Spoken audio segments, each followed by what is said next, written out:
Morning all, and welcome to the JCL Division 1 Grand Final between Alpha Quashers of Yokohama and the Tigers Cricket Club. News from the middle was that the Tigers won the toss and are going to have a bat. Openers are out in the middle. Opening up for the Tigers will be Rajan Sher and Ranjith Mooley. Mooley won the leading run scorers in the division this year. Been going pretty well. I think he'll be a key wicket for the Tigers today. I'll just introduce myself. My name is Alan Kerr. I am the head of cricket operations for the Japan Cricket Association. And joining me shortly will be Mr. Dougal Bedingfield, who is our community. Morning, Alan. Morning, Dougal. Good to see you. Beautiful day for it. And yeah, first perfect ball. November day for cricket. First ball's bowled. Blocked away into the leg side. Nothing doing there. What can you tell us about these two teams, Dougal? You've a fair bit of experience coming up against them.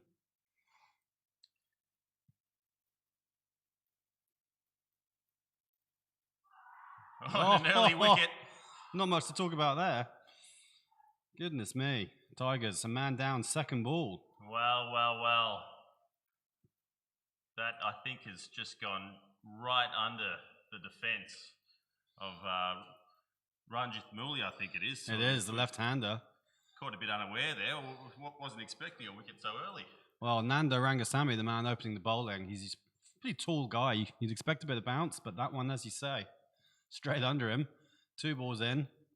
His day's over.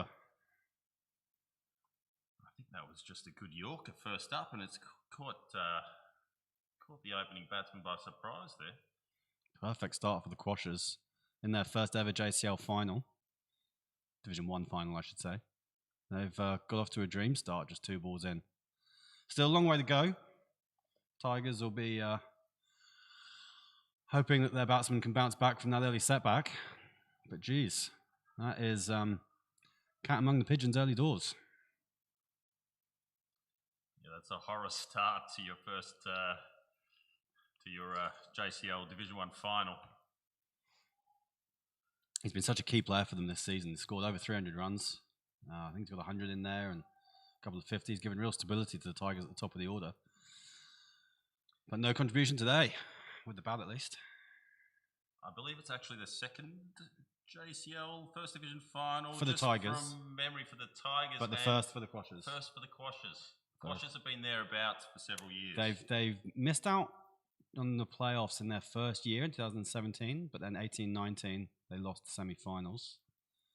And this year's their first. They've been so steady improvement over the years for the Quashers, whereas the Tigers made the final in their first year in the JCL Division 1, but haven't been back since. A hat-trick of semi-final losses before putting that issue to bed a couple of weeks ago.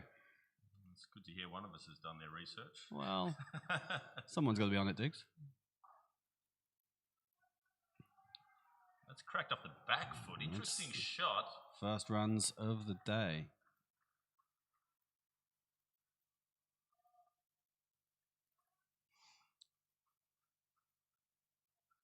That's Anil Kumar, the new man in, batting at number 3. Wonder if they're protecting Sabarish Ravichandran, the big man.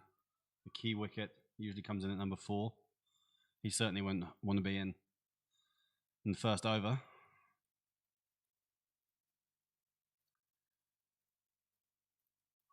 Oh, Nanda. Smiling assassin. Beats the bat. That's an excellent delivery. It really is. Squared him up a little, I think. That's just pitched on a good length around off stump and left him. That's not what you want to get second ball, as he just does a bit of gardening on groundsman Uehara's pitch. Not sure how Yoshi will feel about that. No one touches Uehara's pitch. Nanda's in again. Ooh. Yeah, there's a bit of life in this pitch. A little bit of bounce and carry there, which is encouraging. There was talk around whether this pitch would bounce very much, but definitely something in it for the bowler there. First up, a little bit of bounce and carry.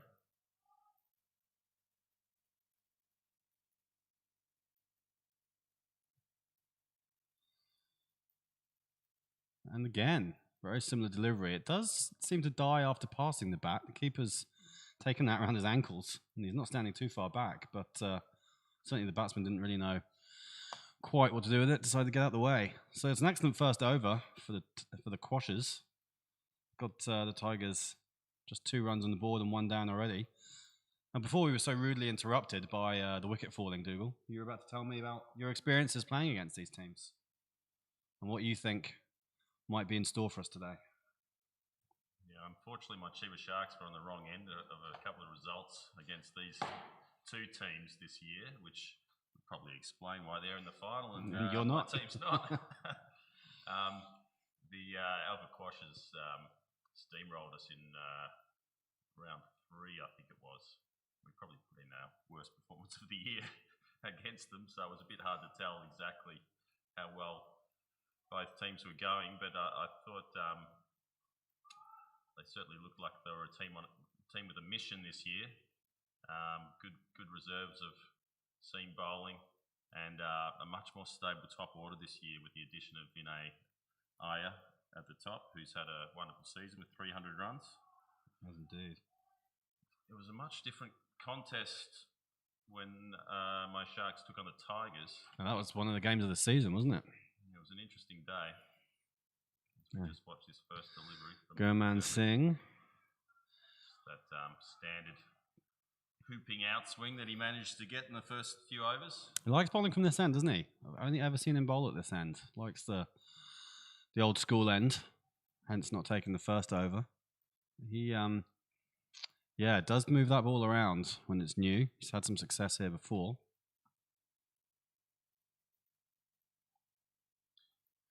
And swinging again. Batsman staying away out of it. I think the Tigers will be looking to leave a few early on now. They're going to want to settle in, aren't they? Those big hooping out swingers. Yeah, against the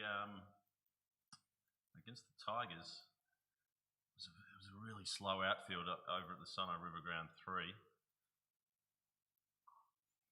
He's just run that down to third man for a single. Difficult to score runs that day, and we batted first and managed to bat most of our 40 overs for only about just over 150 runs. We thought it was really hard work.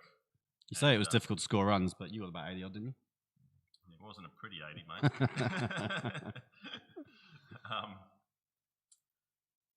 I think we had them 2 for 3, 2 wickets for about 3 runs, and in walked the captain Ravi Chandran and proceeded to make 120 off 90 balls. And yeah, when you're only chasing 150 and one guy makes 120, that's a fair effort, isn't it? Absolutely. None of his teammates managed to get more than 1 or 2 until Manoj Bhardwaj got a 60 ball 12 not out to help guide them over the line. Some serious obdurate batting from Manoj, from what I understand. I read a great piece on the Tigers website about that match. It was a fantastic effort by Sabarish that day. So yes, the Tigers do rely on him to make runs, and as we were hinting before, he does like to come in at number 4. So he just likes the openers to see off that that new ball for him before he just struts out and does his stuff. Yeah, it's a fair approach. We've got Rajan's Shear at the non-striker's end. Yeah, haven't seen a lot of him this year. Mooley's been the one getting most of the runs at the top. It's a nice looking shot, but he's not middled it. Into the offside, no run. Gurman keeping it tight. Not a lot of runs coming here. And that's the end of that over. Just a cautious start from the Tigers. They won't be worried about their run rate for the first 5 or 6 overs, I imagine.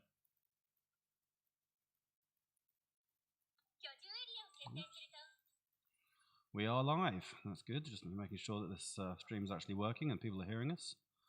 Anyone who wants to, get in touch, feel free to do so. Twitter's as good a place as any. You can use the hashtag #JapanCricket. We'll check that from time to time. And this particular commentary will be in English only, I'm afraid.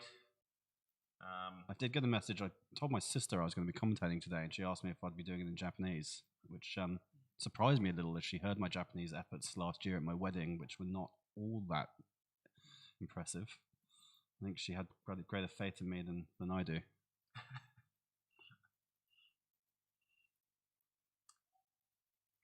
Just put in a little note for our Japanese-only listeners. 今日のコメントリーは英語しか喋らない。日本語言わない。申し訳ございません。Perfect. Not sure if it's perfect. Oh, you do yourself a disservice.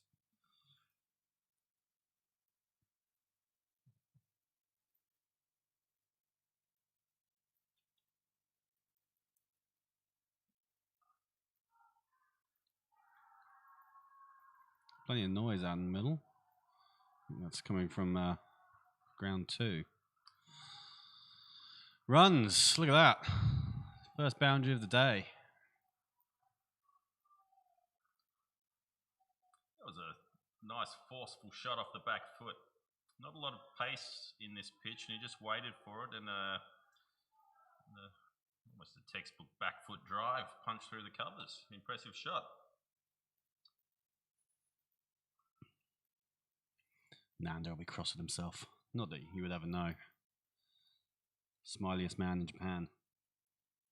Always a happy lad. Did seem to arrive a little late today. I saw him coming down the stairs shortly after the toss, but that doesn't seem to have affected him. Into his stride early, knocking over the poles of Ranjith Mooling.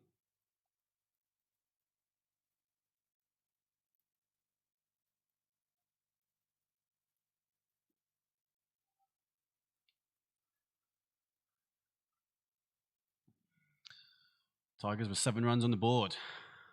Nanda's in again. Oof. It's popping a bit, isn't it?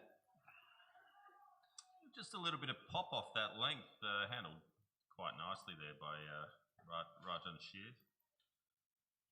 We've had an early wicket on ground 2 as well. The Rangers, Tokyo Rangers in the field. It's the Division 3 final against the Falcons. Falcons have had a good year, haven't they?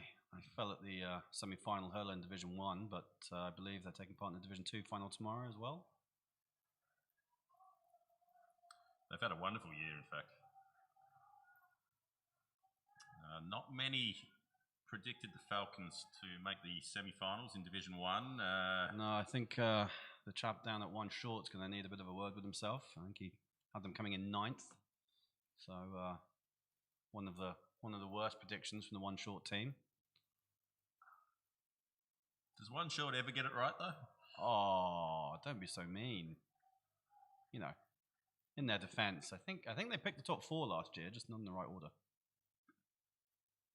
Talking about last year, Dougal, we mentioned your own team, the Chiba Sharks, of course, this time last year. Well, not quite this time. It was a little bit earlier than this, I suspect, but they were out there lifting the trophy. Your first flag in Japan. So you know what it's like to be a winning captain. What do you think we're going through the minds of the 2 captains out there today? How will they be preparing for this game? Good question. Getting into the psychology of captaincy. Absolutely. That's what we're here for. I would say it is just like any other game, but far more intense. It's a little bit stressful as you're setting fields and talking to players and also trying to get yourself ready for the contest as well. Oh, that's a strong shot. That will be 4 right off the bat. Cream through the covers. Too much width there from Gurman Singh. Second boundary of the day. And again, absolutely delightful shot. This time by Anil Kumar. He's got a bit of class about him. Yeah, he does. He played that pretty well. Fielder's nowhere near it. And, you know, they do want to get some runs on the board in these first 10 overs whilst the field's in. That's a good comeback, though. Batsman deciding not to attempt the shot again. A little bit fuller from Goman. Yeah, as a captain, during the season, you get quite a few games that are probably not high intensity or not maximum intensity, and you get to cruise through them just a little bit. But certainly not the case in a final like this. And there would have been some, not sure how much sleep the two captains would have got last night, thinking about all the things that might happen. Well, it's a big game for these two, as we said before. Neither of them have ever won it. They're both very ambitious clubs. They're both big clubs, really. They've got teams in all three divisions. Due to it being a shortened season, they haven't played each other in the league this year, which is unusual. Normally, you get to this stage and you know a little bit about your opposition. They have played each other in T20 in the Japan Cup. They're both in the South Kanto region, and the Tigers won both those games. But different teams, different players compete in the T20. It's a different game altogether. So not much of a guide coming into this, but the Tigers really coming in off the back of 7 wins in a row, whilst the Quashers had a little slump in mid-season, lost a couple of games back to back, but came back strongly at the end. So they have been the two standout teams, and whichever one gets over the line will be worthy champions. Do you think it'll be a beginning of a new era? We've seen Max win 3 of the last 5. Do you think their time's done? Or would you expect them to come back hard next year? I don't think it's the end of an era for Max. I just think there's a bit more competition for them these days. Yeah, certainly right there. I think next year will be the league will be even stronger, and there'll be possibly 1 or 2 more teams that'll be competing for those spots in the semi-finals. Yeah, you look at a team like Wyverns, who I feel a bit sorry for them. They keep just finishing 5th. They miss out by a point, or I think they missed out on net run rate last year on the place in the semis. And I'm sure there's a few people watching interested to know about any Japanese players, but unfortunately none of them in this game. But the Wyverns have a strong Japanese contingency. And yeah, 2 years in a row now, missed out by a whisker. And another team who I don't think have actually won it, have they? May have won an early one. The Wyverns have not won the JCL. The JCL, I believe. They've finished runner-up. I think they might have had 4 or 5 finals. 4 times. Yeah. But there was an era where the Wombats were clearly the strongest team in Japan. I think they beat the Wyverns perhaps 2 or 3 times. Also, when Sano went through their period of dominance, they'd beaten the Wyverns at least once or twice. We can find out this information. Let's do a bit of research, shall we? Come on. The JCL website, of course. I can, rather than all this wild speculation about past results, let's just look them up. That's what the website's there for, isn't it? Past winners. Here we go. Yeah, hat trick of defeats for Wyverns in 07, 08, 09, all to the Wombats, who won 4 in a row. The first 4 Division 1 titles all went to the Tokyo Wombats, but they haven't won one since. 2009 was their last title, and Wyverns 3 consecutive finals, and then they lost again in 2013 and again in 2017. So they've lost 5 finals, and they've only ever been beaten by the Wombats and Sano Cricket Club. So, yeah, tough times for the Wyverns. You'd be pretty frustrated, but they keep going. Pretty good recruitment policy there. Fair few players in the club. Nan's continuing. Oh, that's another. Oh, is that? That has knocked him over. Right through him. Has knocked him over. He's played all around it. He's tried to flick it through square leg, and yeah, that wasn't a pretty shot, I'd have to say. But Nanda just bowls gun barrel straight.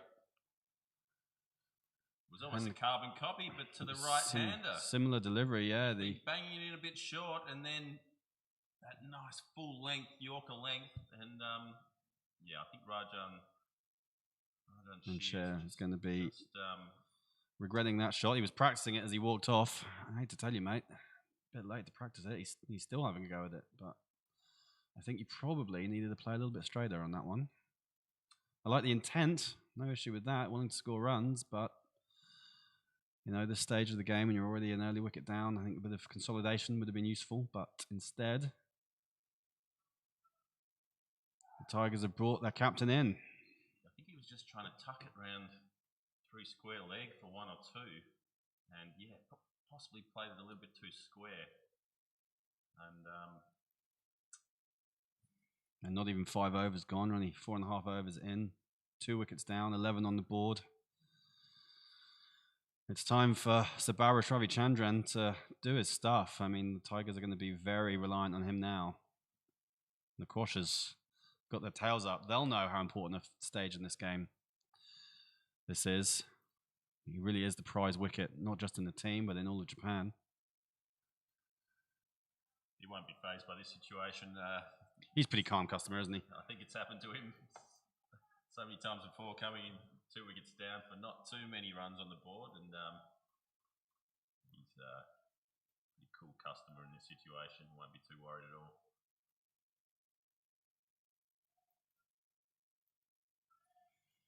Quashers, though, you can hear the noise. Fielders are up and about. Interesting. It's almost like a 2.5 slip there. They haven't got a first slip. He's very wide, isn't he? Deep, wide-ish second slip. I wonder if they're thinking the little edge off the shoulder of the bat, something like that. Interesting position.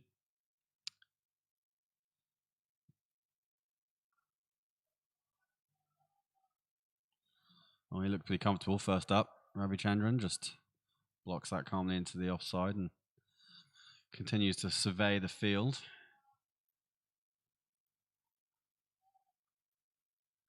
What do you reckon his approach will be here, Dukes? Calm accumulation for the next 15, 20 overs. Low risk policy. I think he would try to get a read on this pitch as quickly as possible. Just try to have a look at a few. I don't think he'd be too worried about whether he's rotating the strike or not. He'll just want to assess the pitch, the conditions, the bowling, and get himself ready to launch when he wants to. Yeah, a lot of talk about the impact spin would have on this final, but so far it's the seam of Nanda Rangasamy that's doing the business. 2 for him, both clean bowled. Introduction of spin still to come. 5 overs gone. Tigers are 11 runs for 2 wickets. Yeah, it's a bit unusual in a final. You probably don't expect your opening, that's called medium fast bowler to go through the 2 openers with 2 Yorkers. Yeah, it is. Well, you gotta say it's a good bit of bowling, I guess. He's great bowling. Probed the batsman with some stuff slightly back of a length, and then just as they were getting comfortable, push one into the block hole. Goman's going to continue. That Michael Jordan 23 on his back. He's got that strong offside field that he favours. It does. That's a 7-2 field, isn't it? Yeah, he doesn't even need a fine leg. Trust himself. That he's swinging the ball. As a Quashers bowler, captain, knowing the excellence of Sabarish Ravichandran, do you really focus your energies on the guy at the other end in this stage of the game and try and just say, you know, if Sabarish gets 40 or 50, that's okay. Just try and knock over everyone else? Or do you pay each batsman their due respect?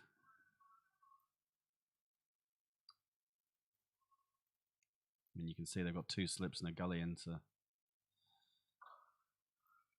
this end. Well, when I captained against Ravichandran, the focus was mostly on keeping him off strike. Yeah. So seems a sensible approach. And that worked pretty well once or twice.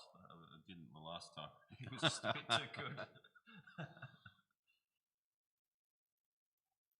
remember thinking, okay, we'll give him a single to deep cover. And he hit it over deep cover's head, 20 metres. Wasn't interested in your single. You can keep your single. No. Now, Dougal, what year did you play your first cricket in Japan? I'm going to say it was around 2006. Is that right? Even before that. Really? 2004? Yeah, I can tell you almost exactly when it was. Okay, so 16 years with a bit of a break, I know, but over that time span, you've seen a lot of cricketers in this country. Where does Ravichandran rate?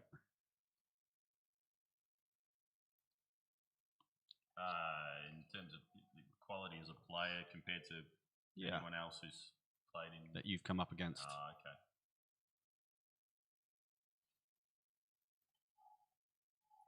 Ooh, that one's just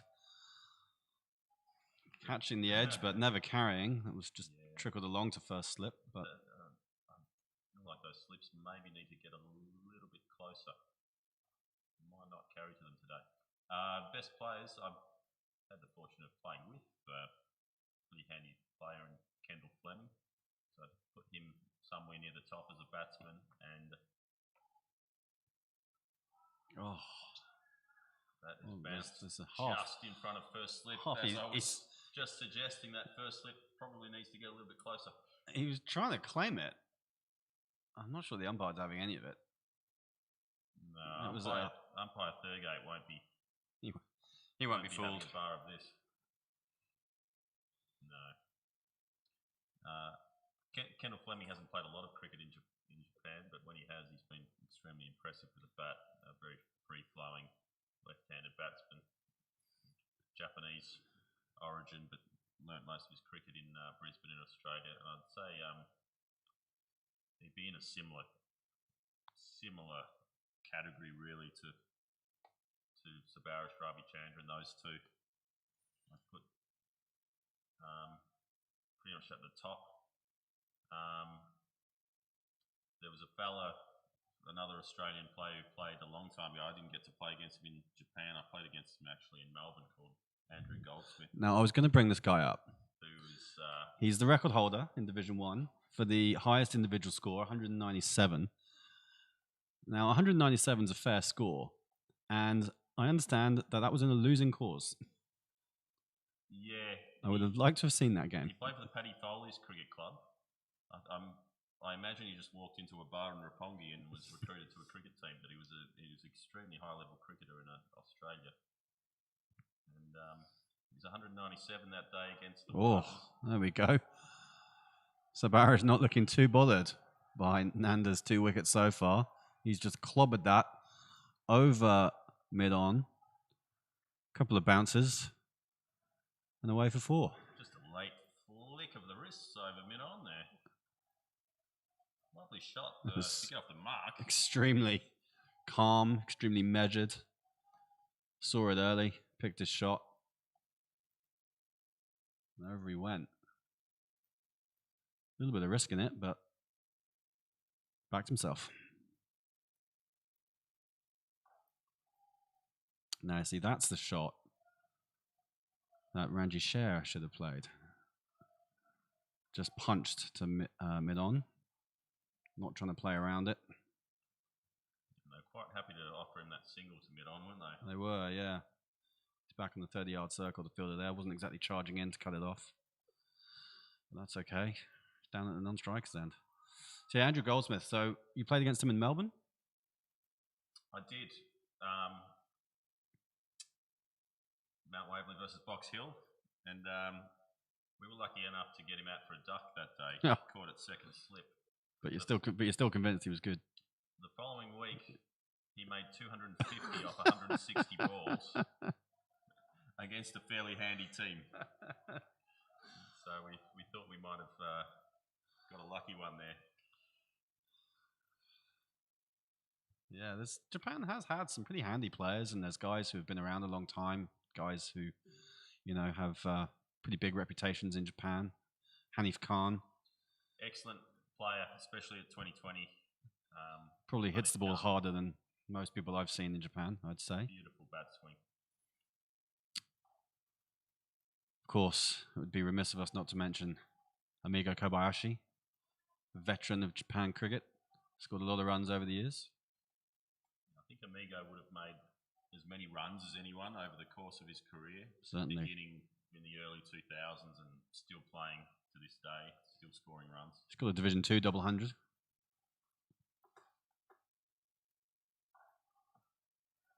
He did. That was back in the days where his team Max were just a Division 2 team and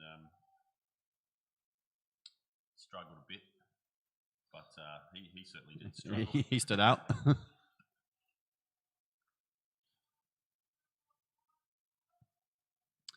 I guess there's a couple of other guys who worthy of a mention. Alex Patmore's got a lot of runs for Tokyo Wombats over the years, and certainly Mr. Bedingfield seems to feature at the top of the run scoring charts fairly regularly. So yeah, we're in esteemed company here. Can't say that I've ever featured too highly on any run scoring charts. Yeah, in more recent times, I'd mention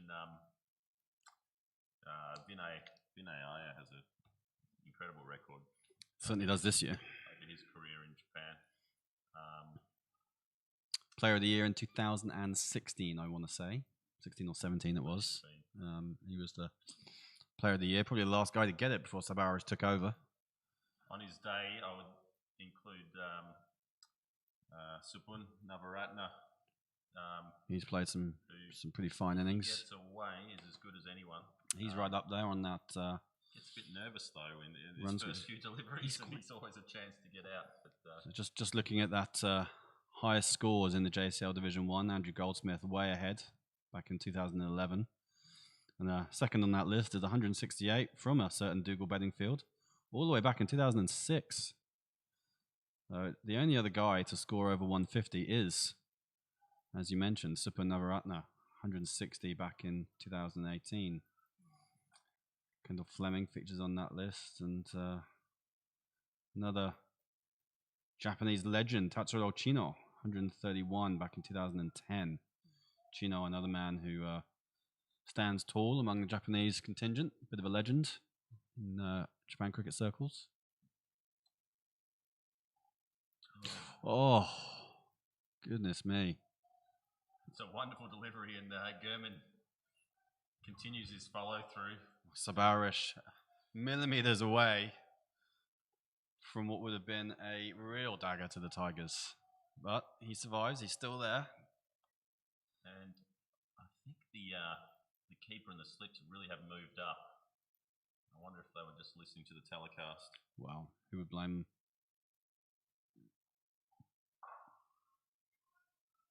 Sabarish doesn't like to be dictated to, does he? He's intent there, couldn't beat the field. Yeah, I think it's much harder these days to get those really big scores. The standard of the bowling, the fielding, the ground's a bit bigger.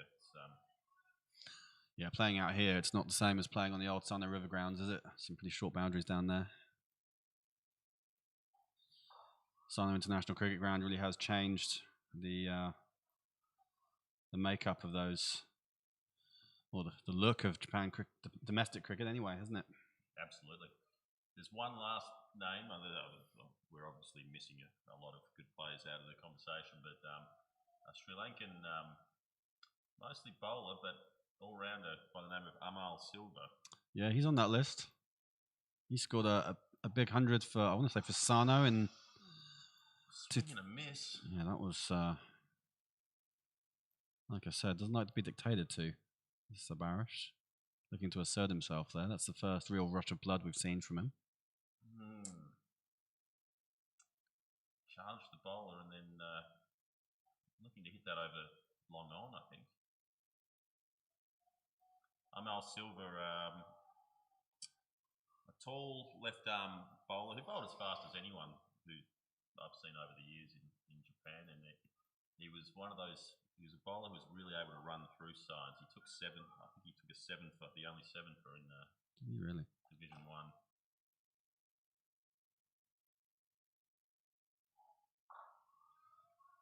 Back to cheeky singles mid-off. Slightly more calm.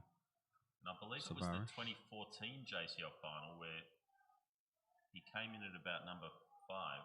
2014, playing for Paddy Files against Sarno. Hit an incredible 130 not out. And yeah, including several huge sixes to win them the final. He does indeed. The only 7 for 13 back in 2013. Sounds like a handy player.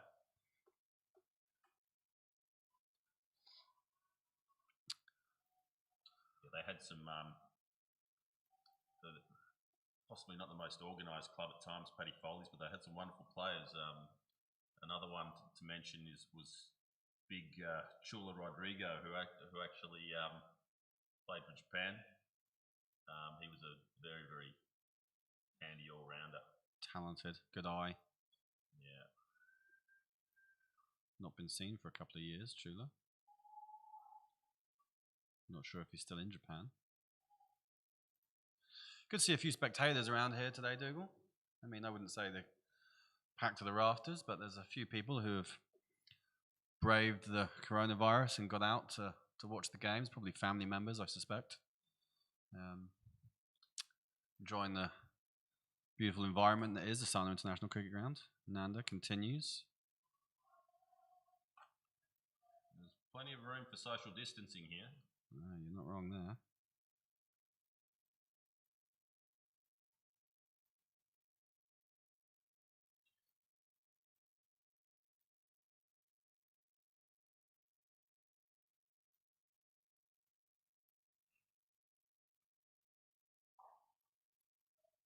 Nanda into his 5th over.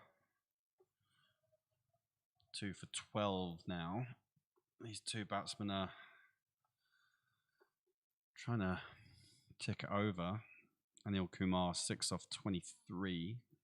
He's on strike. He's looking to play that supporting role, soak up a few deliveries, and I think we'll probably get through these first 10, and I think spin will be next. Wow. He's bowled that ball a number of times, popping off a length. He's causing some issues from that end, isn't he? He really is. I noticed you adjusting some advertising banners before the start of play, Alan. Can you tell us about those I did. sponsors we have over there? I did. Unfortunately, I'm not sure they're actually in shot. But I will talk about them because, you know, it's important to mention our sponsors and our supporters, not to mention our own programs. So 2 of the banners that you can't see down there are MKI, Mitsubishi Knowledge Industries, and Tech Mahindra, who are sponsors of our women's national team.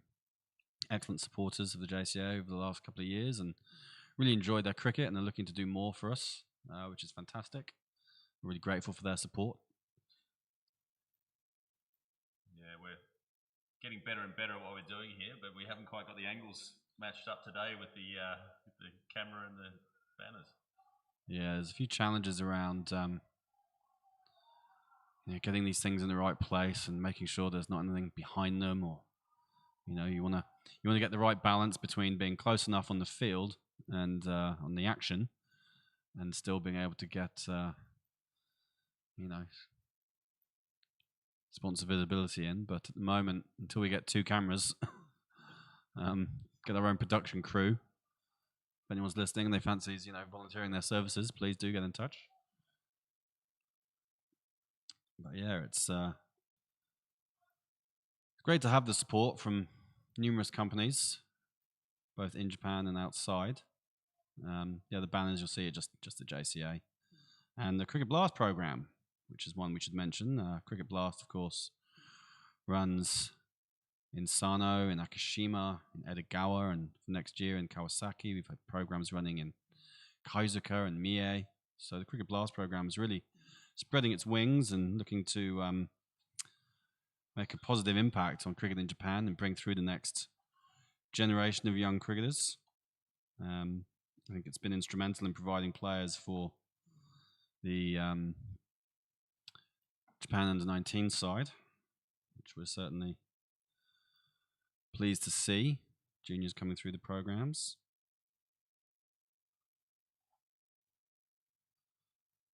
And of course, Goman just stopped in his run up there by umpire Chris Thurgate.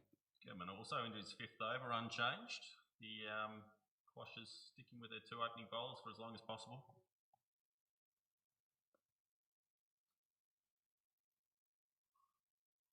Oh, that's a nice little nudge around the corner. That'll probably go for 4. Well, when you don't have a fine leg, unfortunately, that's what tends to happen. Yeah, you can't afford to stray on your line. He's been so tight. He's bowled 4 overs for 6 runs coming into this.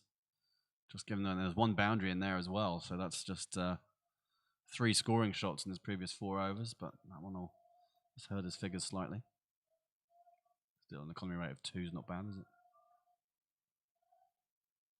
No, I think you'll certainly get a pass mark.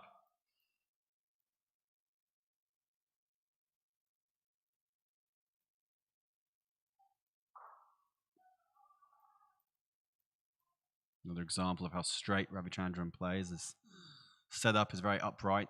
He's just punched that back past the stumps, just a single. Good example for any of the kids watching. He's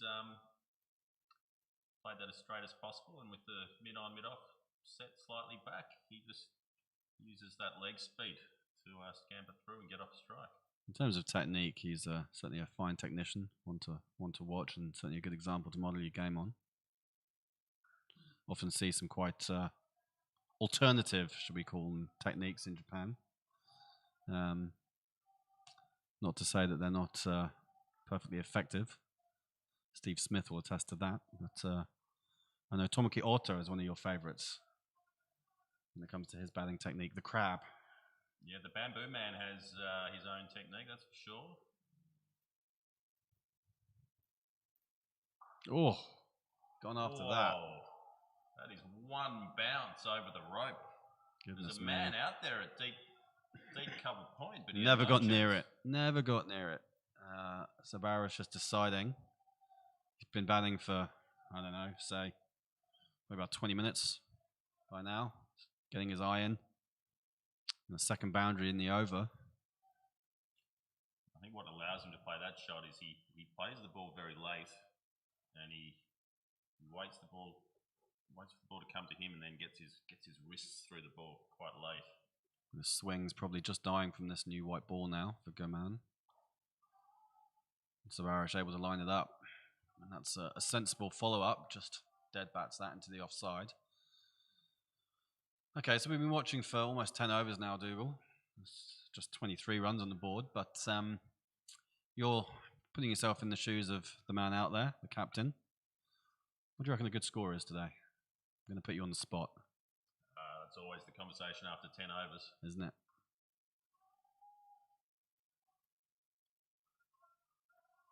As we just tick over the 10 over mark. 28 for 2, so a cautious start. I think it's a good start, though, for both teams. I don't have... There won't be any panic in the ranks just yet from the Tigers, knowing that Sabarat is still out there, but certainly the Quashers, I think, will be pleased. Quashers can't be disappointed with that start, and the Tigers lost the 2 early wickets, but consolidated quite well there, I thought.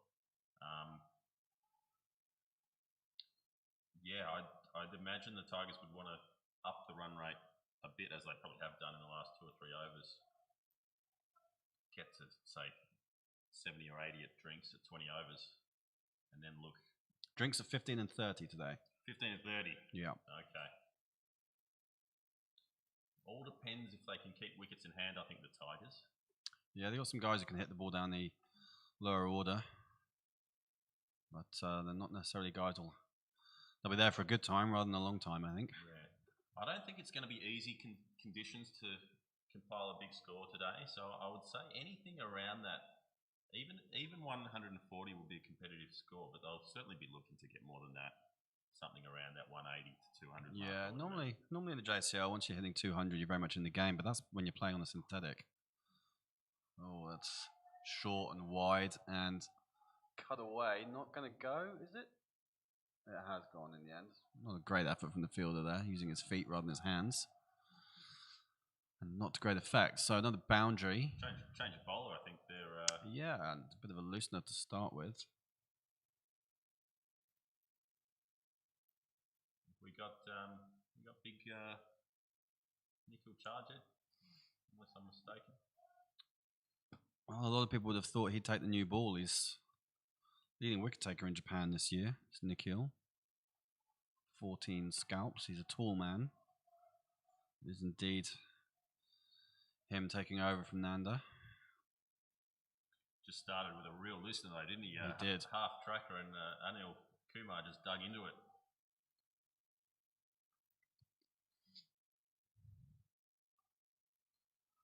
Wide again. No boundary this time. It'll just be a single. Yeah, I don't want to talk too much about last year's final, of course, but it was very much a similar situation where scoring was hard for the Chiba Sharks early, and just having wickets in hand going into that last 10 overs served us very well. And young Tsuyoshi Takeda was able to really cut loose in that last 10 overs, as was Muneeb Siddique, two Japan national team players. And I think we actually scored about 100 off our last 10 overs after being about 4 or 5 down for 100 at the 30 over mark. So Takeda walked away with the MVP, didn't he, that day? Certainly did, and excellent player. I'm not suggesting the Tigers would be using that as a blueprint, but did work pretty well that day. Another wicket over on ground 2. Can hear some more whooping and hollering. Yeah, Nikhil Chajad, I saw he's taken 100 wickets for the Alpha Quashers over the seasons in various different formats. I saw that a little bit of news come up on their feed a week or two ago, so that's a fair effort. 14 in the JCL Division 1 this year. Be looking to add to that today. Ooh, that might well be a wide. I think the bowling's been pretty good today. I reckon that is the first wide of the day.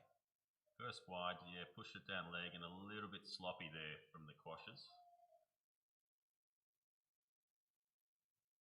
The Quashers, of course, have had a lot of success in T20 cricket over the years. Japan Cup champions in 2017 before losing the 2018 final in a thriller. A super over and a 6 off the last ball to condemn them to disappointing defeat. Not many teams are able to win back-to-back Japan Cup titles, so they really built their success on T20. In their early seasons in JCL Division 1, they found that adjustment to 40 overs a bit of a challenge, I think, but they've built their squad, and you mentioned Vinay Iyer adding a bit of star quality and certainly experience to that batting lineup. He'll be a key batsman for them later on. I'm sure we'll get to chat about him a bit later. Might well see him have a bowl as well. I don't think we'll have to wait too long to see him bowl, actually.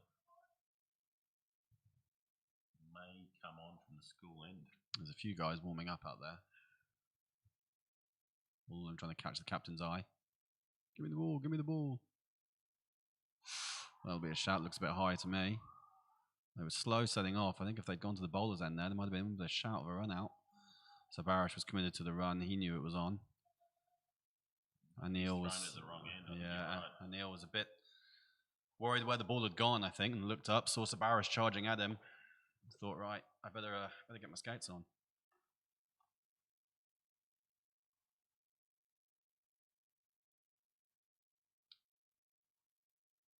Helmet coming out for the wicket keeper, which would suggest a change of pace.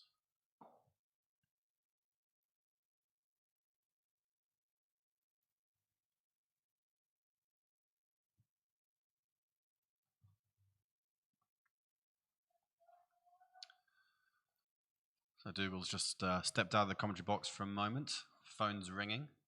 Who knows? Could be anyone. Could be his girlfriend. Could be a missing umpire. Could be someone from the cricket community. Dougal regularly gets calls outside of your traditional work hours. All part of the job in Japan cricket. Part of the service. Batsman seemed to have just taken a bit of a break as the helmet came out for the wicketkeeper, grabbed a drink. It does indeed look like we're going to have a change of bowling. Let's see who we've got here.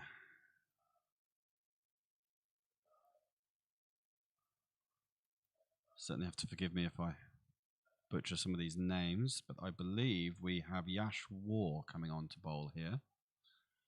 Left arm spin, which will ask some different questions of the batsman. They've not really been Not been tested by any spinners just yet. So interesting phase of the game coming up. Anil Kumar just taking a new guard. Looks like a leg stump guard there. Batsman having a quick chat. Traffic rolling by. Bit of cloud cover today. It was clear blue skies this morning, but the clouds have come over now. Still, I think we're set fair for the day now. No possibility of inclement weather. Yash is going to bowl left arm around. Taking a bit of time to get his field right. Bit of a break between this last overs, just slowing things down a little. The umpires, of course, Chris Thurgate, Chris Bain. They'll be right on the run rate and the over. Sorry, not the run rate, the over rate. They'll be making sure the bowlers get through their overs in time and that the fielders are quickly round into position. Yash comes on, and that's played off the back foot into the offside. No run there. Interesting action. He's runs up very straight for a left armer. I have to ask for Yash's forgiveness for pronouncing his last name incorrectly. There was a guy who played in English county cricket spelt the same, and he was a War, so I'm going with War. You going to correct me, Dougal? Pronunciation of Yash's last name? W-A-G-H, it's got to be a War, hasn't it?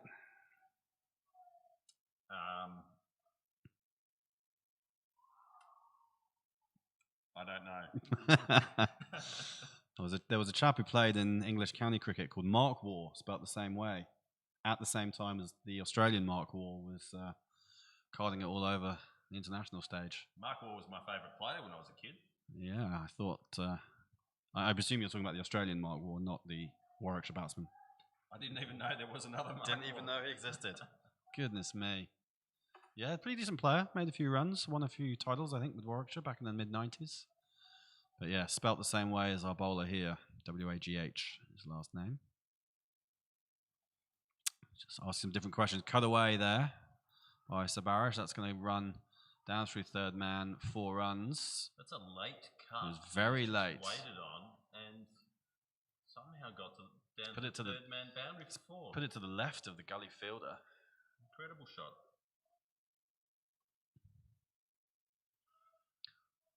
Wasn't a call from the wife, was it, Dougal? No,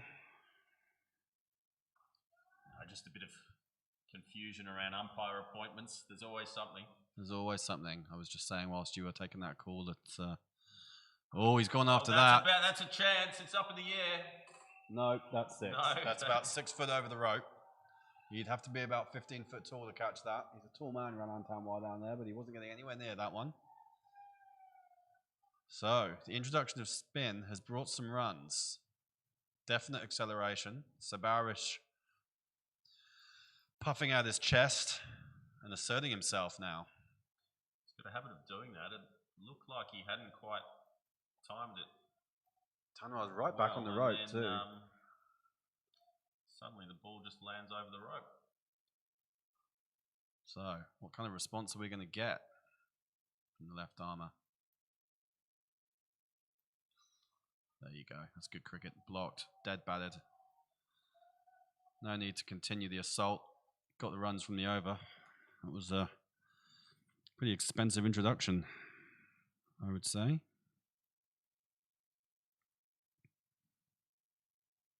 I was just saying, Dougal, that part of life in the Japan cricket administration is to be fielding calls at unusual times.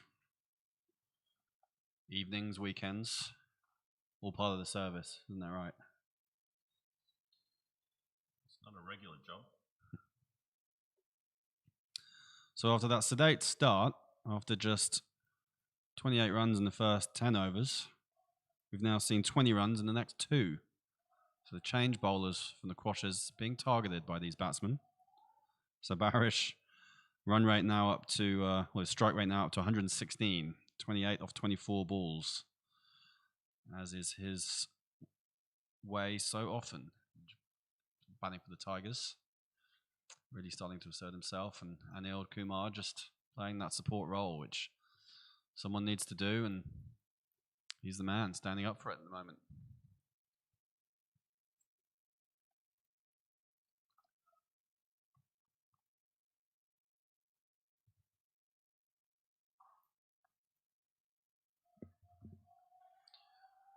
What do you think about our setup up here, Dougal? We're up on the third floor of the old school building, looking down across the field. We've got the road away to our left. We've got the stands on our right. You can see over to ground 2 as well.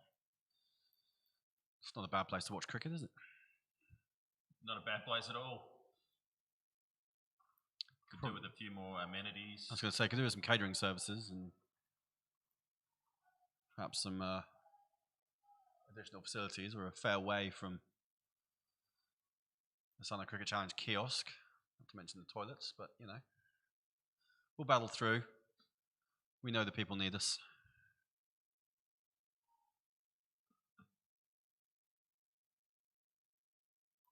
Nikhil Charjed continuing. 9 off his first over. So questions being asked now of the Quashers for the first time really in this grand final. They had it all their way really to begin with, but Tigers coming back at them. Rohit Kesari captaining the Quashers in this final. He's really emerged over the last 2 seasons as one of the leading batsmen in Japan. Got a couple of hundreds to his name. Scored 1 this year.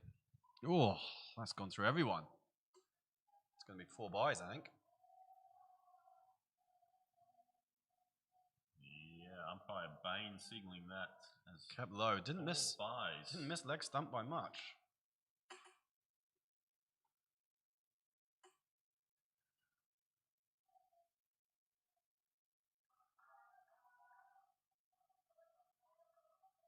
Not an easy day for the wicket keepers when you've got a pitch with some variable bounce.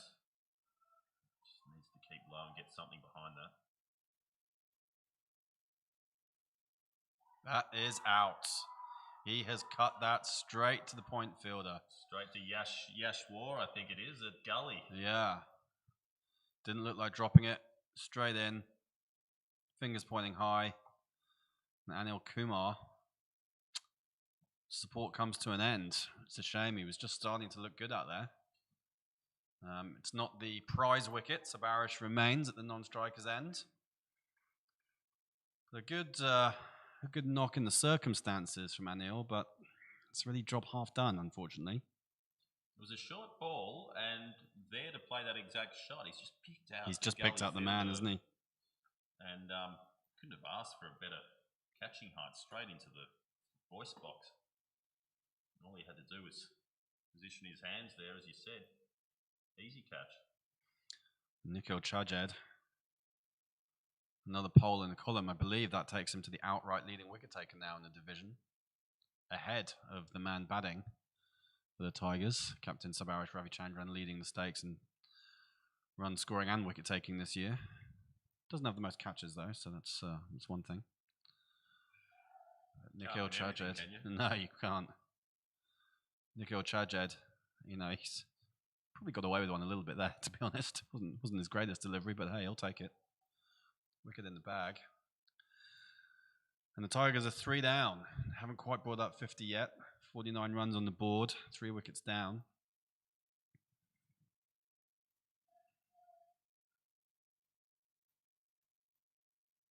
That's, of course, if my scorecard is correct. Oh no, 50 is up. 53 on the board. I apologize.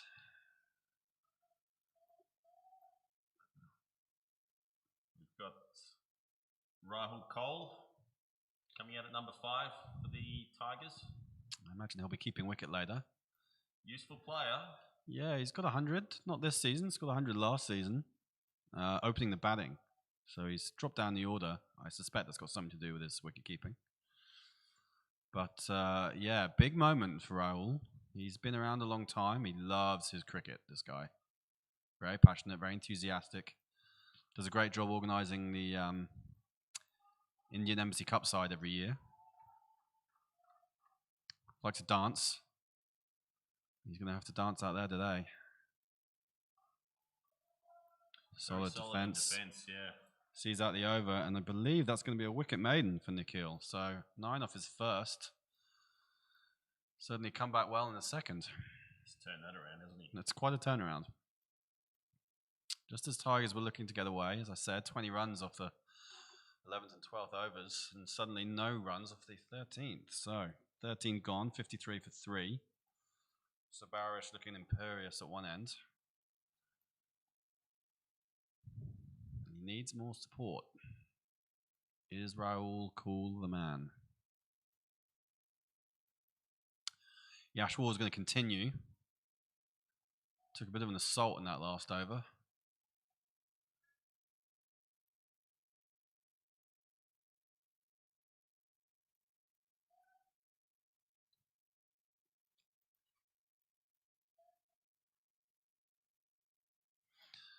We hinted earlier, that the finals being played a bit later than usual. Obviously, that's due to... Oh, there we go. Well, that's absolutely dispatched. Now, why would the Quashers not be using their full quota of 4 players outside the circle? Given the guy who's on strike, that would look like a bit of an oversight. And I think it's fair to say. They've put the man out there at cover now, but that could quite easily have just been a single. And would have had the benefit of getting Sabarish off strike.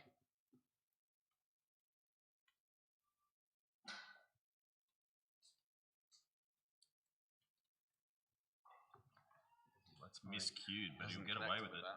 Oh, that could have been ugly. He's taken a liking to the bowler, hasn't he? I don't think Yash is someone Sabarish is too worried about, but that can be actually a time where you could be lulled into a mistake. We'll see. It'll be a different proposition now. Field's coming in again. Just, goodness me, they've just got one out. One fielder outside the circle for the new batsman. It's a common tactic. It's a very similar tactic to the one used by many a club. Sabarish looking like he's in pretty good form, and a new batsman at the crease. Let's keep him on strike. Yeah, absolutely. That's very... he decided to block that pretty early, I think. Possibly before the ball was released. He was into position. Raul has decided, I think, his approach is going to be one of stonewalling. Just pop that up. I wonder if they could consider a short leg, a bat pad, or a silly point.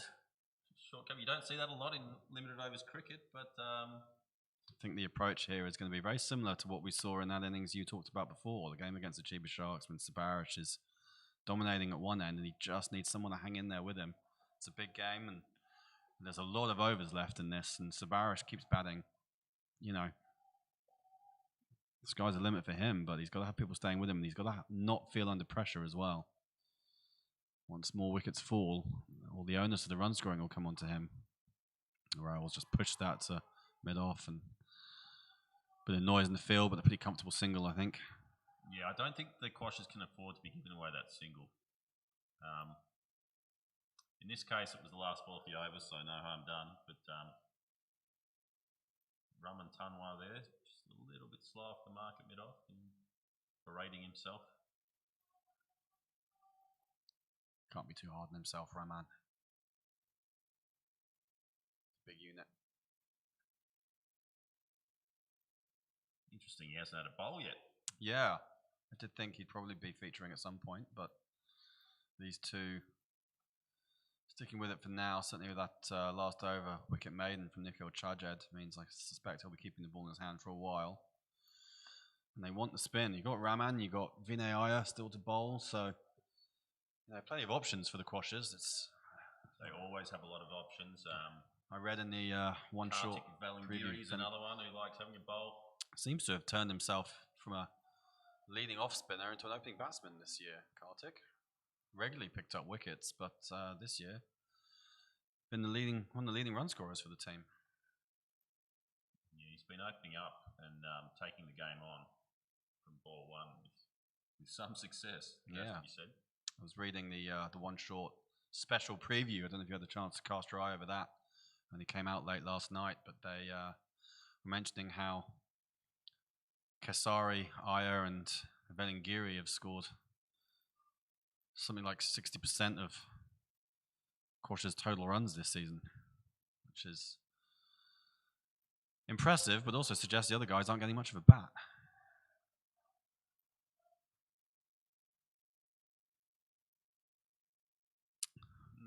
Also pointed out it's a regular feature to see 5 bowlers used and 5 bowlers picking up wickets for the Quashers. They rarely have one guy who runs through a team.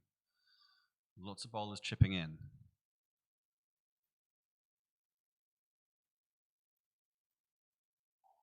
I'll be hoping that's the case today. Another easy single there, just pushed to the boundary, and I suspect the field will be coming in. Most of the guys are on their toes, coming into the edge of the circle now.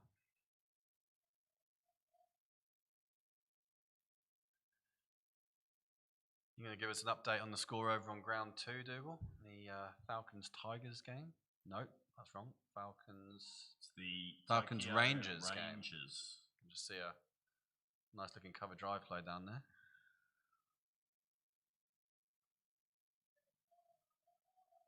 I'll see if I can get a score update for you.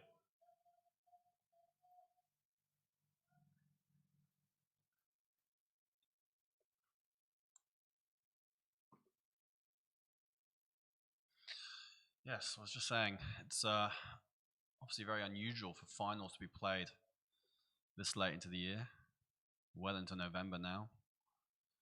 Of course. Oh, every time I try and discuss this topic, something happens. Another one is kept low, and Rahul Kaul will be grateful that one wasn't on target. How's it missed? Yeah, keeper barely moved. Went straight to him, so that's why we're feeling a bit lucky there. So we've got the Falcons off to a slow start. 34 runs for the loss of 2 wickets into the 16th over. They're going at 2 and over, so they'll need to get a wriggle on. They will. That's the Division 3 final of the Japan Cricket League. Seems to have got their over rate up after the slightly delayed start, I believe. 15 overs gone here. That is the end of the 15th over, and that's the drinks break. So finally we can have this discussion, Dougal. It's been a somewhat tricky season, and all credit has to go to the committees, and of course, I should probably give you a bit of a nod as well for managing to rearrange the schedule and get these games on and get pretty much a full season. It was slightly curtailed, but 7 rounds and then semis and finals is a pretty decent effort. How challenging has that been for you this year? Certainly some challenges. Obviously, everyone's had to deal with the coronavirus situation here and in almost every country around the world. And the season was postponed until we were eventually able to start on the 4th of July and managed to get 7 rounds in for the JCL. Once we were able to play, the rain was also a factor. So as soon as we were able to play, I think almost the whole of the first round was washed out. I think the Quashers are one of the few teams who've actually played every game. The Tigers have won every game they've played, but round 1 was a washout for them. So it's not quite a 100% record. But yeah, having lost all of April, May, and June, I think there was certainly a stage when we were wondering if we'd get any cricket on at all this year. But we have. I think everyone's happy for that. The coronavirus situation in Japan has been, I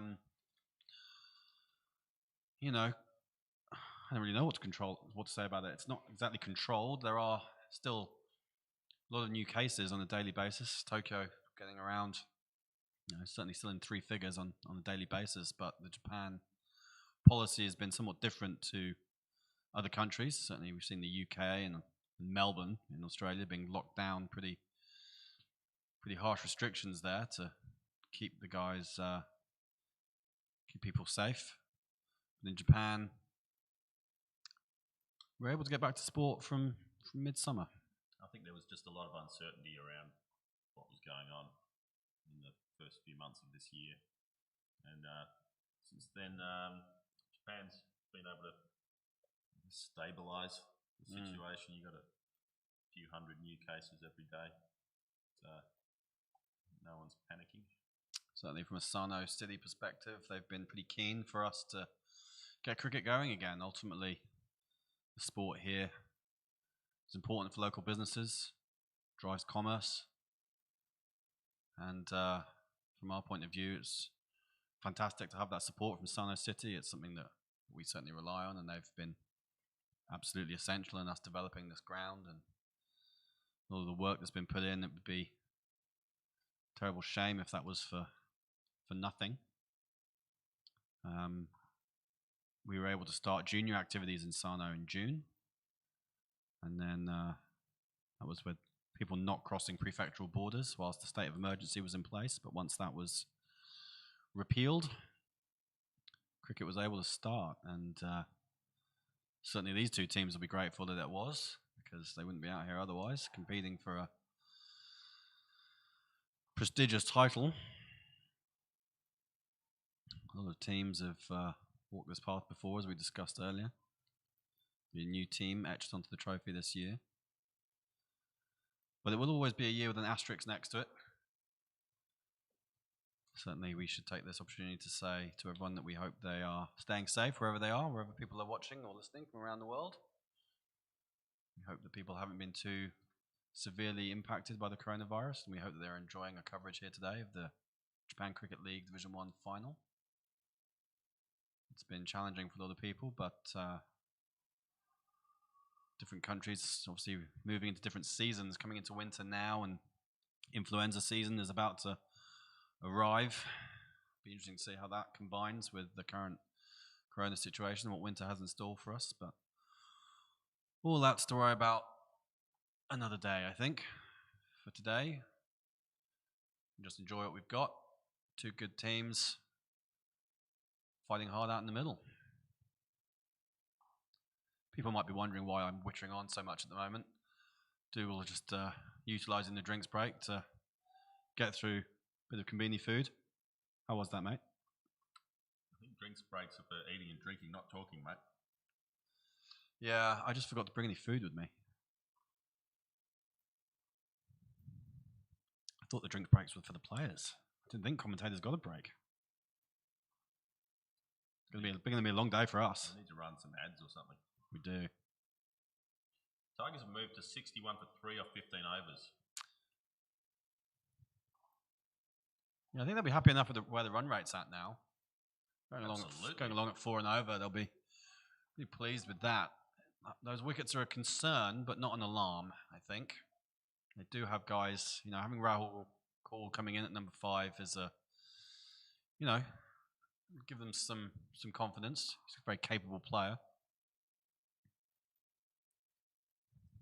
But this is a key stage of the game now. These next 15 overs for the next drinks break could well dictate which way this match goes. So just see that this pitch taking quite a lot of turn there already.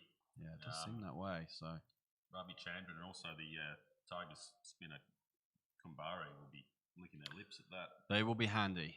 Definitely two players, the Tigers anyway, who you'd look to and you'd expect to be doing some damage on this deck. Kumbara, you mentioned, he's another left armer as well. Been very successful since his move to Tigers from Sano Cricket Club a few years ago.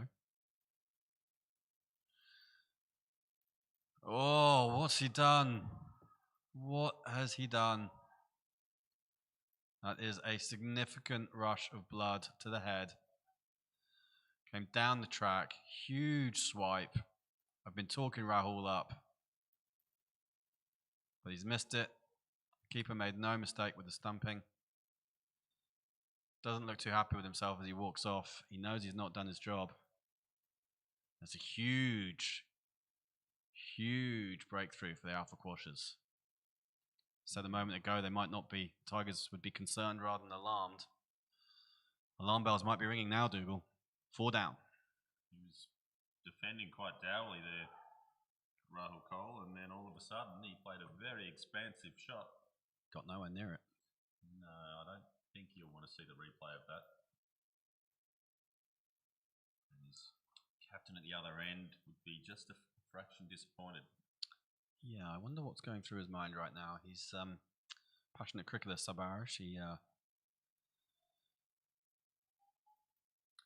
not shy of a word. I imagine there'll be some discussion about that one afterwards. It was not a moment that he'll be, looking to dwell on. But it brings to the crease another dour Tigers batsman in Manoj Bhardwaj.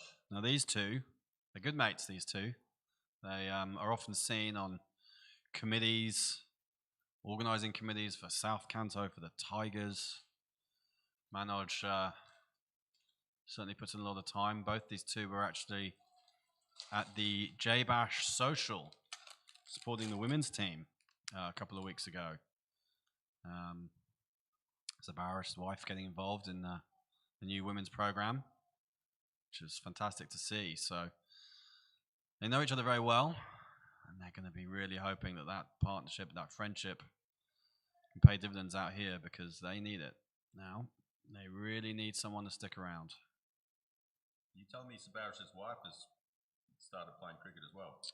Yeah, I believe she was there, having a go. Manoj was there with his two kids, and becoming a family sport. I guess so. Something we want to encourage.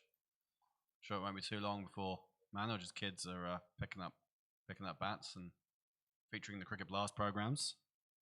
There's been some movement in the, particularly in the Indian cricket community in Tokyo, trying to get a lot of ladies involved in at least playing social cricket. Yeah, well, I think social cricket formats are the way forward, really, not just for women's cricket, but just for spreading the game among the Japanese audience, modified formats. We're very lucky that cricket's a very flexible game. It doesn't have to be 11v11 on turf wicket. It can be. I used to play corridor cricket 1-on-1 back in the day. So yeah, you can really do what you want with the game. Yeah, backyard cricket, beach cricket, and street cricket were my three formats as a kid. Yeah, plenty of beaches in Japan. Lots of opportunity for beach cricket. Might need a warmer day than this.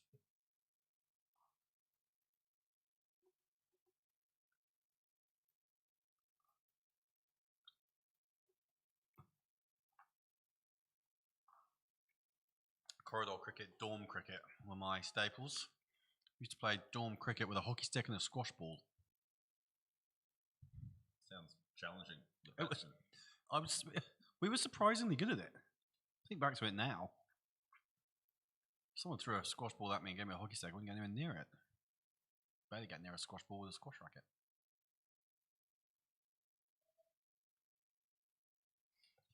Just remind everyone, you can join the conversation on Twitter if you like. Hashtag Japan Cricket. We'll check in and see what's going on and what people have got to say to us. So feel free to send some comments, give us a hello, ask us a question or two.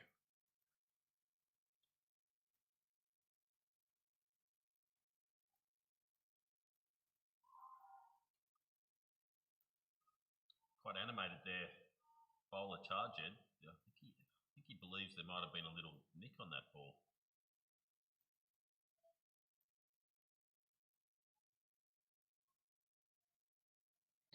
Nothing from the umpires. Chris Bain certainly not one to be swayed by a overzealous appeal. Yeah, the keeper just couldn't quite hang on to it, so it would have been an interesting result.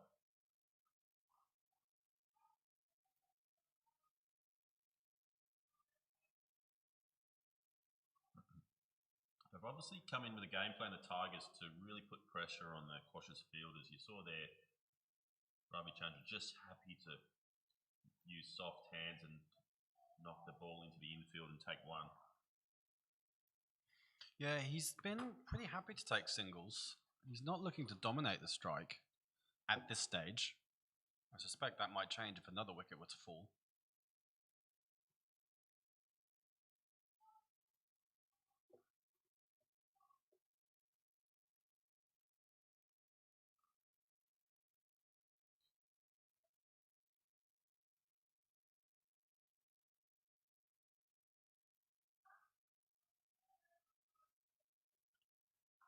Would definitely be hoping that Manoj sticks around with him as long as possible.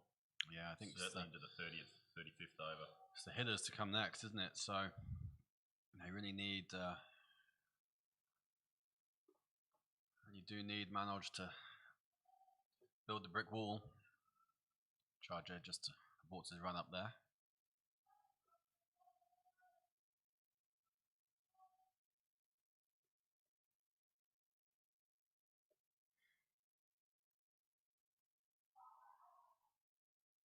Pretty ambitious appeal.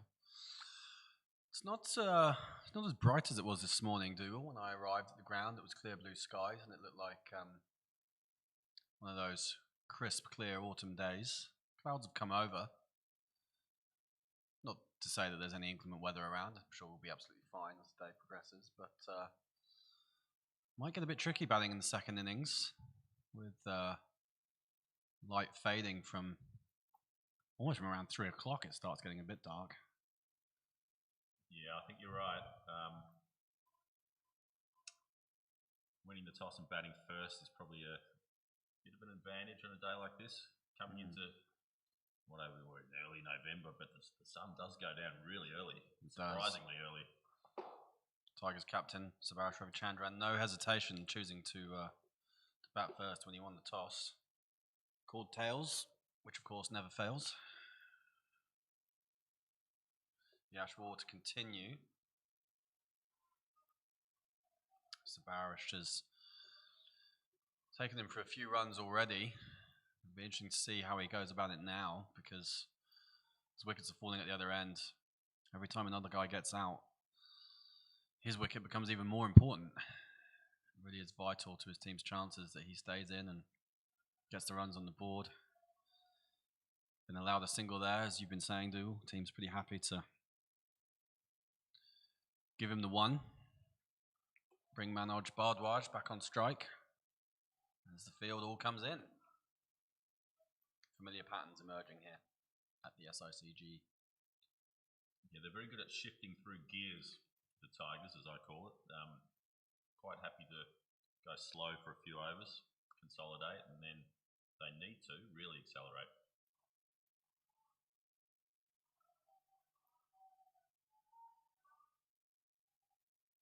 Left armour coming around the wicket. I know that he wasn't a spinner, but I know you've had a few challenges with left armers in your time, Dougal. What makes him so difficult to play? Is it that angle? Might have had some challenges with left arm spinners in the past. Yeah, you might be right. I was thinking more specifically of Shinya Yagrala as a bowler that I seem to recall you saying you didn't like facing. Oh, that's popped as well. Shoulder of the bat, fallen short of gully. Yeah, I guess 80% of bowlers say a right arm. So it's just you automatically it's something a little bit different from the release point. And a bowler like Yashvor here takes the ball away from the right-hander, which is always a little bit harder as well.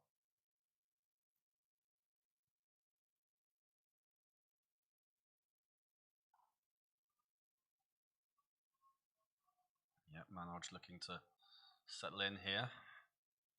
Gets through that over. Goes for a chat with his buddy.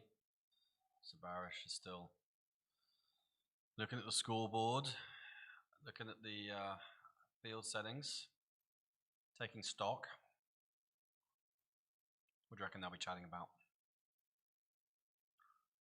Tend to keep your chats in the middle cricket related, or do you try and use your between overs to discuss anything other? If I know Sabaresh well enough, it'll be cricket related. Don't get out, Manoj. Fairly simple instructions.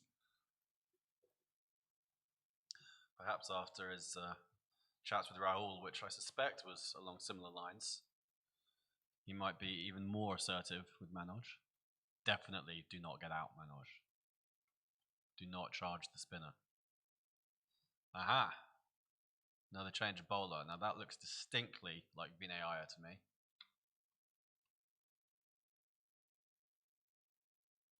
We wondered when he might come on. Is it? Is it? to call me out now? I might have to. I think it's... Or is it Raman Raman Tanwar? Tanwar. Oh, it is. Seen his number on his shirt now. Vinay, what are you doing to me? Saving up Vinay. Aren't they? Vinay's got a 5 for this year. Raman, just medium pace, but... Another tall bowler. They've been bowling all their tall chaps from this mountain end. Usually quite accurate. So he'll be looking to bowl line and length here. Try to stem the flow of runs, and who knows, pick up a cheeky wicket. Partnership breaker.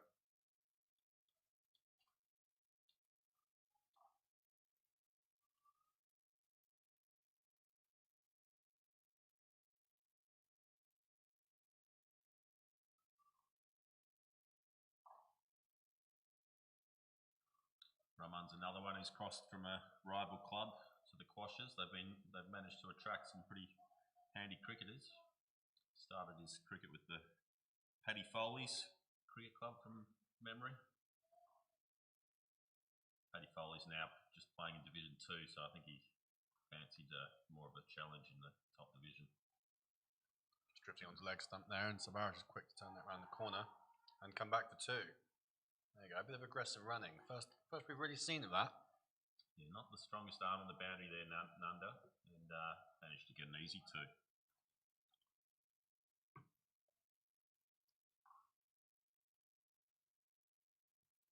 Now, of course, we mentioned that the Chiba Sharks are, at least until the end of today, they are the title holders. And although they may not be out there playing, the Chiba Sharks are represented out on the field today, Dougal. A couple of umpires from your club. Yeah, good umpires. Chris Bain, Chris Thurgate, the 2 Chris's, part of the Japan national umpire panel as well. Very experienced. Yeah, probably the 2 most experienced umpires in Japan. Chris Thurgate delivers pretty much all of our umpire training programs. He's officiated in ICC tournaments, World Cup qualifiers, men's and women's, and under-19s. Did the under-19 tournament here last year. So yeah, we're very lucky to have good umpires like this, able to step up for these games. We're very grateful to them for doing that work. Very grateful for the Chiba Sharks for lending them to us. Well, they haven't really had much work to do so far. It's true, actually.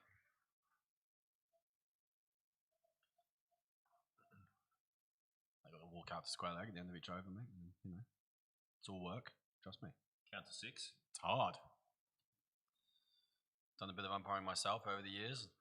Concentration is required. 40 overs is a long game.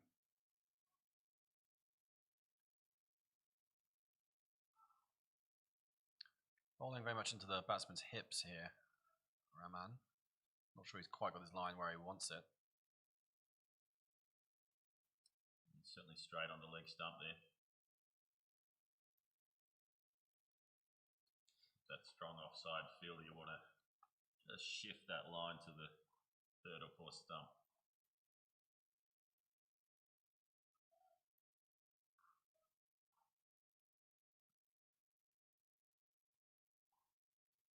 I think for Manoj will just be grateful to be off the mark.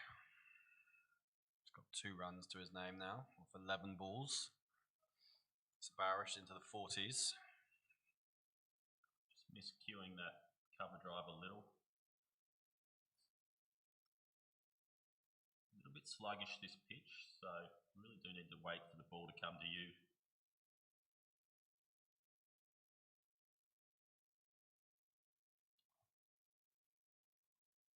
Very interestingly poised at the moment. Yeah, coming up on 20 overs. 19 gone now, 71 runs on the board, 4 wickets down. So, yeah, you were mentioning around 140 you think you're probably in the game. Yep. That looks, I'd say from where we are right now, I think that would probably be a target for the Tigers. It'd be a bit of a minimum that they'd want from this stage. Obviously, the key wicket really, Sabarish Ravichandran, he needs to be out there as long as he can. If he stays out there, if he bats the 40 overs, then they may well get up towards 200. Yeah, and opposite side of the coin. If he goes out now, they're in a lot of trouble at 5 for 70. Pain, yeah. So he can't. He needs to keep it ticking over. He can't afford to take those big risks, though. I'm sure that's what he's thinking. He can't be. If he's going to take on the men at long on or long off, there's always that chance you might miss Q1 and then it could really cost your team. Yeah, we saw him miss Q1 earlier on, trying to go over mid off and long off. And it dropped safe, but since then he seems to have put that shot back in his pocket. And he's looked to nudge and cut and drive a bit more rather than free his arms up. Certainly the boundaries square of the wicket haven't been peppered too much. Manoj, Bhardwaj very much dead batting out there now, which is absolutely what the situation requires.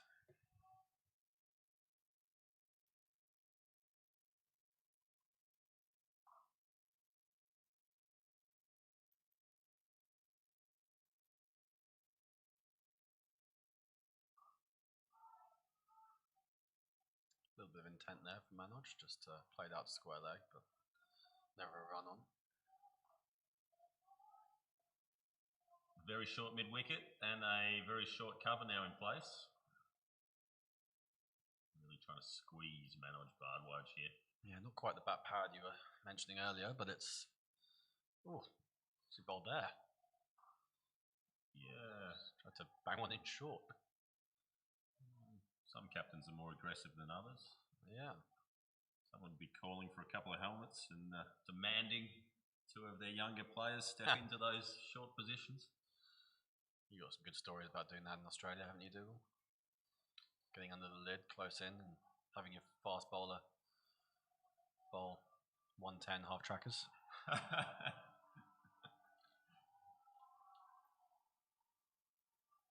Another wicket over on ground 2. Yeah, I guess that's club cricket in Australia. I broke into my first 11 at my club, and being the youngest player in the team, I was the guy who had to field at short leg or bat pad under the helmet.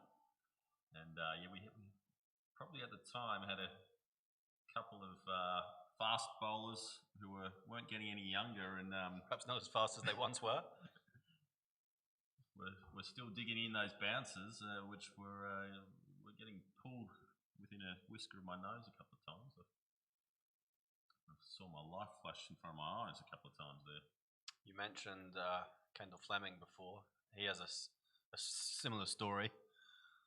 He wasn't quite so lucky going in under the lid. So Ryan Harris, great Australian fast bowler, of course, came out to bat and demolished Kendall's helmet. We were lucky enough to meet Ryan Harris at the Under-19 World Cup earlier this year, and Kendall was quick to remind him that he still owes him a helmet. to which Ryan Harris said yes, and he remembers the incident very clearly because he was absolutely terrified, thought he'd killed this young lad. Fortunately, the helmet did its job on that occasion. Kendall was fine, but spent a bit of time undergoing the concussion period, I think. What a player, Ryan Harris. What a player, yeah. Even as an Englishman, I'd say he's probably my favourite Australian fast bowler of certainly his era. Someone just great to watch, the way he ran in, gave everything. Pretty good lad too, from what I understand. Certainly pleasant enough when we met him.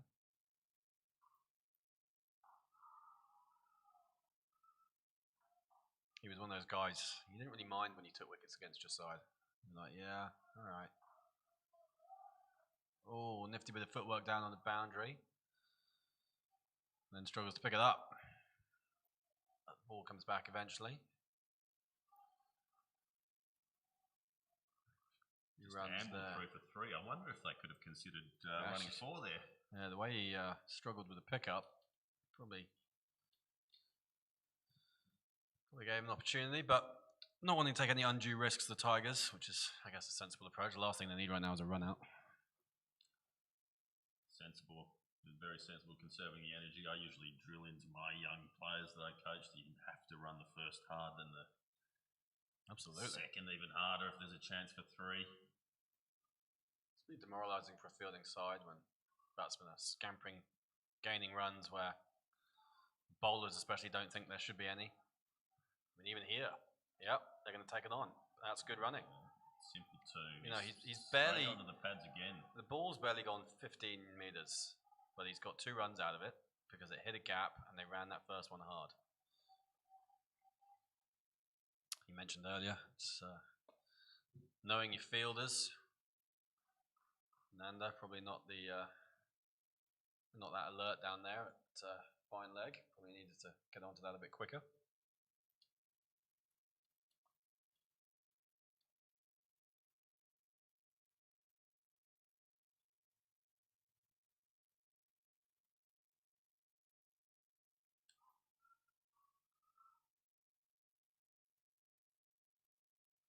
Days like this, Dougal, it's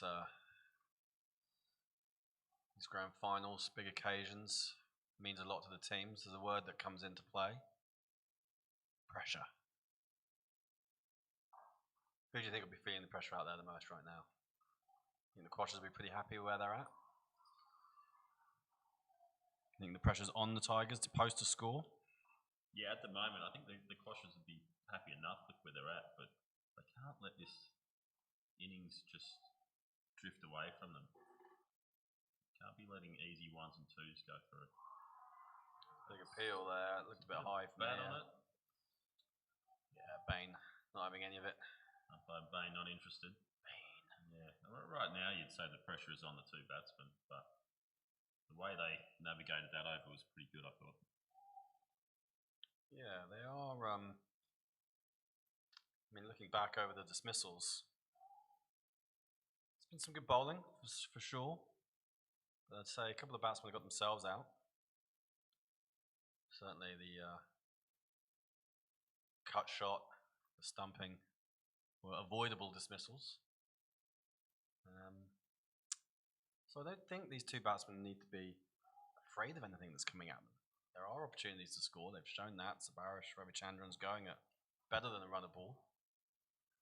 Manoj Bhardwaj doesn't look concerned. He may not be scoring runs particularly quickly, but he's doing his job right now. 21 overs gone, 76 for 4. Oh, as I say that. That was a pretty good delivery. His first over wasn't too sharp, Yash War, but since then, he's really knuckled down. His last 4 overs gone for just 8 runs. Picked up a wicket in there too.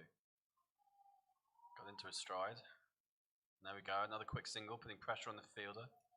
Didn't pick it up cleanly. Field continues to come in for Manoj Bhardwaj, who's just 4 off 20 at this stage.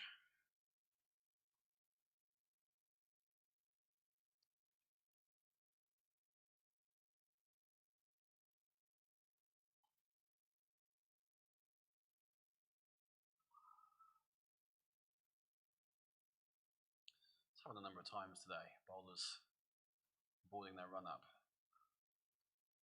Always wonder what that's for. Bowlers really should be able to get through their run up, shouldn't they?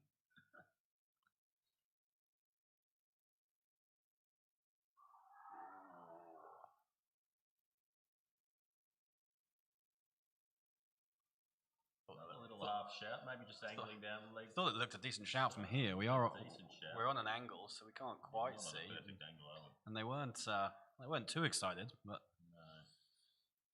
Chris Thurgate dismissed that one pretty quickly. I wonder if maybe the bugs have descended down there. I can see a few guys waving in front of their face, and perhaps that's why Yash War aborted his run up a moment ago. There's a certain time of day the bugs come out really for about an hour. Yeah, I reckon we might be. It's usually later in the afternoon. It is. Perhaps there's a midday window.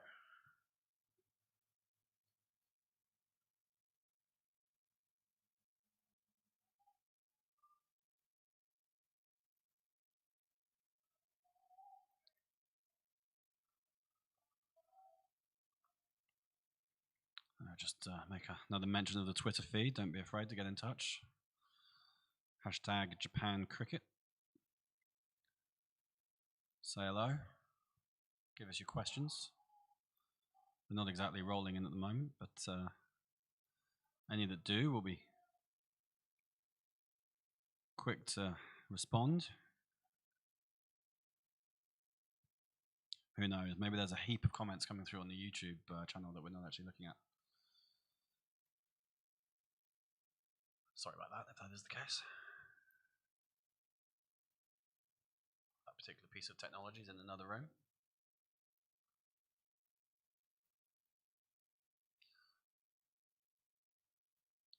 Mano just waving his arm frantically out there. I think it's probably to do with bugs rather than gesticulating wildly about the field placings or anything else.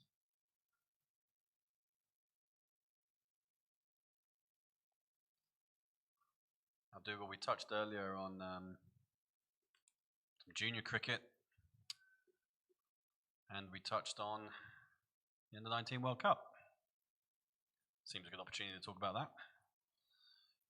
You and I both went out to South Africa in January to take part. Came up against some pretty good teams. It's pretty big news, Japan qualifying for an Under-19 World Cup. Massive news. You enjoyed the experience? Of course, yeah. What a wonderful experience for the 15 boys who were selected to represent Japan at a World Cup. It's an experience they'll never forget. Absolutely. I was chatting to the captain, young Marcus Thurgate, a few days ago, and he was actually doing a little interview for a media network back in England, and they asked him about his experiences playing cricket in Japan, and he was quick to say that never in his life thought that playing cricket would take him to somewhere like South Africa. So, oh, that's a shout. That's a big shout against Sabarish. Shout. Rahman is on his knees, beating the ground. He was pretty convinced, but now the umpire on the front foot. It was a half step forward. I'm just wondering if Sabarish managed to get himself outside the line of off stump. Yeah, the umpire didn't really look that bothered at all, and you know, the appeals died out very quickly. It wasn't one of those ones where everyone's charging over excited, but they know it's the big man. And any slight hope, they want to see it come off for them. But yeah, I mean, the opportunity to go to South Africa, and we've been pretty lucky. We've been to several places around the world to coach, manage the national teams and the boys and girls involved, being able to travel. And it's just the greatest thing about cricket, isn't it? Being able to go to different parts of the world. I mean, here we are, 2 expats in Japan, involved in Japan cricket. But being able to give those experiences to others is probably the best part of the job, isn't it? Absolutely, yeah. Being able to bring one of our national teams to another country to play cricket wherever it is just a wonderful experience for everyone. And yeah, I probably in the same boat as Marcus. I never imagined being part of a Japan World Cup effort. In South Africa, a bit of a culture shock for some of the players, I think. I was pretty lucky. It's my second trip out there, so I had some idea what to expect, but tell a lie, 3rd trip out there. I think I was the only one in the touring party who'd been, and I think certainly that bus ride to the game in Soweto, just outside Johannesburg, was where certainly some eyes got a bit wider as we looked out of the windows. For those that don't know, Soweto is an enormous township in South Africa, where Nelson Mandela's from.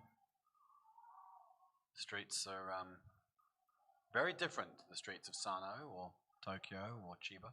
Yeah, it's a bit happening.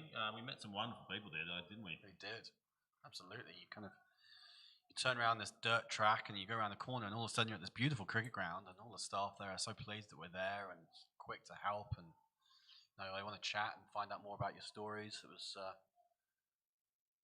fantastic. Of course, the Japanese boys are all a bit shy.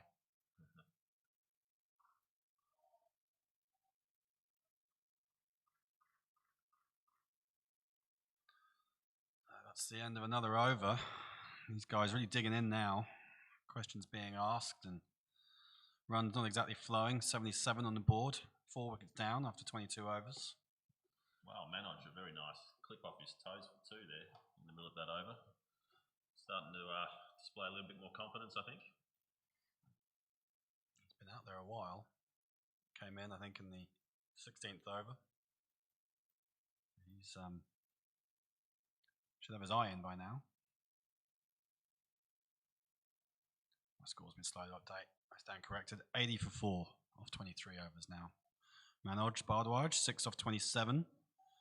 Sabarish Ravichandran, 46 off 46. Funnily enough, this season, Sabarish doesn't have a 50 to his name. He's just got the 200s instead. He's got a number of 40s in recent weeks. I'll tell you what. He's placed that perfectly. That will be his half century.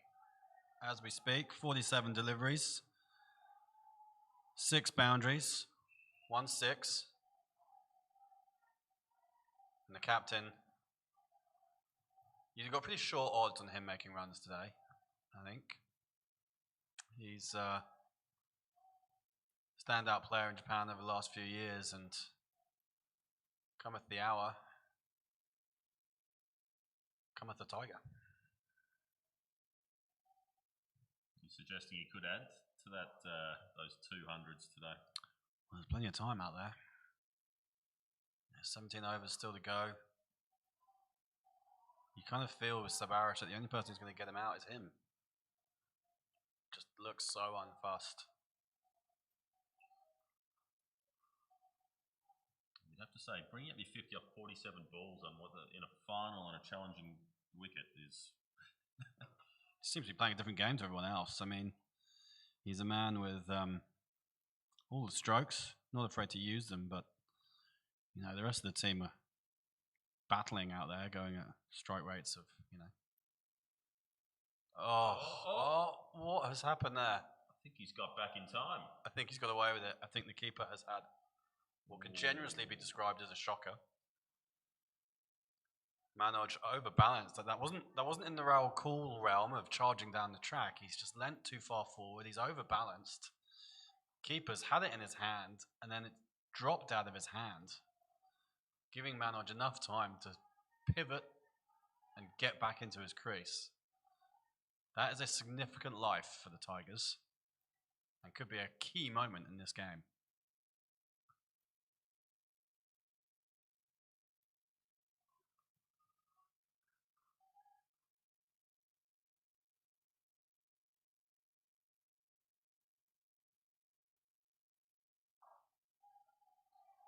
Now a misfield and a single to get him off strike. Rajendran's the wicketkeeper. Alan Kumaran. Apologies if I'm not doing his name justice there.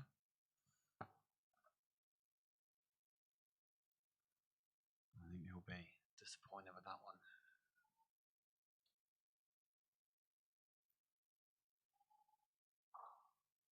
That's well hit by Sabarish Ravichandran.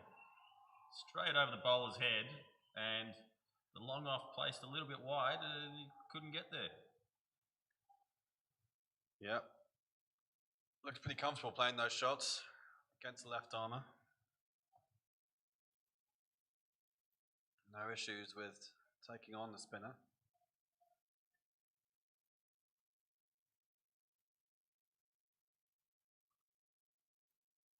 Plays a square of the wicket this time. Oh, he's just got a boot to that backward point and just redirected it all the way out to the extra cover boundary. Turned a 1 into a 3.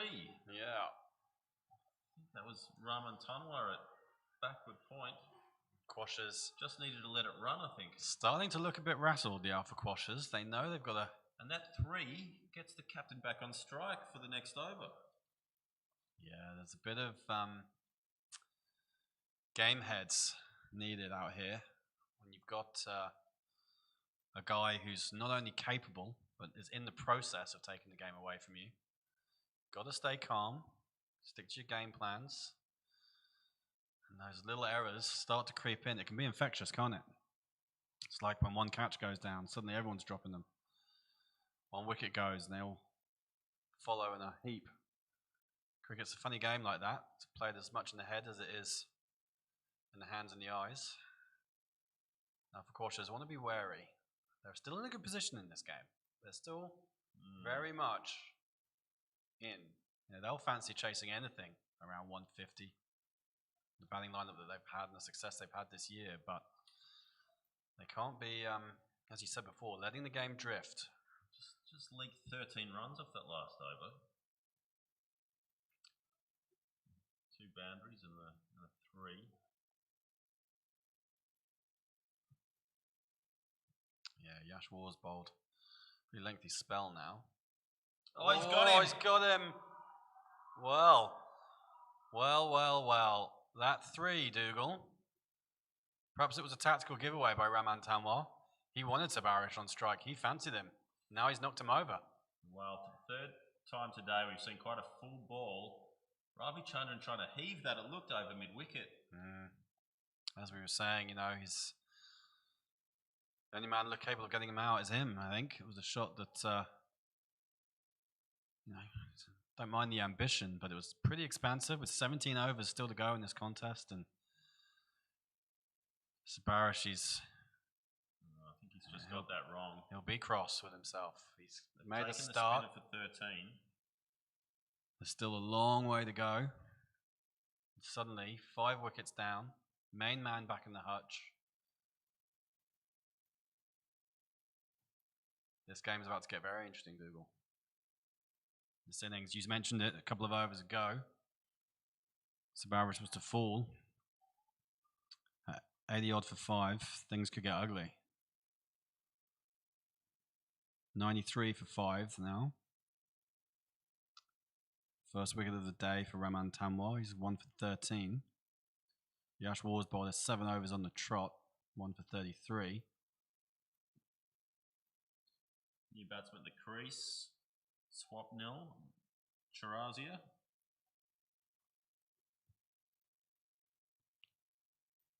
That's him. And yeah, we're just getting towards the tail now. Swapnil more of a bowler, I think, in his role for the Tigers.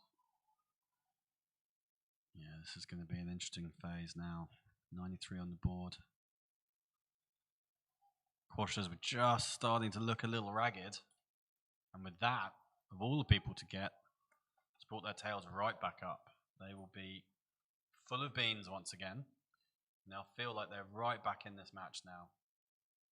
They'll be wanting to knock these last few wickets over. Keep the score maybe even below 130. It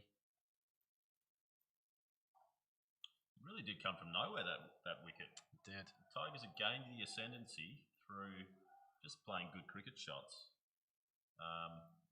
Sabarish had the support still. Playing very Manoj straight. was doing the job. And a big swing. Must be set a little bit across the line, and he's lost his middle stump.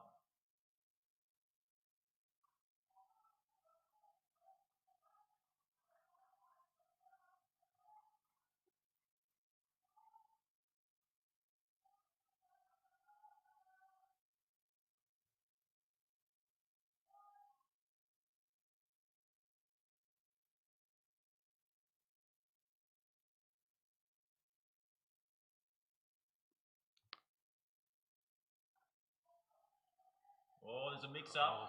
Oh, he's going to be all right, I think. Goodness me. Cricket is a funny game, isn't it? We were just saying, played a lot in the mind. I was talking really in regards to the quashers. Looked like the wheels were coming off a little, and all of a sudden it's completely flipped with that one dismissal. Tigers looking a bit ragged suddenly. Decision making becomes a lot harder. Pressure, we talked about before. Who handles it best?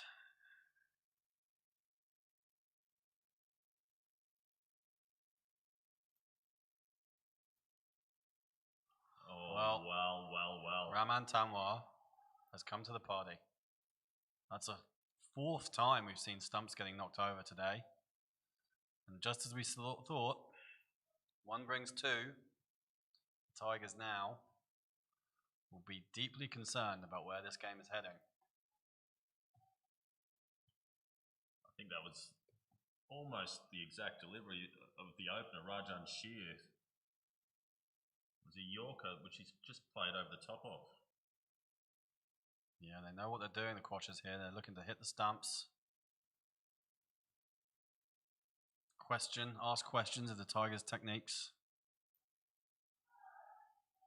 And they are pumped. You sometimes see in international test matches they have a win percentage which a computer calculates. I think we've just gone from a probable Tigers win to and it's just flipped the other way very suddenly. Yeah, they do that in red and blue, I think, and I've been seeing a fair bit of red and blue changing sides in other graphs over the last few days. These swinging moments. You're talking about the US election. I am. I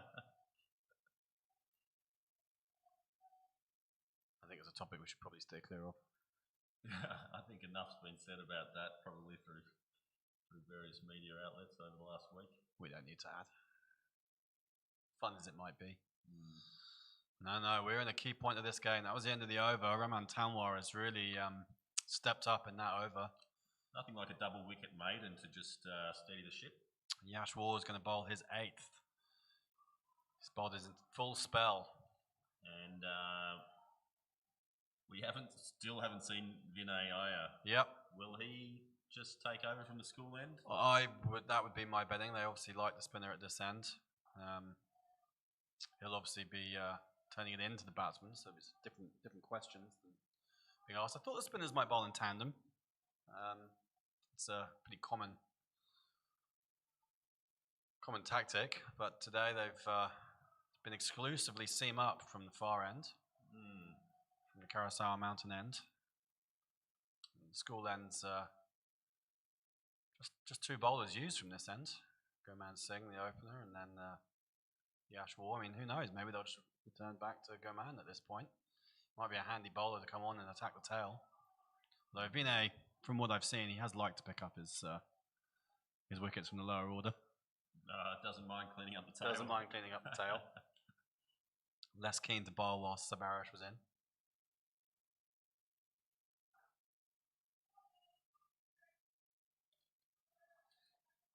We will see. But certainly the Tigers, they'll be feeling this now. It's an interesting section of this contest.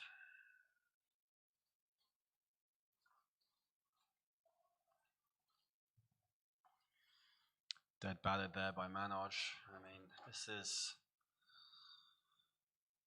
part of the game where you have to reassess, you have to look at the scoreboard, you have to still be aware that there's a lot of overs to be bowled. 14 overs still to go. And really, with that long in the game still, we haven't even got to the second drinks break yet. Recalibrating. 140 is still very much gettable. Just looking at 3.5, 4 and over for the next 14 overs. Don't have to take too many risks to do that, but bowling's been pretty tight. Raman Tanwar tail up, 4 overs, 2 for 13 now. Yash War's finished his spell. It's a decent effort. 8 overs, 2 maidens, 1 for 33. It's an economy rate of 4.12. The left arm spinner, a very useful contribution. Big wicket of Rahul Kool, stumping. Went for a few boundaries of Sabarish Ravichandran, but he won't mind that. Asked a few questions. Raman Tanwar's looking to hit the stumps. That's his tactic.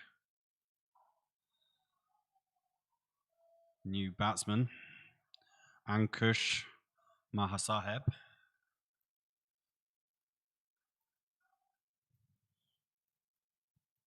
Saw off his first ball without too many difficulties, but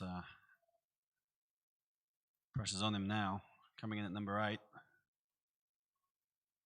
They're holding back Piyush Kumbhare, who likes to swing. Pretty effective batsman down the order.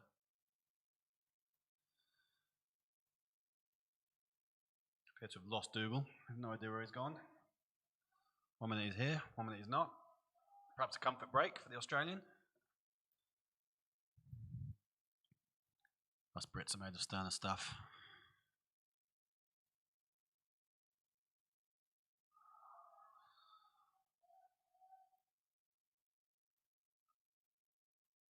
That is another wicket down. Goodness me.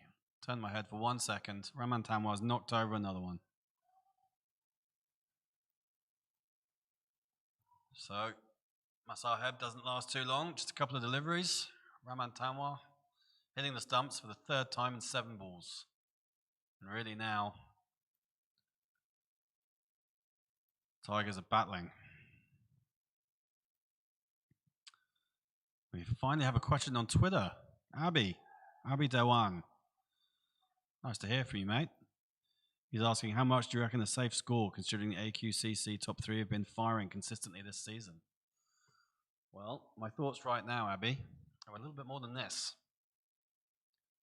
I think really the turf wicket asks some different questions of the batsmen, certainly, and that, the quashers will be in a similar situation where they'll need their top 3 to fire, and if they lose early wickets, they'll be in a whole heap of trouble as well.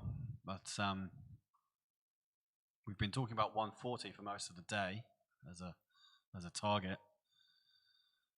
But I got to say, I think the Tigers now, anything they can get, really, they need 120 as an absolute minimum. So much time left in this innings, but with wickets tumbling now, really they've dug themselves a bit of a hole. That Sabarish Ravichandran wicket was such a big moment. Raman Tamwar's now 3 for 13. Taking wickets, not conceding any runs. He's really changed the game in his last 9 deliveries.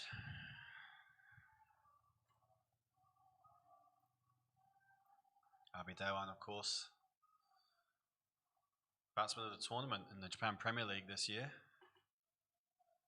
His Falcons team just falling short at the semi-final stage after a wonderful season. I'm sure he'd have liked to be involved out here today. Goodness me, first the batsman pulls out, now the bowler pulls out. It's all going on out there. Mind games. Mental questions being asked. Raman Tamwar is going to come in again. Try for the 3rd time to get this 4th ball of the over delivered. And that just turned around the corner for a single. So, the Tigers battling. Just 3 batsmen left in the hutch. I can hear the squeaking footsteps of Mr. Bedingfield returning behind me. There he is.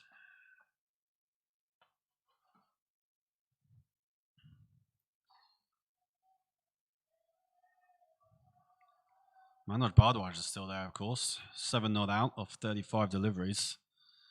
He's holding up an end, but at the moment now, with the game having moved on the way it has in these last few overs, runs are becoming key. And I think that somebody is going to need to be the aggressor. Puneet Kumar has come in. Whether he takes on that role with still a few guys left in the hutch to just swing, a quick fire 20, 30 could make a huge difference in this game. That's one approach. What do you think, Dougal? Do you send a guy out to just try and score some quick runs? Or do you focus on batting out the overs? 13 overs still to go.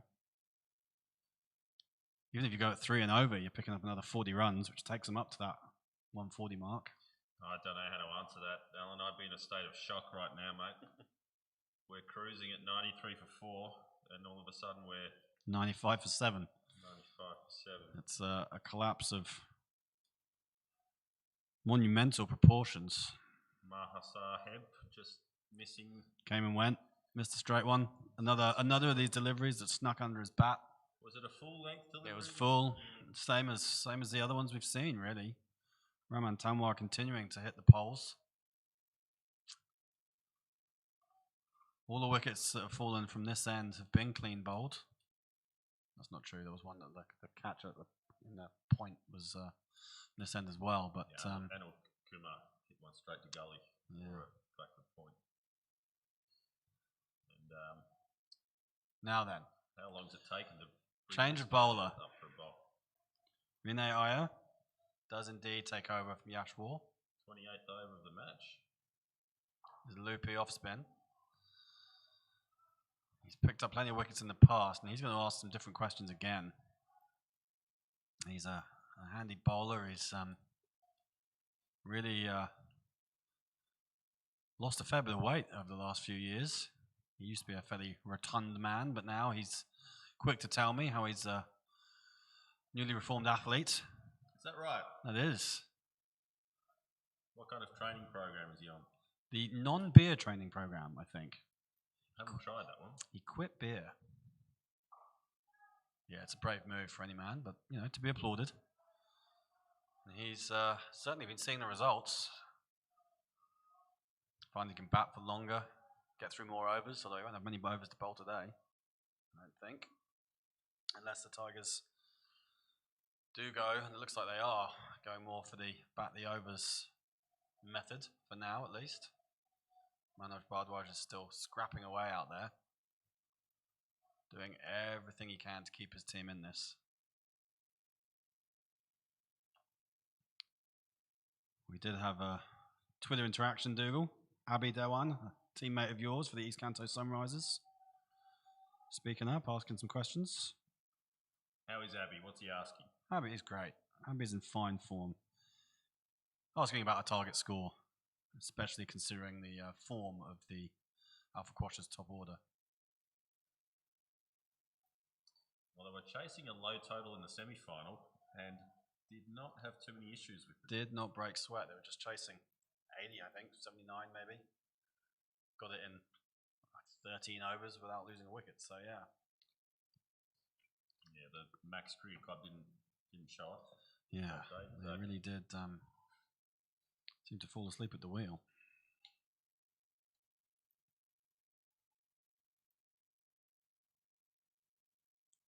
Well, for a while there, it looked like Max weren't going to let anyone else win the JCL title for a few years. It really so did look like sharing around a bit, isn't it? They did certainly have a strong hold. We saw on the JCA Instagram page, which if you're not following, you really should be. There's some cracking content on there these days. Did a flashback of the last 5 winners in the grand final. Max in there 3 times.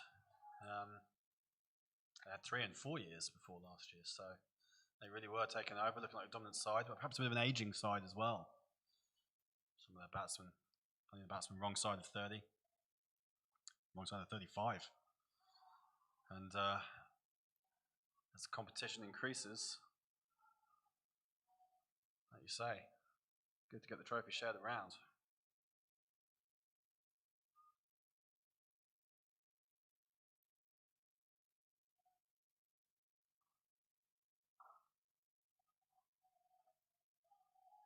Just a push down the ground from Puneet Kumar for a single.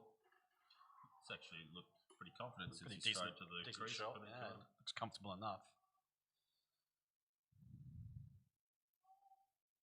These guys have got to be thinking, right, let's just get to drinks. Let's get to 30 overs. Go and chat to the captain. Come up with a proper plan for these last 10.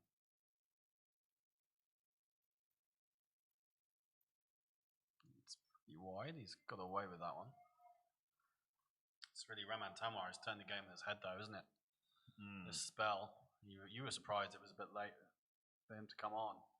He might have bowled a little earlier, but the other guys were doing okay. His first couple of overs weren't really. His first over very particularly good at all. was short, and then first ball of his second over, he gets the key wicket, and ever since then he hasn't looked back. He's took 3 wickets without conceding a run, I think. So, Abby Bray D1 from the Men in Blue Cricket Club and the East Canto Sunrisers was asking what he thought a safe score would be for the Tigers, considering AQCC top 3 have been firing consistently this season. He asked the question about 20 minutes ago. And He did, yeah. It's all changed since then. I have to issue my apologies. I got his club wrong. I said he was from the Falcons. Goodness me. No. Slap on the wrist. That won't win me any friends, will it? No. Apologies, everyone. Sorry. Slip of the tongue. So at the time he asked the question, I would have given him about 180 to 190.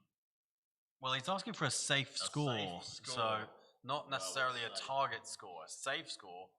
I mean, as I said, whilst you were fetching your drinks, he you know, the Quashers have got a battle on this deck too, and you never know what a good score is on any pitch until both sides are batted. But Yashua just fielding the ball at backward point and failing to release the ball. Looked like he was bemoaning the fact that he hadn't thrown it. Maybe a run-out opportunity. So I'd say a safe score would be 200, but they're not going to get 200, so they are not safe, the Tigers. No score is safe. It's not to say that they're not in the game, though. Yeah, I think that first 15 overs of the second innings is going to be absolutely vital. The Quashers can see off the new ball, get themselves into a position where they've got, 30, 40 runs on the board without being more than a wicket down. If they are only chasing around, probably looks like around 120 maybe, then they'll be pretty confident. But cricket's a funny game, and as we've just seen here, wickets can fall in clusters, and that Quashers middle order hasn't had a lot of batting. It's really been dominated by the top order. So, whilst the Tigers may be reliant on Sabarish, so the Quashers are reliant on their openers.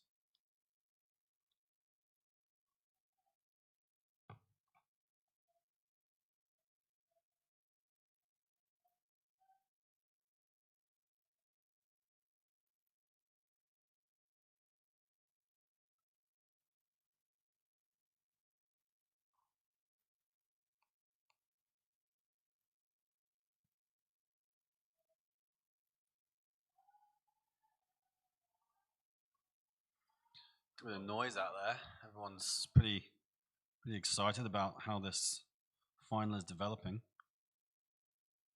Binaya coming on again.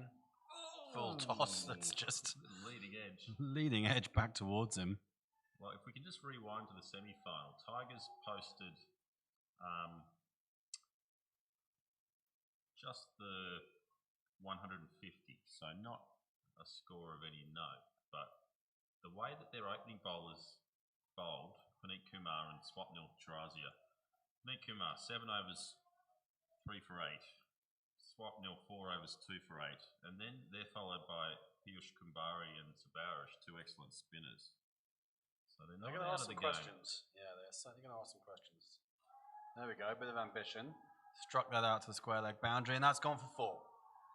That's a good bit of batting. He's shown some intent. He's come down the track. He's lined it up well enough, and he's just whipped it behind square, beaten the fielder, and a valuable boundary. As the Tigers, the Tigers team down on the boundary are more animated now than they've been all game. They know how important every run is at this stage in the innings. They're probably saying it's a final. Runs on the board. The pitch will deteriorate towards the second innings. It'll get dark. Light will be a factor. Yeah, well, there's all sorts of things. All sorts of things. But with Manoj Bhardwaj has been out there a long time, as it stands, and really he'll be the keep wicket now. That was his first boundary of his innings. If we could rank batsmen in the league this year on balls faced, I reckon Manoj is getting up there towards the top. Well, he's faced 50 balls now. He's got 14. That was his first boundary. That was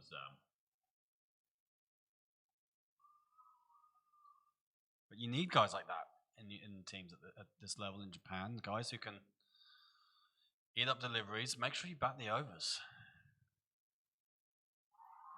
I'll be giving that out, Chris Thurgate. Nah, didn't like the look of that at all.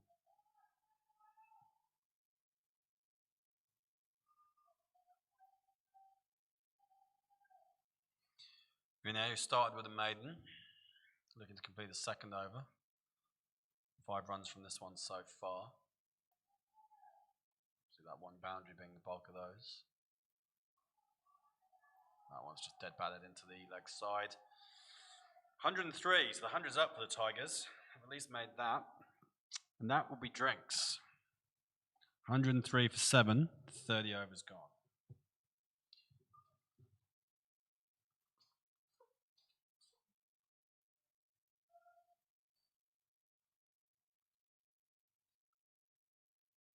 As discussed earlier, Puneet Kumar also looking pretty comfortable striding into the crease at number 9. So this innings is far from over. 103 for 7 at drinks. Last 10 overs to follow.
It's a long way to the water cooler.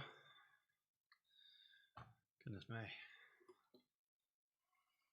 Just coming back from the final drinks break of the Tigers innings. Scores 103 for 7, and a section of the Tigers fan base has become very vocal during the break. I think they've got a drum over there. Come to life. Chanting some club songs, making use of the stands at SICG1. Chippy Sharks have a club song, don't they, Dougal? Yeah, we used to. You gonna sing that one for us? I'm not sure how politically correct the song was, and I don't think it's been in use for a while. Yeah, perhaps one more. We'll save for another occasion. Okay. My man. Slightly strange run up he's got. He just doesn't quite run up straight, does he? He moves off to the side as he comes in, but certainly pretty effective. Called wide there, so free run for the Tigers. I'll take that. Take what they can get at this stage. Just had a message coming from our what would you call him? Groundsman mentor. Oh, Groundsman lucky consultant Todd Luckhurst from Melbourne. Todd's come over here countless times, several times to work on our pitches. We've missed him this year. First year in a while he's not been over here. He's just commenting that the bounce might be keeping a fraction low just the last few overs. He's always keeping an eye on things, Todd, and coming to us with more advice on how we maintain our facilities. Is he sharing that with his protege, Mr. Uehara? Groundsman Uehara. I'm sure he would be. Groundsman Uehara was rolling. Did the final bit of preparation on the pitches early this morning, about 7 a.m, getting them ready for the day's play. Actually, I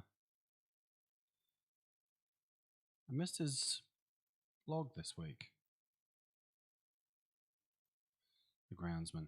I missed his video diary.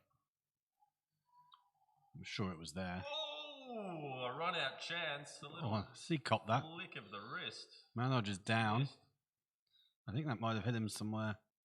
Or is he cramping?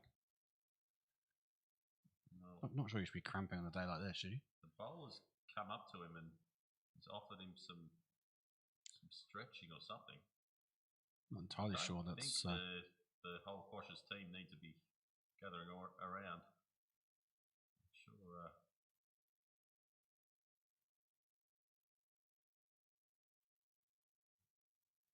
How's umpire Bain dealing with this situation? Looks like they're calling for... No runners in the JCL, are there?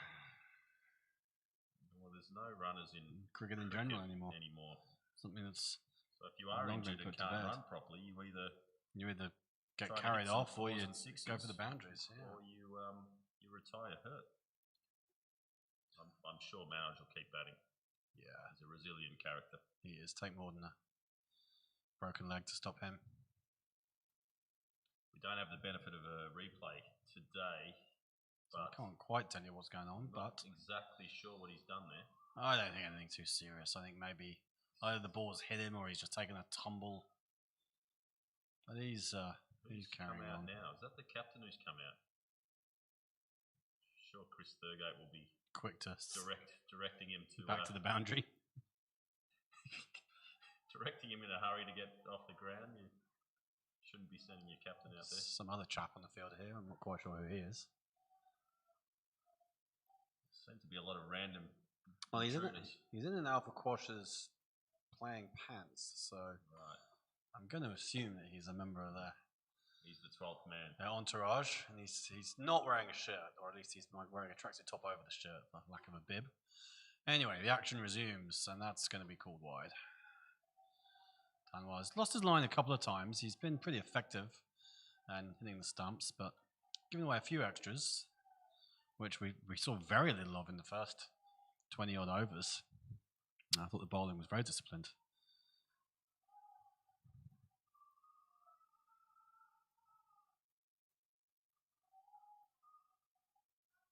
How's that game on ground 2 looking, Dougal? The Division 3 final. You're able to give us an update on that in due course? Oh, he had a nibble at that one. Puneet Kumar. Questions being asked there, but he's not made any contact through to the keeper. It's been a tough day for the keeper so far. He's not done a bad job. Missed a stumping of Bhardwaj early on. Bhardwaj just seemed to be stretching his hamstring a little, so something's a little bit tight out there, but he's battling on. So it's either a muscle strain or he's just cramped up, which would be unusual on a cold day like this. Yeah, very much so. Been out there a while, but it's not... it's more likely to be straining something from seizing up, from lack of action, rather than overdoing it. Been running hard, but... For those interested in the Division 3 final, the Falcons are 99 for 7 after 35 overs. So you'd have to say the Rangers are in the box seat there. Like a bit of a battle over there. Their first trophy. Close. I don't think Thurgate's too interested in that one. Renee likes an appeal asking what was wrong with it.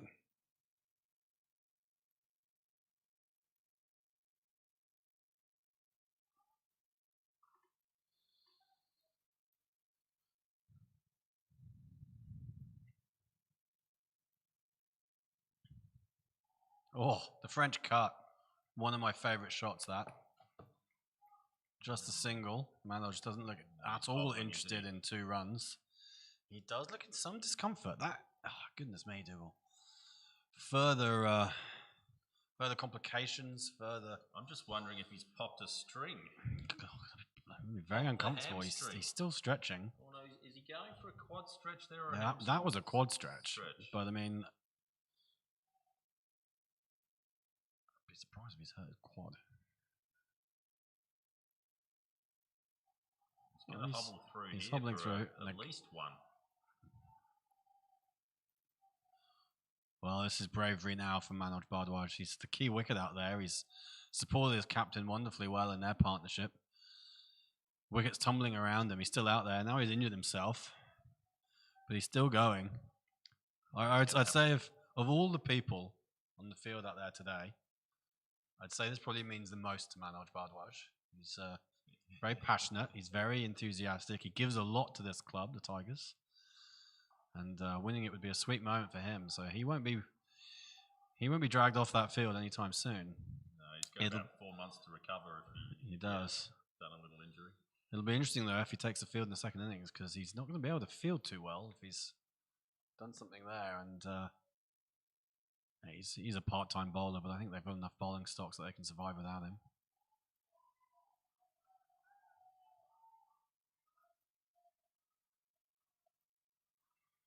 Looks to the heavens, stands at the non-striker's end. I think he's just wondering how he's going to get through the rest of this.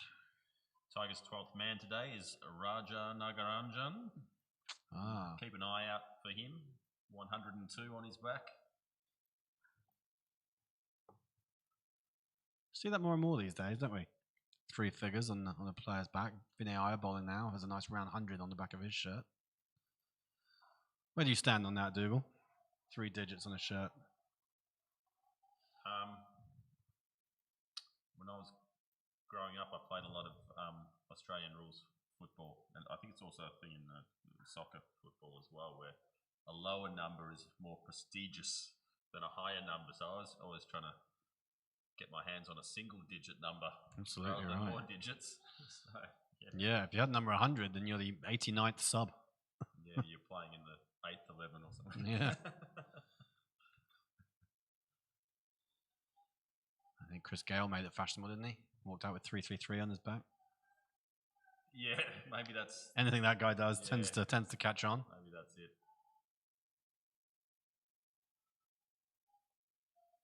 Okay, Manoj to continue. Faces up to Raman Tamwar. Still bowling. Decent spell. They've given their bowlers lengthy spells, the Quashers. None of this couple of overs and then change. It's been very much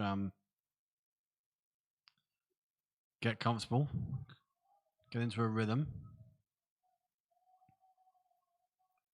Yeah, it's old school captaincy. Give your bowlers a nice long spell to find their rhythm. Nothing wrong with that. Nothing wrong with that at all. In the middle of August when it's 39 degrees, there is something wrong with it. Yeah. Today, no problem there. Oh, it's another straight one, but a bit high, and Bhardwaj limps through. I think that no signal from umpire Bain, so that's runs. Bhardwaj 16 not out. Another example of obduracy from the oh no, there's the signal. Leg buys. Bit late, but that run will be scratched off by Bhardwaj's total. Tanwar into his 8th over now, so it's quite the spell for him. 3 for 21 so far. Spell was broken up by the drinks break, so gave him a little rest, but it's a fair effort to bowl 8 overs on the trot for a seamer. He's got a decent length run up. Thankfully, as you say, it's not 39 degrees. I used to bowl a little bit of medium pace. I never bowled 8 overs in a row. That's a lot. Yeah, that is a lot. But obviously got a good engine on him. I wouldn't classify myself as any kind of bowler. 2016 JPL Bowler of the Year, weren't you, do? Not to be sniffed at. Oh, Manoj, goodness me, he's going to go down again here. That looks like cramp to me. I don't know what's... He's really uncomfortable. He dropped his bat as he went past the line, and he's clutching his hamstring now. And he's gone a long way past the stumps. He limps his way back. His partner, Puneet Kumar, comes to just have a check with him. He's not interested in talking. Get out. I'm carrying on batting. Well, he's going to carry on. There's still 7.2 overs to go in the innings.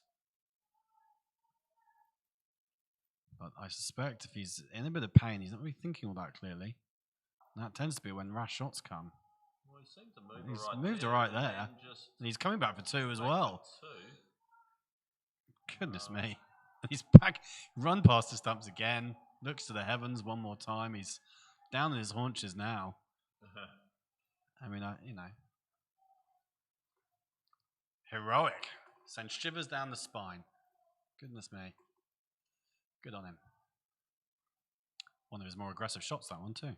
He seems to be running okay and then just pulling up. Yeah. 2 meters short of the crease. But if you can run 2, I think you're probably right. I think he's suggest that cramping he's okay. rather than any kind of muscle injury. Yeah. Dead bats. Oh no, he's scampering again. Yes, So dead batted that for 1. support from the boundary, very enthusiastic from the Tigers. They appreciate his efforts. He's down on his haunches again. Not sure about the Quash's fielders just letting a player, Injured man an injured get through player for scamper singles. through for a single. He's kept the strike as well. He's certainly the set batsman. He's been in for 60 odd deliveries now. 7 overs to go. The score's edging up towards 120. So Dougal, that 140, that magic number you said at the start, still on the cards potentially. Yeah, 140 was the magic number, which I would call a really competitive contest.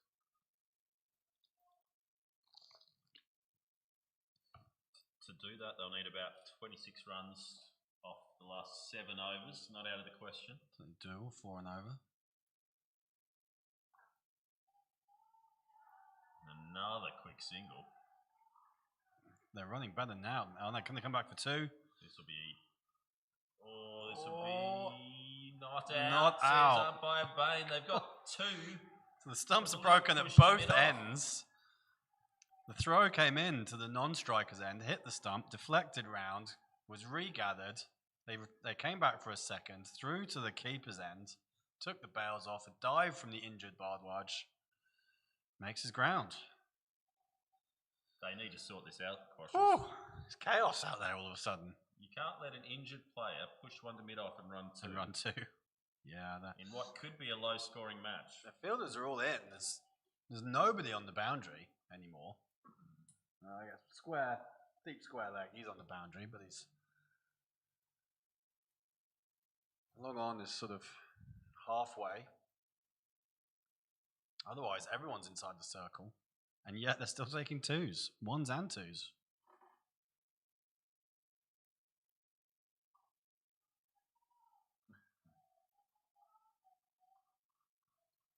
Wincing with pain after every Delivery. here, Manoj. Now they're going to need a new bowler at the far end, Dougal. Who do you think's coming on? They're going to recall one of the opening bowlers. Nanda bowled a good opening spell. Seems to have been the go from that end. Think he'd return? Or do you think they'd look to the other opener, Goman Singh? Or perhaps someone fresh? Nikhil Charjad's still got some overs left. I think they'll probably go with Nikhil Charjad, the tall seam bowler. Oh, that was very loopy. Well, He's got away with one there, Vinay. That needed to be whacked through the covers for 4. Yeah, maybe he had problems with his legs, nothing wrong with his arms. Still, gutsy, Manoj Bardwaj, for sure.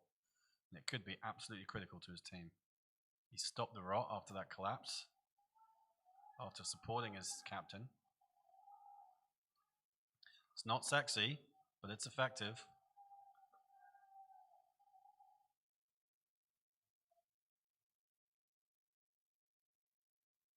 So still in the sheds for the Tigers, Joe George, one of their seam bowlers, and Piyush Kumbari, spinner, who gives it a bit of a whack. Yeah, I thought we might have seen him earlier. I thought he might have come in before now. He's not a bad guy to have still in the hutch at this stage. You know, once we get to 35, 36 overs, I reckon these guys, they're going to start looking for boundaries. I'm sure they are. At the moment, content enough with scampering, despite the injury to Manoj Bardwaj, who's gulping some water down at the moment. But yeah, Pierce will swing, I think. He'll quite fancy coming in with 3, 4, 5 overs to go.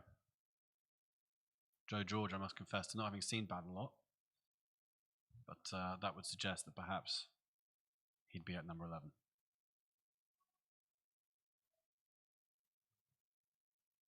We'll see. They're all padded up down there.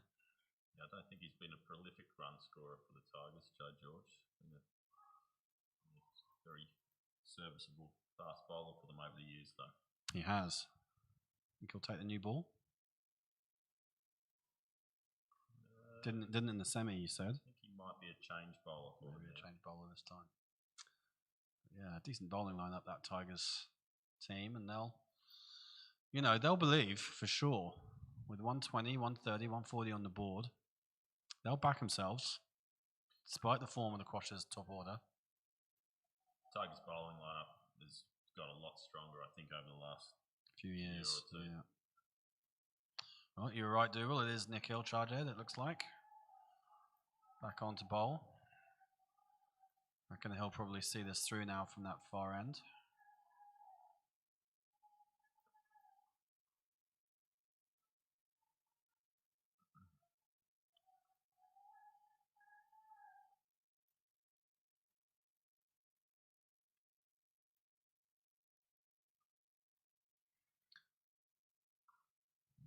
Yep, they are just running everything and still not being sharp enough. The Quashers fielders there didn't pick up the ball cleanly.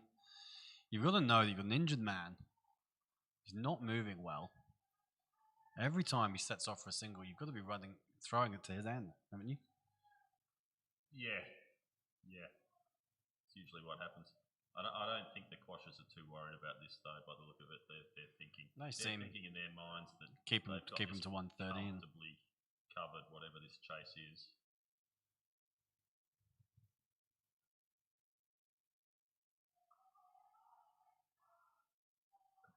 Again, not picked up cleanly. The throw not even coming in, and the single taken.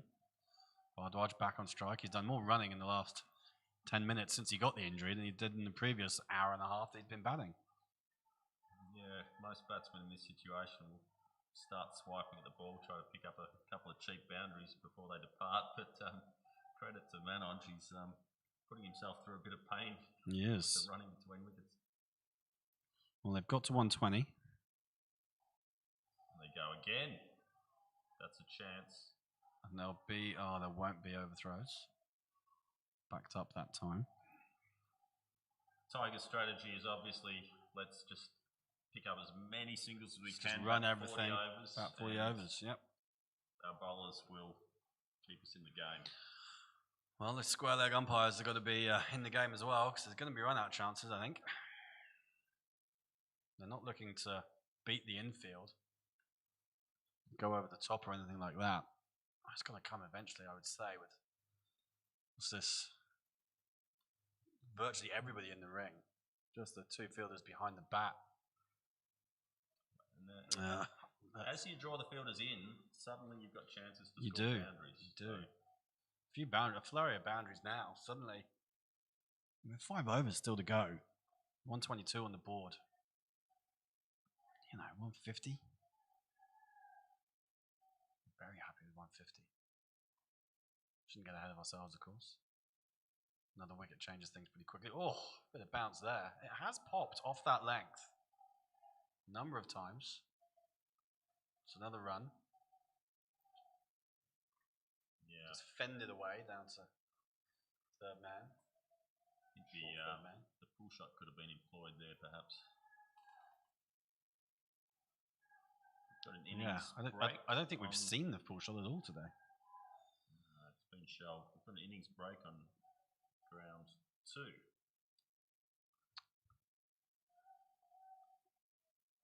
What was the conclusion in that first innings? Round 2 is that the Falcons have been bowled out for 102. Wow, they lost those last 3 wickets for zip. That's not going to be enough, is it? Well, I wouldn't think so. But I don't know how strong the Rangers batting lineup is in Division 3. I know they've had a pretty decent season. I think those two teams have been the strongest in that division, but The pitch looked finals okay to me this morning. finals can do funny things to people. New pitch brought up by groundsman Uehara, and Comfortable run that time.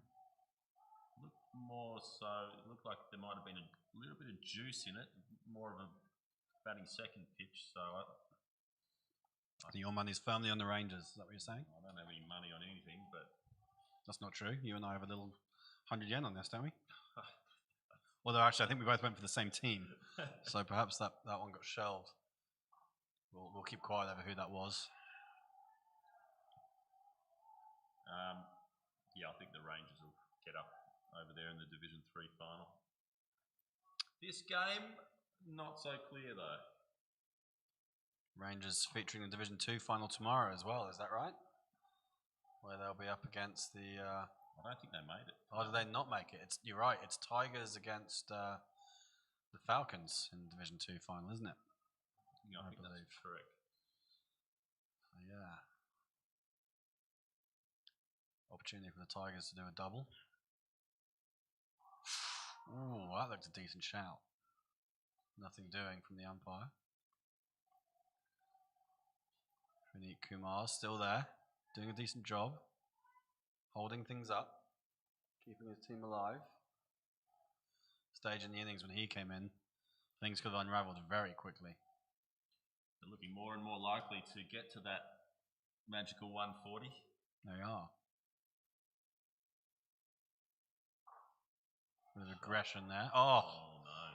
that has gone straight through the fielder. He put down the short barrier and it still managed to get through his legs. Pretty long legs, Nanda. So an extra run given away. Don't know how that's got through. A couple there for Praneet Kumar. Just reties his shoelaces. Takes a little breather, composes himself. He's playing a pretty useful hand this in support of, well, I'd say he's not really supporting Manoj Bhardwaj. I'd say they're going shot for shot really, but it's a vital partnership for the Tigers. They really were in all sorts of turmoil when Kumar came in. Yeah, they played it well. They really have steadied the ship and leading their team to a competitive total. What we think is a competitive total. It's in the air. Aggression now, but he's got away with it. Yash War out on the square leg boundary comes in and keeps them to 1. Kumar will keep the strike. No rapid scampering there to try and turn that into 2. Just happy with the single. Another over gone. 128 now the score. Still 7 down. So 150 might be in their minds. I think it should be in their minds. Should be, yeah.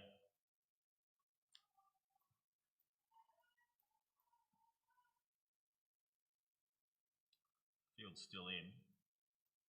It's a little bit of a half field this one. I'd probably prefer that they just had 4 fielders outside the ring and then their infield was quite tight on that single.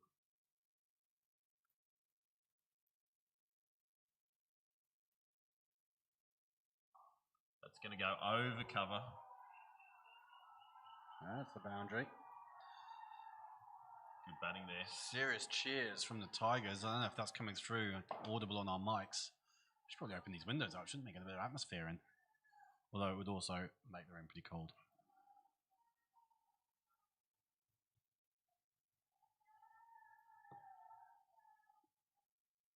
Yeah, they've now dropped out that deep cover. I think he's just a little bit late for some of these fielding changes here.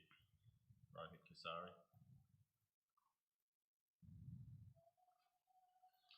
Is this Kasari's first year captaining the Quatters in this division? Yes, I think so. I think it is.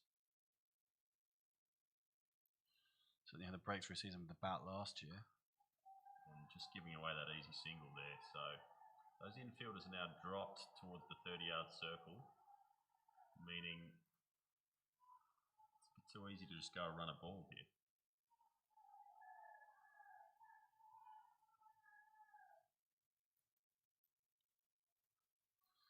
these batsmen have done a terrific job, and Manoj Bhardwaj seems to be over the worst of that cramp. He's moving freer again now.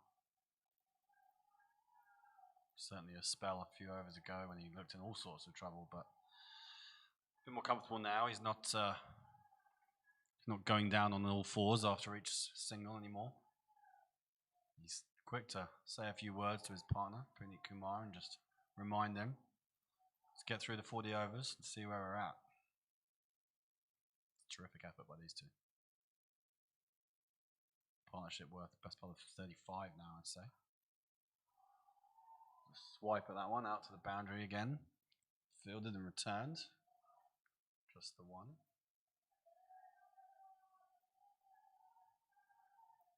Partnership's up to 44. 44. Came in at 90, did he? Yeah, it's a terrific effort. 42 perhaps.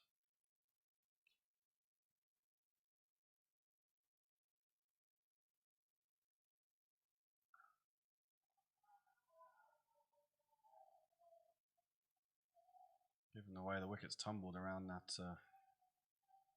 30 over mark. And this over we've gone 4 single, single, single, single. No dot balls to speak of yet. That's exactly the way they should be playing it, shouldn't it? Look to get a boundary early and then don't take any more undue risks. Just you get that boundary early and all of a sudden it becomes a 9-10 runs off the over. It's valuable. That's a better delivery though. Over the top of the stumps. Batsman threw the shot too early. 8 off the over. Gathers. Handy over. 136. 3 wickets in hand now. They want to go at least to run a ball. 3 overs to go. That takes them to 154 run a ball. I reckon they want more than that. I reckon they'd be looking at 8 and over, 1 boundary and over at least. And then the singles with hitters to come. I mean, they've been taking the risks anyway with the running, so I think they just keep doing what they're doing. I think if they could strike more boundaries, they probably would have done by now. But what they're doing has been very effective. Certainly the guys padded up have been standing on the boundaries edge for the best part of 10 overs now. Using up a fair bit of energy in the cheering. There'll be some adrenaline pumping out there, I'm sure. Now are going to continue. Looks that way. Long conversations about the field settings now. Scheduled finish should be 1:30. Is that right? Around that time, perhaps a little earlier. Ah, no, it is a change of bowler. Gurman Singh has returned. Opened up at the start. He won't get the swing that he's gets at the beginning of the innings, so it'll be interesting to see. I suspect he'll target the stumps. We might be a little bit over. I think we might be a little over as well. Here, which is not going to help the fielding side. Quashes at all. And they would only have themselves to blame. They would, yeah. I mean, the game hasn't really, even with Manoj. When Manoj first got the injury, there was a slight delay, but really, shouldn't be going too much over time if you can help it. Especially when you know you've got to bat second. That's just fended into the offside. Another single for Bhardwaj.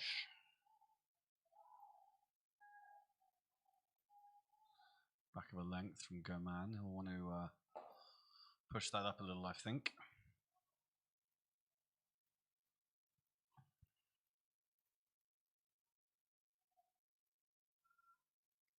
Four fielders on the leg side. Sweeper on the offside boundary. Oh, hello. Gone straight up in the air. That'll be caught. Oh, he's dropped it. Nanda Rangasamy, the man underneath it. It's a hideous drop, you have to say. Much to the delight of the Tigers. Cheers, drum banging going on from their supporters. Nanda, well, they'll be wanting the ground to swallow him up.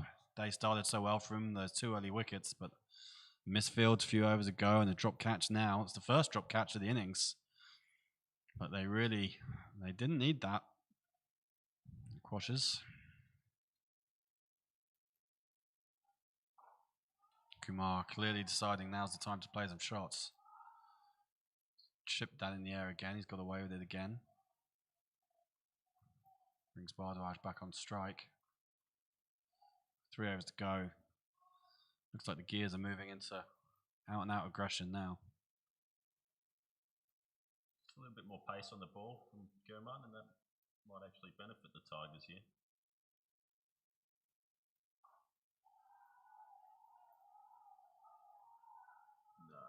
Bardwaj slips as he turns for a second.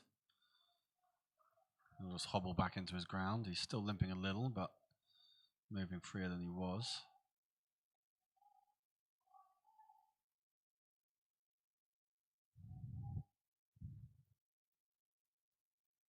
Notice after the drop catch, the fielders are immediately changed.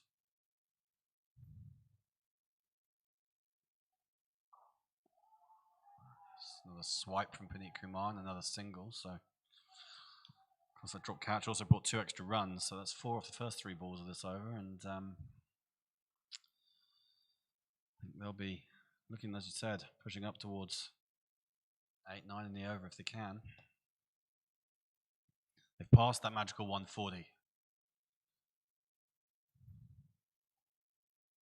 Oh, that's great.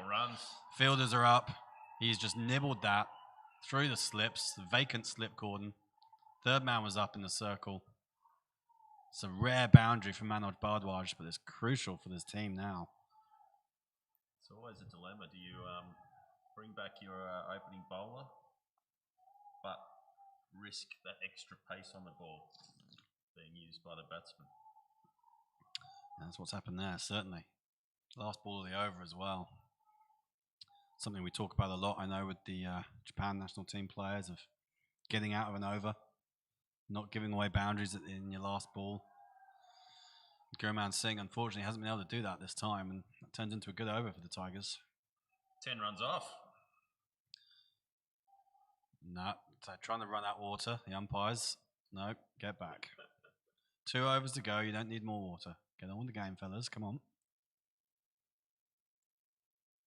Few team meetings taking place for the Quashers as I well. won't bother the Tigers, of course, if the this innings finishes a bit late. No. Just walking back into position now. The Quashers really need to be hurrying around. I'm not sure they're thinking really about the bigger picture here.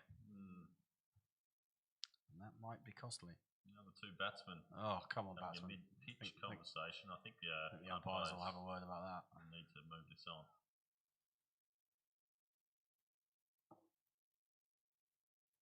Although with runs on the board now, Tigers will be feeling much, much better about things. This partnership has completely turned this game around. Be probably up towards 50 now, this partnership, which is a terrific effort. The 8th wicket. Hasn't always been pretty. That ball didn't go more than about 12 inches, I'd say, from where he hit it, and they've still got a single. Partnership's up to 54 now. Yeah, so that boundary at the end of the last over brought up the 50 partnership. And it's come in, reasonable time as they've accelerated in these last 5 overs. That'll be runs, at least 1. They're turning for 2. Come back for 2. The throw is off target there from, I think it's... Putting pressure on the fielders. Srinivasan down at third man. Red shoe Srini. Yeah. Just clutched his shoulder after throwing that one in.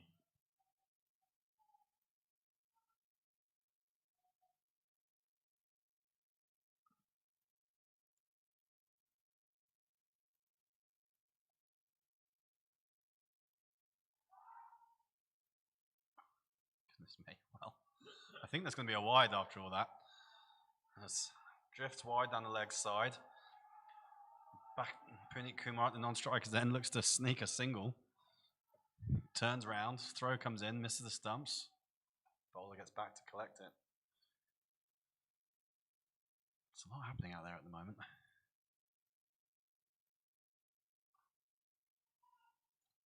calm shot, just eased into the offside and strolled through for the single. No pressure on the fielders there, no need to. No pace on the ball, but forcing teams into mistakes is one thing. And this innings is really the 150's really up. seesawed. And this, what's now almost a 60-run partnership, has come up about 12 overs. So you'd have to say a game-changing partnership.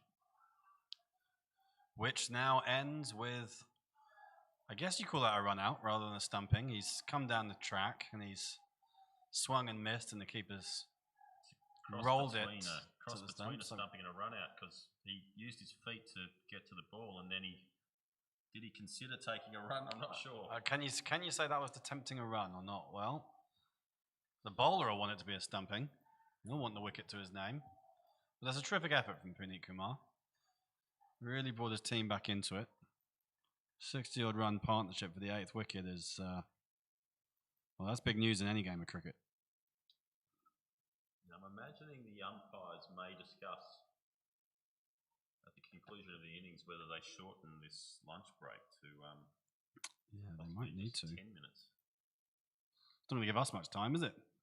No. Commentators got to eat.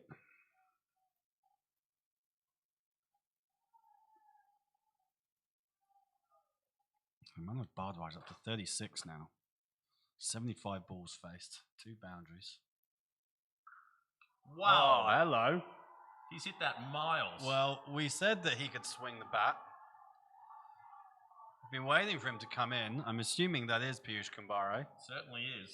And his first ball, he swung over mid-wicket for an almighty 6 runs. That is quite a way to announce yourself in this game. He's going to play a key role with the ball later. That's still to come, but we knew that he'd be here for a good time. So it's proving. First ball 6.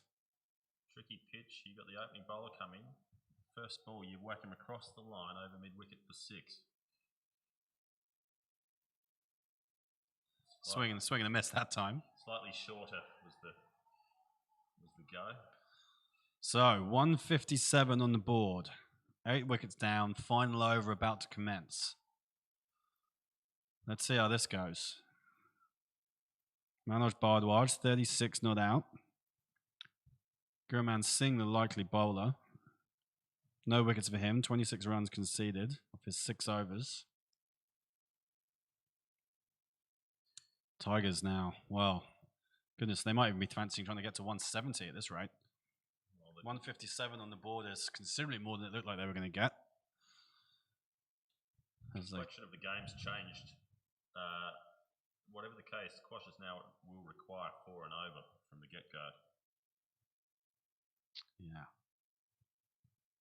They were looking pretty comfortable a few overs ago. You said they seemed happy enough to let the Tigers finish on around 120, which is what it looked like they were going to get, and then suddenly things got away from them. They just might have taken their foot off the gas. No, I definitely think they took their foot off the gas. Around that 30 over mark. I think when the collapse happened, they thought they were just going to roll through them, and that partnership has really hurt them. That's going to be 4 more runs. Flicked off his toes. Manoj Bhardwaj beats the man at the fine leg field who's up. He moves into the 40s now. And the Quashers really, they're moving slowly in the field. They're in no hurry to get that ball back. Well, the fielder's he's just strolling to pick up the field. To go and pick up that ball from over the boundary line. I think the morale in the Quashers unit. His hands on hips. There's a lot of teapotting going on out there. No one looks too happy with things. This game is seesawed. It began with Quashers taking those 2 early wickets to the openers, and you thought they were right on top after 10 overs, and then Tigers fought back. Suddenly they lost a couple more and 20 over mark, and then Tigers fought back again, and then on a 30 over mark, the Quashers are right in the game. Tigers 7 down for about 90, and then that partnership, these last 10 overs, changed the game completely. Bhardwaj, key to that, gets another single. 4 balls remaining. 160's up now. Kumbhare offering some fireworks. Left-hand bowler, right-hand batter. Looking to that mid-wicket boundary where there isn't anyone. Fielder trots out to long on now. Yeah, that's where he'll go. Indeed, he does. Couple of bounces to long Will they on. come back for two? They have. They have. I think that's going to be out. And Manoj finally. Bhardwaj's valiant innings comes to an end. Run out. And if ever an innings embodies a team effort, it's that. He knew he wasn't going to make that second run, but he wants Kumbare on strike. Sacrificed himself for that. He's out for, I reckon, 41, I reckon he made, off best part of 80 deliveries, probably. 41 off 77 and gets a standing applause on the way off. Quite the ovation, isn't it? He doesn't seem to be limping too much as he walks off, so maybe we will see him in the field after all, but he's got a bit of time now, put his feet up. And let's see, these last few balls, what the Tigers can get to. Gurman Singh comes in again. Full swung, couple of bounces. They won't get two that time, that's for sure. And there's no sacrificing the non-striker. So, Kumbare kept to a single. And I guess that's Joe George, the new batsman. What can he do? At this stage, I don't think it matters too much. 2 balls left in the innings. 164. 170 would be nice, but I think 160 is a great tally already. Yeah. the hat-trick appeal. How's that? From Gurman Singh. Chris Thurgate just dismisses all 3 of the appeals. Singles given. Last ball to go. Just as the clock strikes 1:30, so the innings has taken 3 hours. 180 minutes. A bit slow going.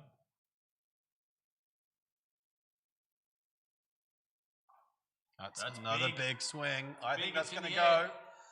Tamar can't get it. 6 runs. Quite the way to finish the innings. Kumbare, couple of sixes. Ends the innings 171 for 9. The Tigers Cricket Club. What do you reckon, Dougal? You think they've got enough? They've certainly taken the momentum into the innings break. Absolutely. Quashers look pretty downcast out there. They really had a grip on this game at the 30 over mark, with Tigers reeling at 93 for 7. They'll regroup here, the Quashers, no doubt, but plenty of good batsmen. They're probably chasing 30 runs more than they thought they would be, which just psychologically can play on your mind a little bit. Yeah, it's going to be some discussions in the centre there. They're still out in the field. They're still having a team meeting. They don't want to come off just yet. The umpire's just confirming the restart time, and I suspect that'll be somewhere around 22, quarter 2. Well, I think we can take a short break. Yeah, don't go anywhere, fellas and ladies. This game will be back, as will we. But for now, it's lunchtime. Thanks for joining us. See you soon.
Welcome back, everybody.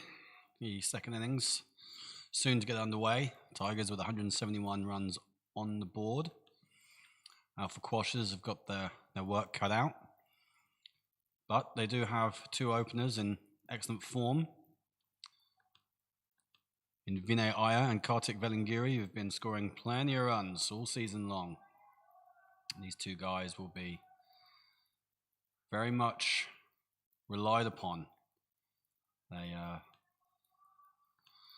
got them through the the semi-final against Max. Strong outfit themselves. They managed to chase down the fairly meager target of just 80 runs there without losing a wicket. They've had numerous big stands this season. And they'll be hopeful of another one today. And the team's going to need it if they're going to chase this down.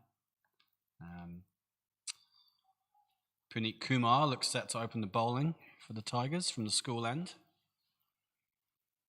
For those who weren't here earlier, I'm Alan Kerr, head of cricket operations at the Japan Cricket Association, and my colleague is Dougal Bedingfield, who has currently stepped out to take some photographs. We need something to put on our website, so he's taking care of that right now, so you'll be stuck with me for the time being.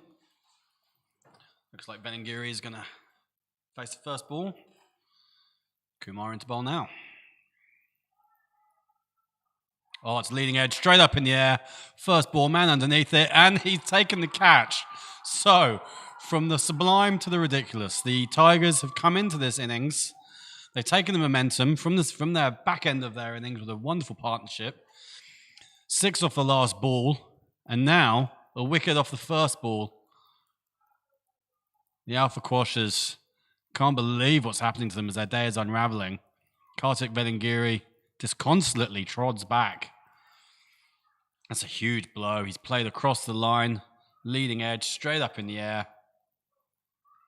Well, would you credit it? Tigers can't believe their luck. It's a tremendous start for those boys. Vinay Iyer will now be feeling a little bit of extra pressure, I'm sure. But what a position to be in for the Tigers. Never won the JCL Division 1. Forever thinking that it might be their year, but hasn't happened for them for whatever reason. Hat-trick of semi-final failures. But now, well, they're right in this. Best possible start.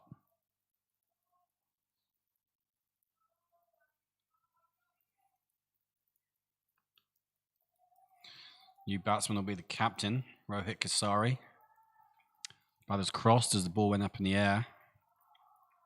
So it looks like he'll be taking strike. Puneet Kumar. Wow. Played a vital role already today with that partnership. Manoj Bhardwaj scored a crucial 23 at the back end of the innings before being run out. Yet here he is again. Can't keep him out of the game.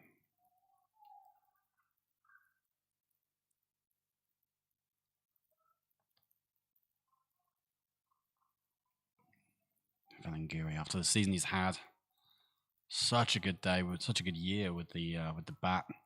Pretty handy bowler as well, but didn't get a chance today. Perhaps a bit of a surprise.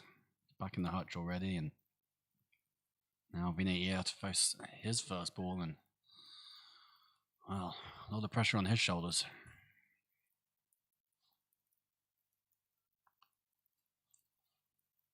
Kumar just abandoning his run up there.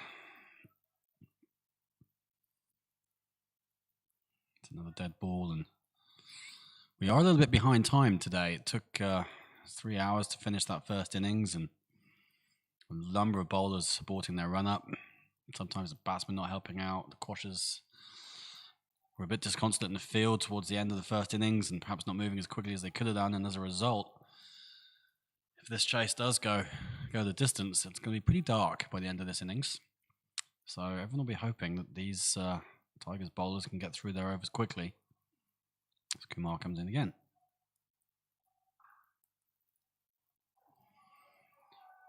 On the back foot. dead bats that really. Not looking to score. Yeah, it's a good day up here at the Southern International Cricket Ground. I'm sat in the old school building.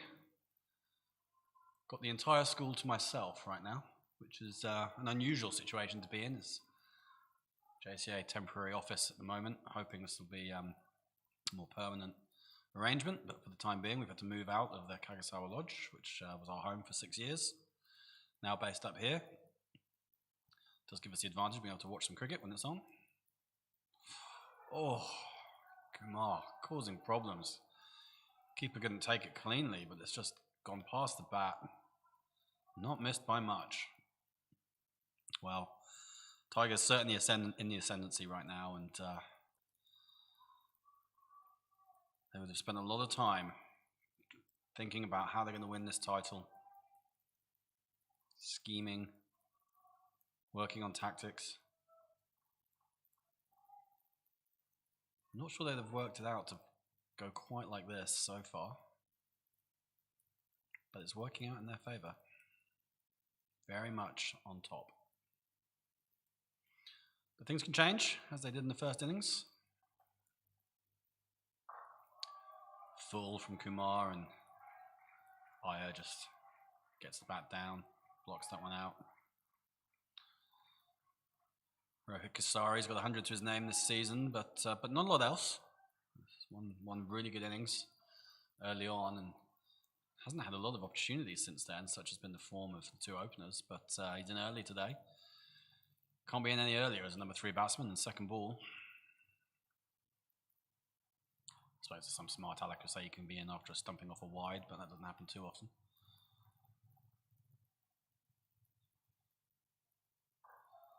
Another full delivery from Kumar. Blocked from Iyer. Caution seems to be the approach at the moment, which is fairly sensible because there's a lot resting on these two. The Quashers have a lot of guys who can chip in, but they're going to need a big innings from someone, you feel. They really would have been shaken by those big hits from Piyush Kumbhare late in the innings. A couple of sixes from him, last ball of the innings. Really giving momentum to the Tigers.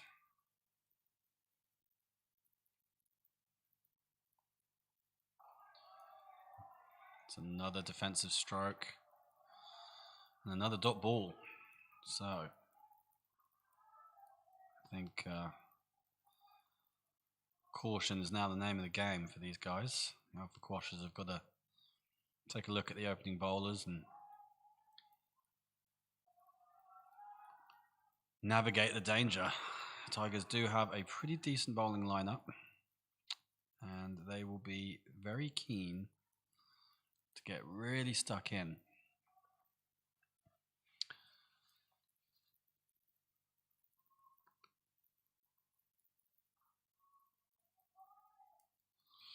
Don't forget, this game, other than being on YouTube, we do encourage anyone who wishes to join the conversation on Twitter. #JapanCricket. Ask us some questions. I'm here on my own. I could use the company. I'm sure Dougal will turn up before too long, but always willing to chat with any fans, any supporters, anyone new to Japan cricket who doesn't know anything about how cricket runs over here. Drop me a line, ask me a question, and I will try to be as informative as possible. Can't promise that I'm going to change your lives with this commentary, but it's all part of what we're trying to do now to get the game out to as many people as possible. Streaming is just the one camera today, but hopefully those of you who might have tuned in the past and seen our coverage of the Japan Premier League or the Embassy Cup, try and get 2 cameras and get the whole field covered. You'll just have to rely on my colourful descriptions. Oh, once through him, keeper doesn't gather it again. Yeah, you'll have to rely on my colourful description of the action, anything that goes on off the square, so I'll do my best on that.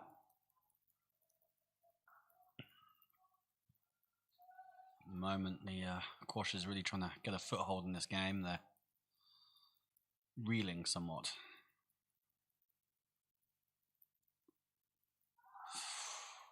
A bit high wrapped on the pads, but No real danger. Gerazia, the bowler, he went pretty well in the semi-final. Both these opening bowlers went well in the semi-final. Everyone went well for Tigers in the semi-final. Win over Tokyo Falcons. Oh, that's popped again. And that's given. It's another wicket for the Tigers. It's popped. We saw a few of those in the first innings. Well, Rohit Kasari gone without scoring. Can you believe it? This is a nightmare for the Alpha Quashers. They could not have imagined a worse start than this. 2 of their 3 star batsmen gone without scoring. That ball just popped. We saw it do that a number of times in the first innings from the same end. Shoulder of the bat looped gently to slip. Vinay Iyer standing at the non-striker's end. Well, what must he be thinking? 2 wickets down, no runs on the board. It's hard to imagine a worse start. Tigers absolutely ecstatic. Cock a hoop. Over the moon. What else can we use to describe them? Ecstatic.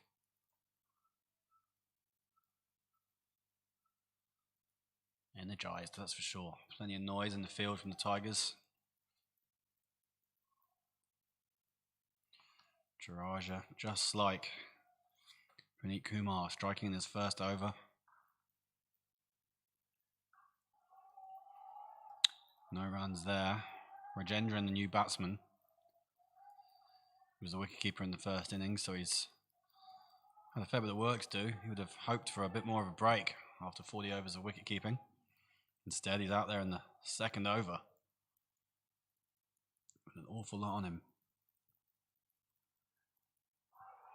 Goodness me, beats the bat. This is a dream start for the Tigers, it really is. And the Quashers looking around, wondering how their day can possibly get any worse. They 2 have just got to fight it out, really. 2 wicket maidens to begin the game. Begin the second innings. Wow, chasing 171. It's a tall order on any day, but in a final, adds a bit of pressure, and then when you lose wickets, both the catches, first 2 overs of the chase, really, you're up against it here, but Vinay Iyer is still there, so they retain some hope. He's got a lot of runs this year. He's been in fine form. Previous player of the year, of course. And really now, it's on him. I can hear some footsteps. I think Dougal's seen the action going on and thinking, right, I want to be back in this commentary box. Another dead bat from Iyer. This is not a situation he'd have been hoping for. Of course, he has won the title a couple of times in the past with Max. So he's accustomed to playing in big finals. Put on an enormous partnership against the Chiba Sharks a few years ago, and with Amigo Kobayashi, put on about 170, I think, in an opening partnership. Well, these 2 are basically openers now, as there's 2 wickets down without a run on the board. Kumar comes in again. Certainly no intent to get on the board.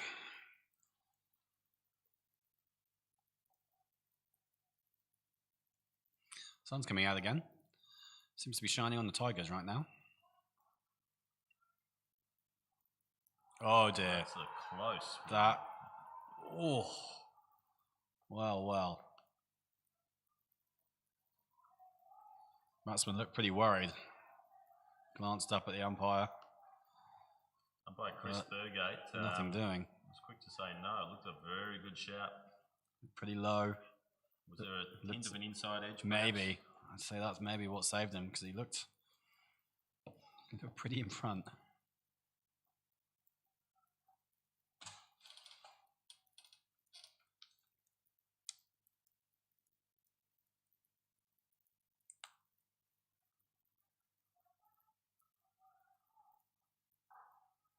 And that's going to be runs. At last, the quatters are on the board. No one out in the square leg boundary, so that's just flicked past the square leg. Runs away. 4 runs, and yeah. Something to smile about at last for the Alpha Quatters. It's been a pretty horrible last 90 minutes or so for them. But where there's batsmen, there's hope. A game of cricket is never truly over until the last wicket falls, so they've got to keep believing.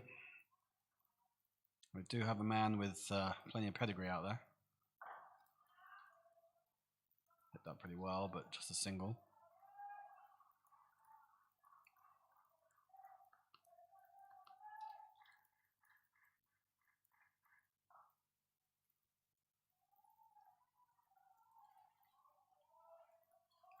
Just a reminder, we will keep you updated with the happenings in the Division 3 final as that progresses.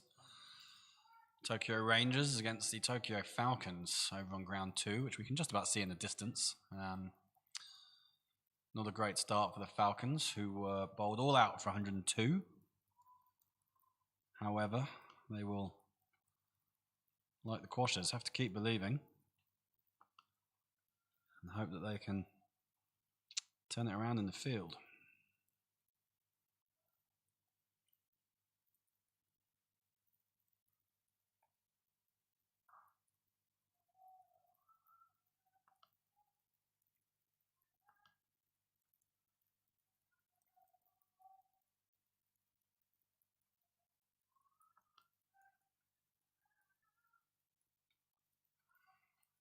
So Taraja continuing, second over after a wicket maiden to begin.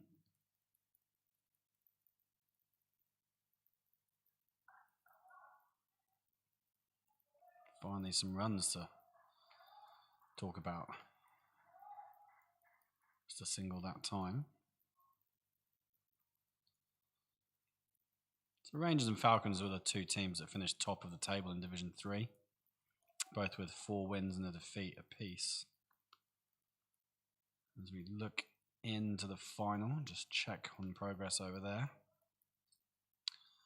I can tell you that the Tokyo Rangers seem well in control. 51 runs on the board, 1 wicket down. Their first year in the JCL, and they look to be cruising towards a Division 3 title.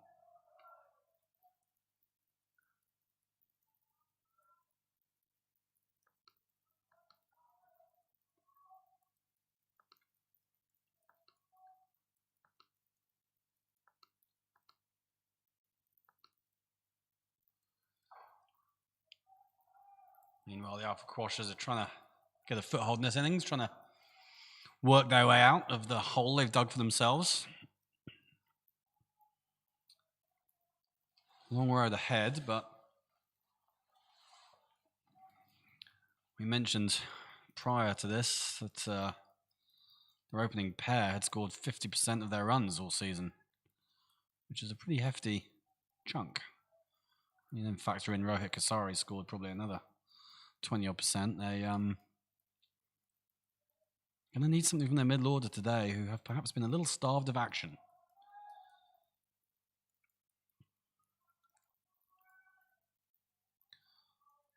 All part of the learning experience, of course. The first final for them.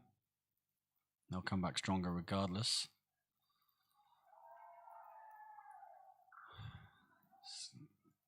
Rajendran's trying to attack, but nowhere near the delivery there. It's far too late on the cut. He's eyeing up that gap. There's a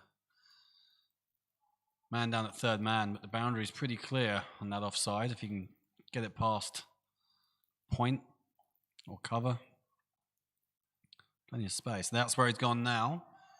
Third man will come round to cut that off. So just a single.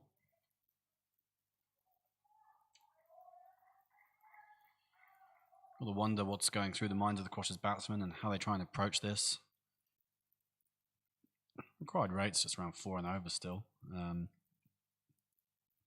So 4.5 now. They shouldn't need to be panicking. There's certainly no need for panic, but you've got to bat time, and we saw what can be achieved if you stay in and get used to the deck. Certainly that was the Manoj Bhardwaj approach. Just batted. Things got easier. scampered when he needed to.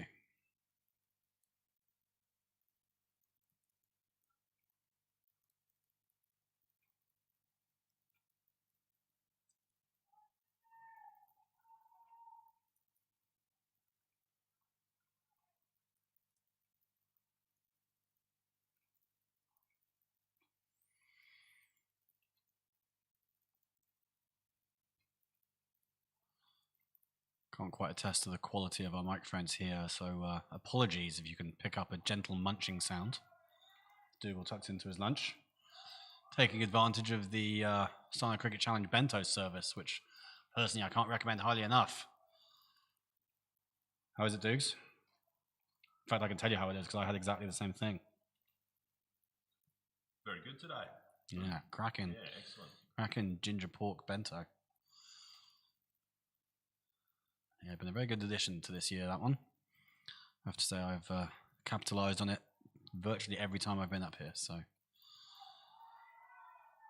definitely a welcome feature. Remains to be seen if it will still be here next year. I'm not entirely sure if it will be on offer, but it's been great this year. Sun just breaking through the clouds. Just reminding everyone that there's still plenty of time left in this game. It will drop pretty quickly once we get past 3 o'clock, but right now, I'm having to think about putting on some sunglasses.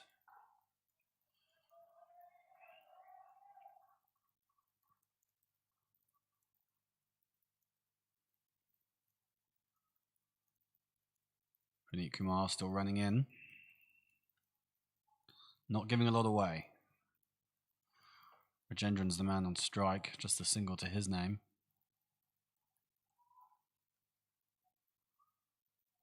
I think he'll be happy enough to soak up a few balls, but they won't want it to get too far away from them. Once that required rate starts sneaking up too much, you don't want it going up much above 5.5, 6 and over. Becomes a tough ask very quickly. And that's what scoreboard pressure can do. Batting first, get those runs on the board, and put the team batting second under pressure. And they'll be feeling it at the moment, under the pump somewhat. Bowler's not giving much away, batsman not connecting with it regularly. 1 off 10 now for Rajendran. Still, it's one more than 2 of the batsmen that went before him.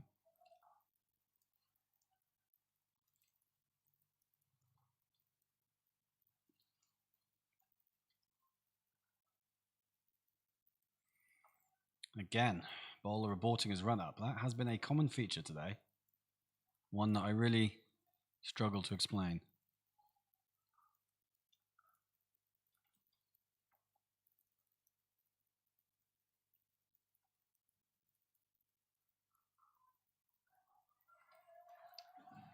Dead batted into the offside. No intent there, but that's fine as far as cautions are concerned for the time being.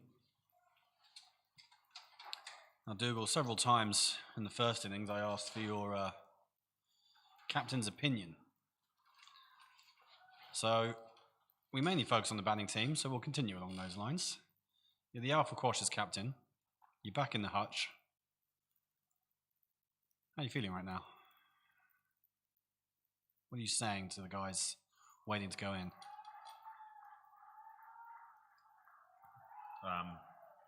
If it was me, I'd be saying very little. I'd be walking away to a quiet spot and having a moment. Just getting rid of any residual negativity before going and speaking to my players. Well, Rajendran's just tickled that one around the corner for a boundary. Will make him feel a lot better, I'm sure. Score goes up to 11 off the 5 overs. Keeping an eye on that required rate. They've made a little recovery here, these two. Both have managed to score a boundary. They've kept the good balls out. That's all you can ask for in this situation. Gradually building a partnership.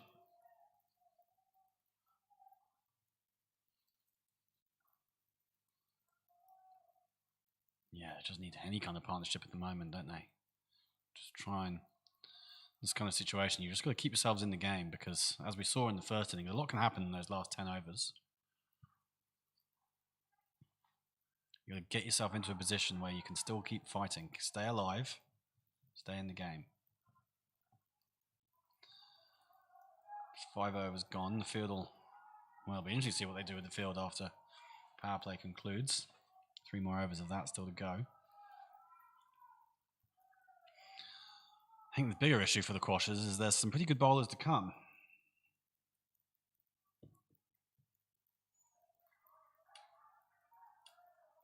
Absolutely, the 2 spinners. I think you're referring to the captain, Sabarish Ravichandran, and the left arm spinner, Piyush Kumbari, who took the catch at first slip. Both have caused big problems for opposition batting lineups this year, and they should get a lot out of this pitch. Do you reckon we'll see them bowling in tandem? We thought we might see the spinners from the Quashers bowl in tandem, and we didn't. You think Tigers will take a different approach? Yeah, I think they'll both come on to replace each of these 2 opening bowlers. Once the power play's done?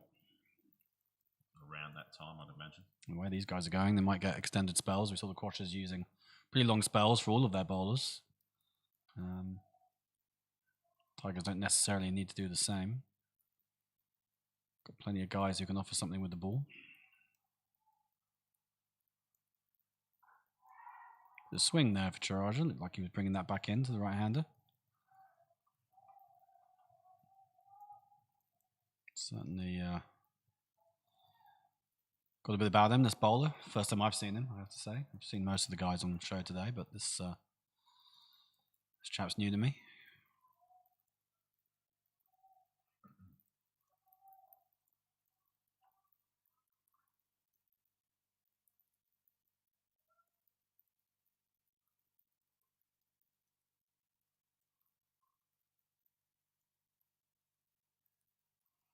And left alone. No chances being taken by Vinay Iyer. Being very watchful. That one just left him off the pitch, so very good lead. You managed to have a chat with anyone during the interval? Chatted with a few people during the interval, sorry.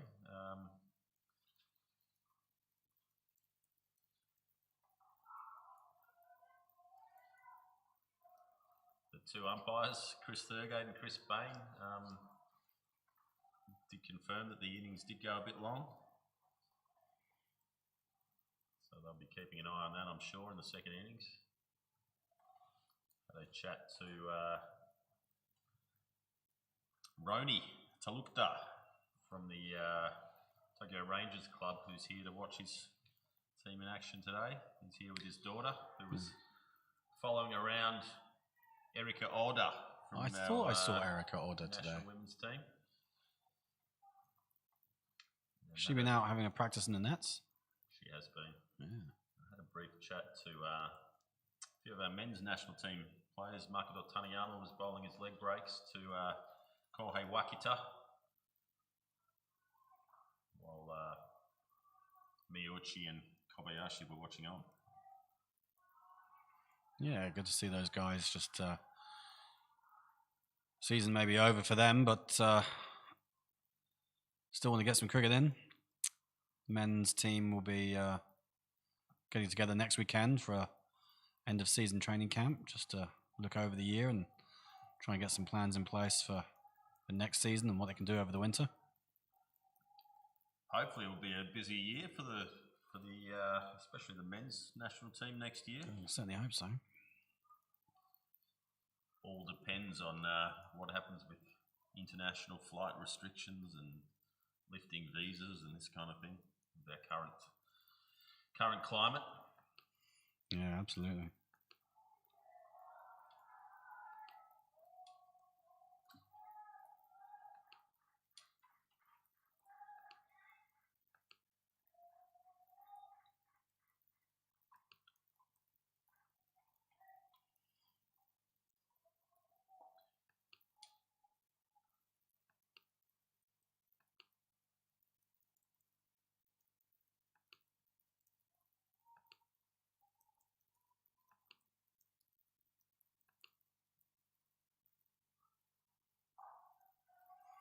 I can tell you there's been a couple of wickets in the game over on ground 2. The Rangers have lost a couple.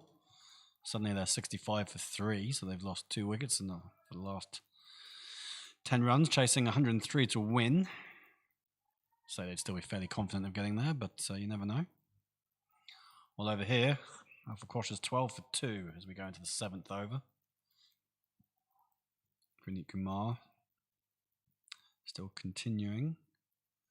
Vinay Iyer watchful.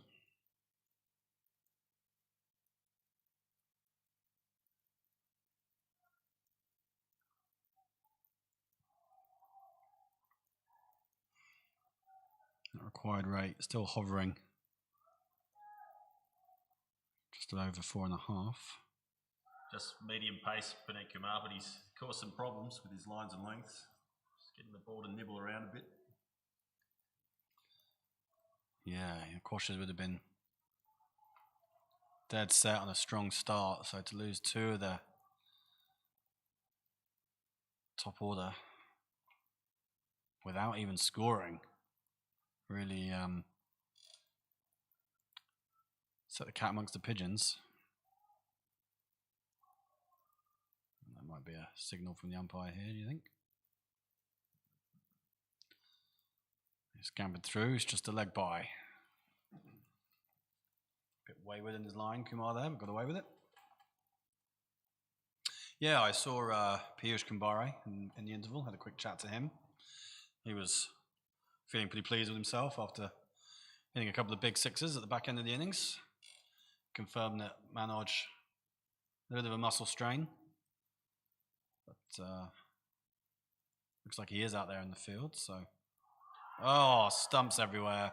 The off stump has been removed, and well, you feel that might be decisive.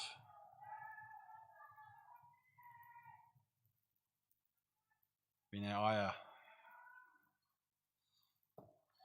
We were just discussing how Puneet Kumar was getting the ball to nibble around a little bit, and that one just came back a fraction and beat the inside edge. Rajendran's gone. He looks, well, body language is much the same as the 2 guys who walked off before him. And at 13 now for 3. With every wicket that falls, so Vinay Iyer is left to think about exactly what's possible for him.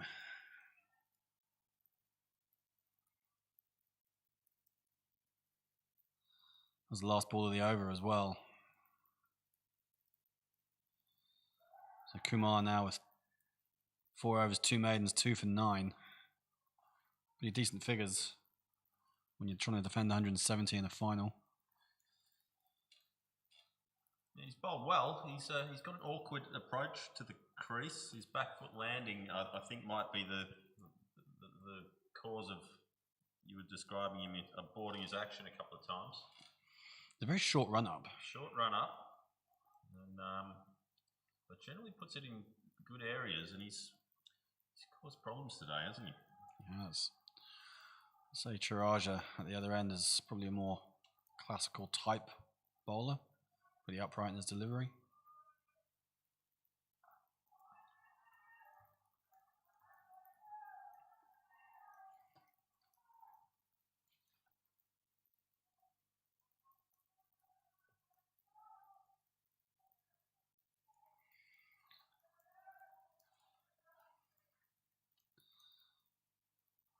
So the Quashers would have woken up with high hopes this morning. I'm sure they've got a few fans tuning in, following the game. All I can say to those guys and girls is keep your fingers crossed. Game is never over. Dharani Krishnan is the new batsman.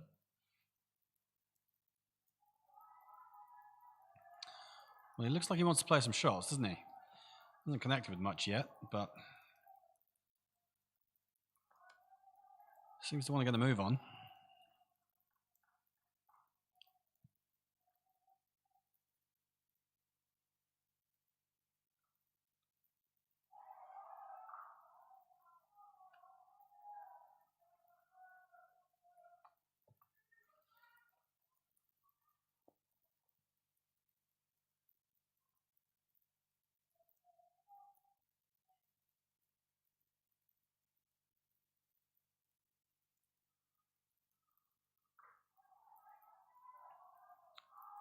Yeah, I think the Quashers are under real pressure now. Tigers have got their tails up. They are swarming all over them. They know they're in pole position now and that this long-awaited Division 1 title is theirs for the taking. Where do you reckon that win predictor would be at right now, Dougal, if we had such a feature? Well, it was at one stage it was right in the territory of the Alpha Quashers, not anymore. Swung back the opposite way, and Tiger's very much in the box seat now.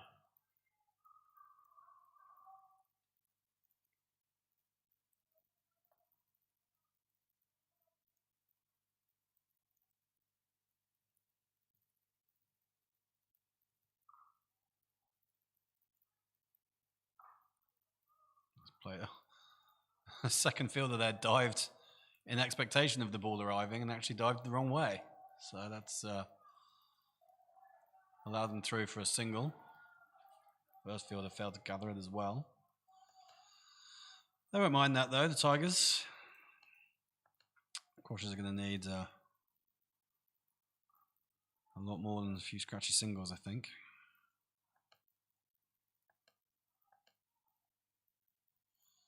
Eight overs gone. That's the power play complete. So, given how things are going, I would expect the Tigers to keep the field pretty in close. No real need to be spreading just yet. These two bowlers, Puneet Kumar, 2 for 9, and Swanip Charaja, 1 for 6 of his 4 overs. Not giving a lot away. Vinay is still there, 8 not out from 24 deliveries. And that required rate now continuing to climb as it edges towards 5. That won't be too alarming just yet, but it's the wickets that's the problem, isn't it? These guys have got to steady the ship, but at least get through to the drinks break at 15 overs without further damage being done.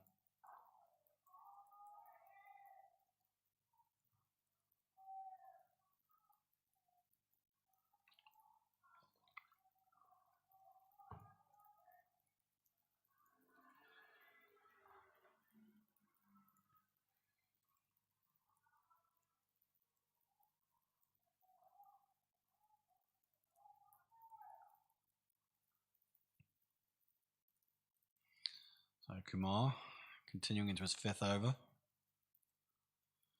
asking questions of Vinay Iyer, who tries to drive that into the offside but can't beat the field, doesn't get a good connection on it.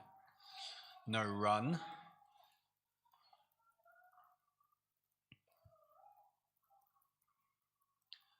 Regardless of what happens here, it's been a pretty good season for the Alpha Quashers. Managed to get, I think, 5 wins in the regular season out of their 7 rounds, which is a pretty decent effort, and then obviously that thumping victory in the semi-finals. I think, win or lose, they've made pretty big strides in their JCL status. Would you agree? Well, a 10-wicket win in a semi-final suggests that they certainly deserve to be here. I was just chatting to 2 of the Max players who they defeated last week, and yeah, Captain Amigo Kobayashi was injured and didn't play in that semi-final. Yeah, it was a big loss. Taniyama captain, and he said they didn't really handle the conditions or the situation in the semi-final very well. So all credit to the Alpha Quashers for their performances this year.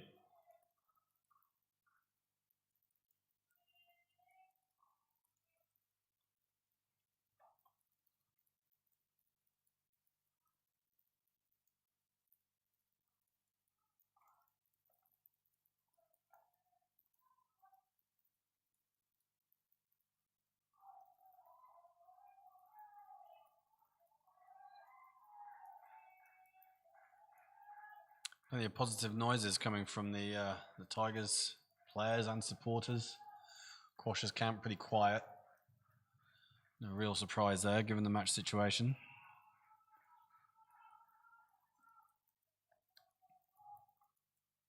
Brings a bit of an atmosphere to the day, doesn't it? it's great to hear the passion for cricket that we have here at the SICG these days.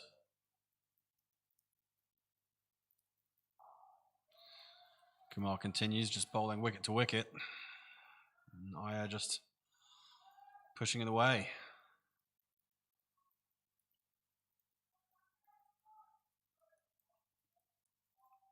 I think survival mode for a time is all very well and good, but at some point the Quashers are going to have to figure out how to score some runs, and I don't think anyone really wants to see them dead batting for 40 overs. Doesn't do anyone any good, does it? I'm sure that's not their plan.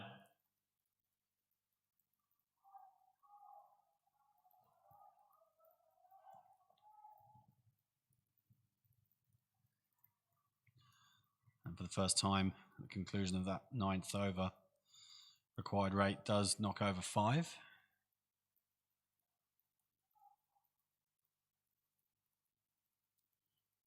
So at the moment there'll be deep discussion out in the middle, Krishnan and Iyer, about what exactly they are planning to do.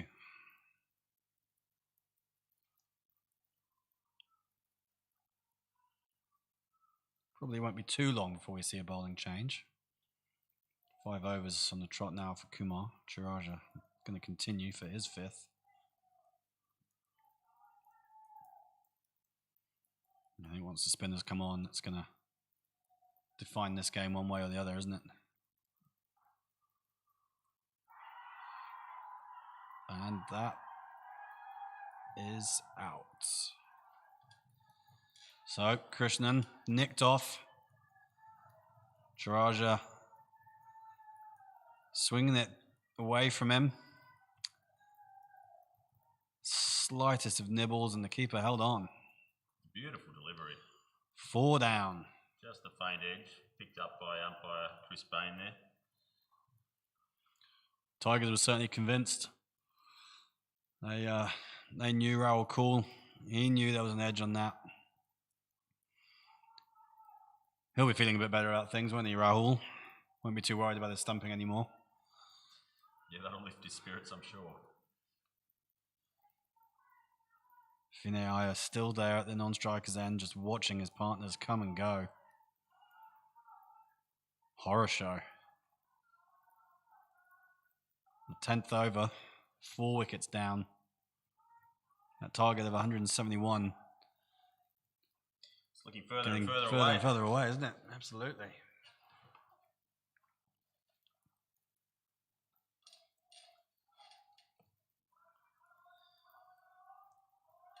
Looks like Srinivasa, the new man out.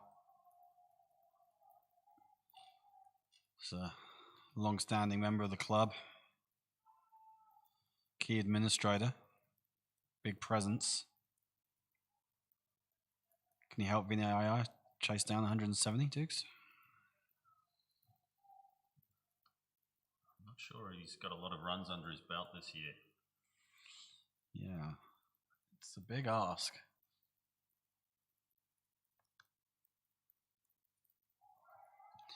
Well, over on ground 2, they've taken the drinks break after 15 overs. Tokyo Rangers, 82 for 3. 21 more runs needed. They seem in pretty comfortable territory there. Just the 31 runs for Srinivasa this season. As we've discussed, the bulk of the Alpha Quashers runs coming from that top 3. Vinay Iyer, Kartik Valangiri and Rohit Kasari. I have been impressed by this fella bowling now, Chiraja. He certainly probes away off stump line. Hasn't given them a lot. 2 for 6. Extracting the most out of this pitch that he can get. We thought perhaps it'd be change of bowlers around the 10 over mark, but sing his praises, he bowls a wide. But might be tempted to keep these guys going a little bit longer. We expected spin to play a huge role today, and so far, it's been predominantly the seamers, hasn't it? It has been.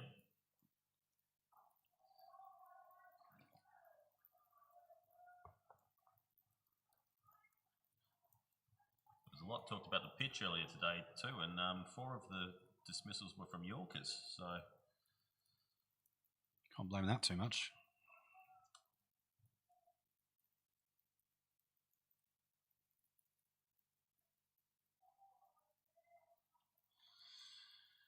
Can't help really but look back to those first 2 dismissals in the opening 2 overs.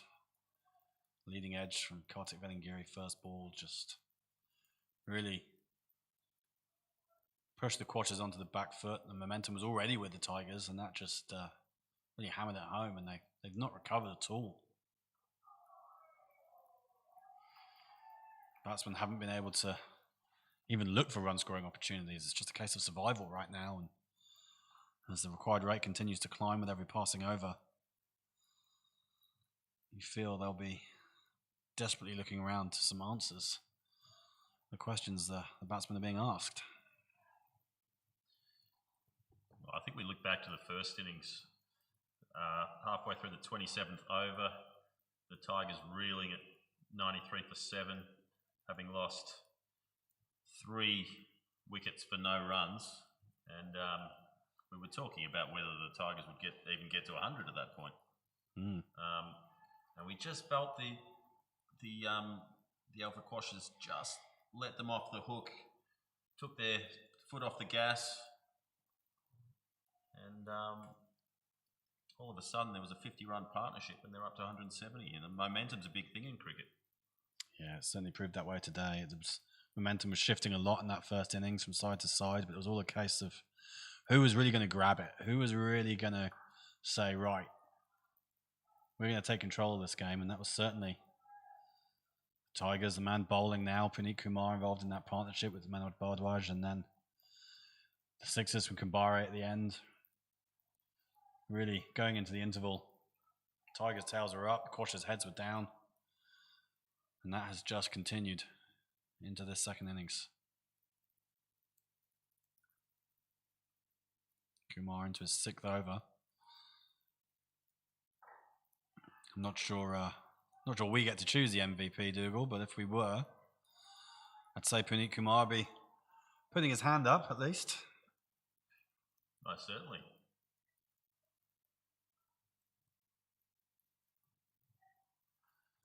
In terms of decisive contributions, didn't score a lot of runs in that first innings. 23 off 33 with just the 1 boundary. But goodness me, it was a vital 23.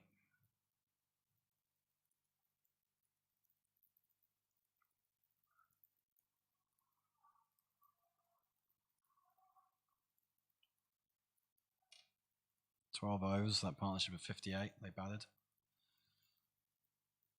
One stage it looked like they wouldn't even make 30 overs. Things are looking very different now.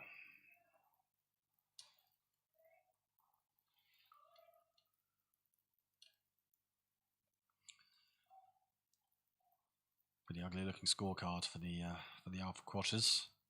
6 names on it. No one into double figures just yet. Vinay is still there, of course. 9 not out.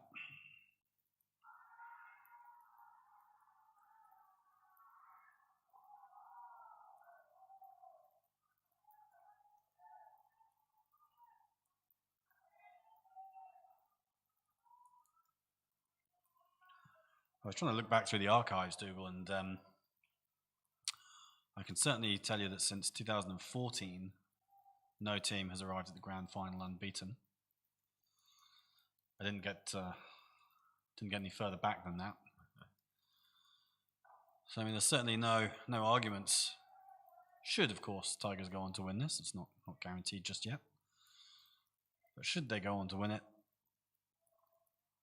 really can't deny it. They've been the better team, in the best team in the league so far. Highly deserving winners, if indeed they manage to close this out. Looking good so far.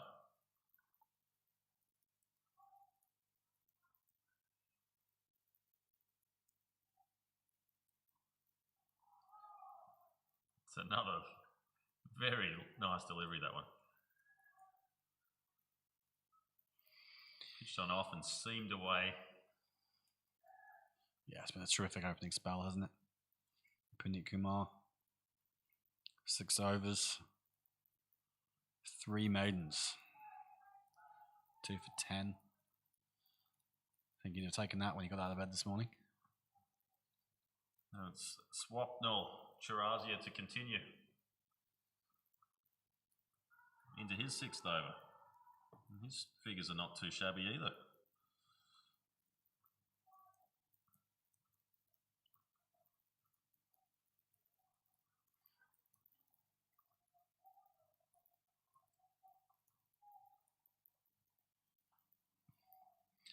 Not sure batting's going to get any easier either out there as this game progresses.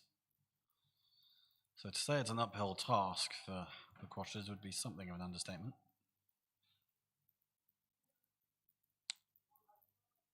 But they continue. Vinay Iyer, oh, the life. Well, that would have been game 7 match, wouldn't it? Vinay Iyer has just guided that to first slip. And I think that's Kumbara down there. It was almost too easy. Yeah, and he's just popped in, popped out. Couldn't have picked him out better, just ran it to him. The chance was grasped. And Quashers live to fight on. Oh yeah, quick to get off strike.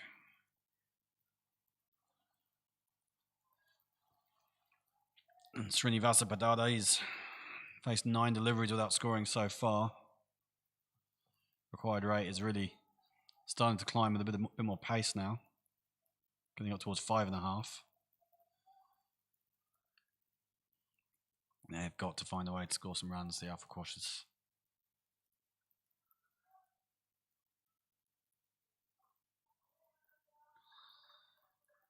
See, there's not been a lot of scampering between the wickets, not a lot of putting the fielders under pressure. It's a case of taking no unnecessary risks. But when you look at this partnership and compare it to the way Bhardwaj and Kumar batted at the end of the Tigers' innings, it's chalk and cheese, really, isn't it?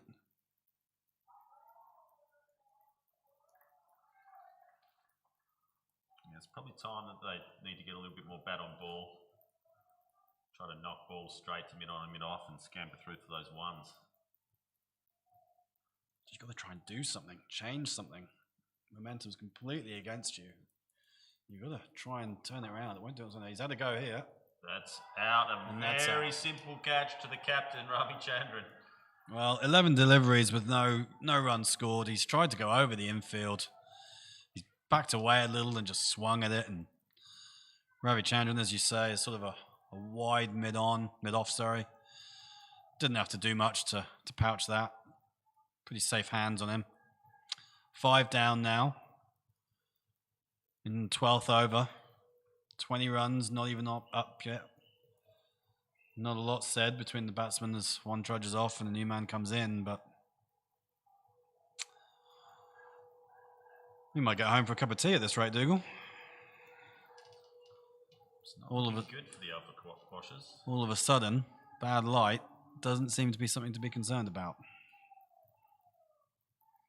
I have to say, it's more reward for Swapnil Charaja. 3 wickets for him now.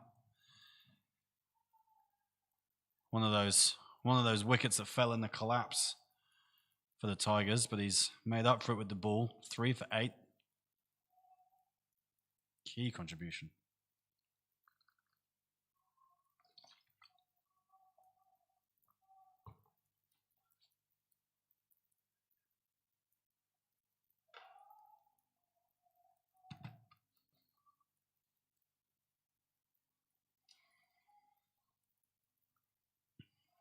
In games like this, they often live long in the memory. You often see some pretty classic matches in finals.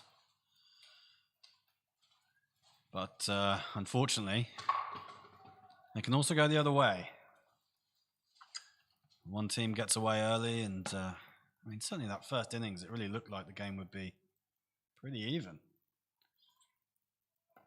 But as you said, it all changed around that 30 over mark when Quashers just took their feet off the gas and allowed the game to drift. Tigers took it away from them and haven't looked back. New batsman's Nanda Rangasamy. Well, I mean, he knows how to hold a bat, Nanda. He's no mug. Certainly does. But at the same time, with 153 still needed, it's a big ask. It would be different, of course, if Vinay Iyer at the other end was batting in the way Sabarish Ravichandran batted. Ravichandran was very quickly going at a run of ball and hitting boundaries and taking the pressure off the men at the other end, but Vinay is still very much looking to survive. There's really no opportunity for the other batsmen to feel any kind of ease with the situation. It's pressure from the moment they come in. Praneet Kumar is going to continue into his 7th over. That's a hefty spell. It's been a theme of the day, really. Seam bowlers coming in, bending their back. He's holding his shoulder there, Kumar, but seems pretty happy to continue. He knows there's more reward in this, I think, for him.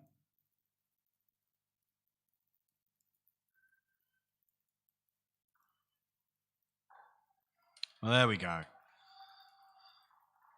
A shot in anger at last, and Vinay Iyer strokes that to the cover boundary.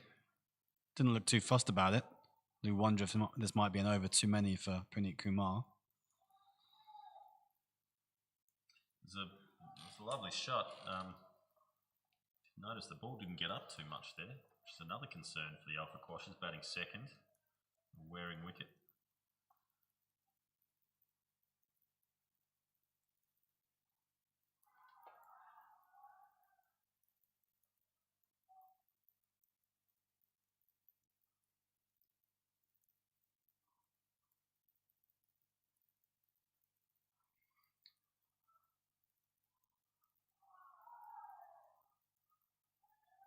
A bit of excitement there for the bowler, but nothing doing.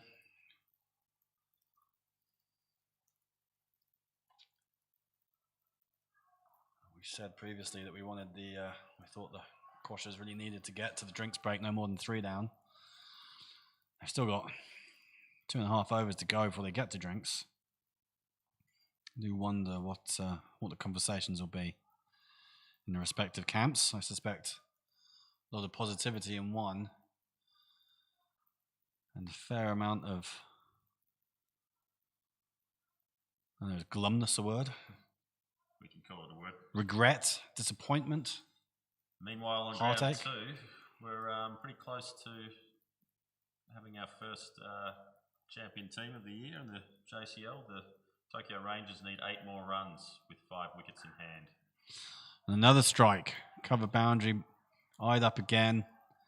And that goes without any problems. So Vinay Iyer just reminding us all of his quality. The game's drifting away from his team, but still an awful lot of time left in this. And Vinay's been one of the leading run scorers in the division this year.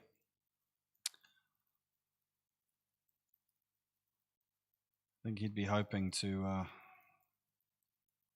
add to his runs tally. Plenty of guys in the Quashers lineup who can bat, so it's an opportunity really for him. He has to look at it that way to get some runs, and he's the 2nd leading run scorer in the division going into this game. He played 2 less games as well.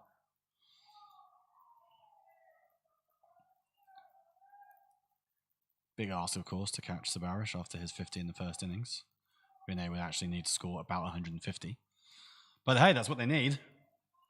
So, could be a nice double for Vinay. Score 150, win the game, and take the leading run scorer.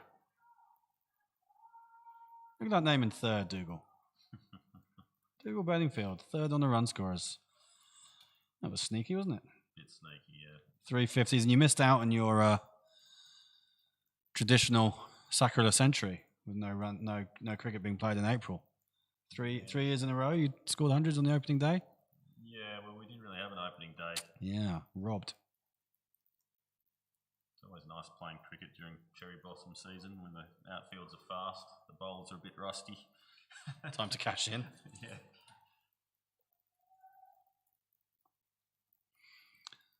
Just casting an eye down this to turn that around the corner. It'll just be a single.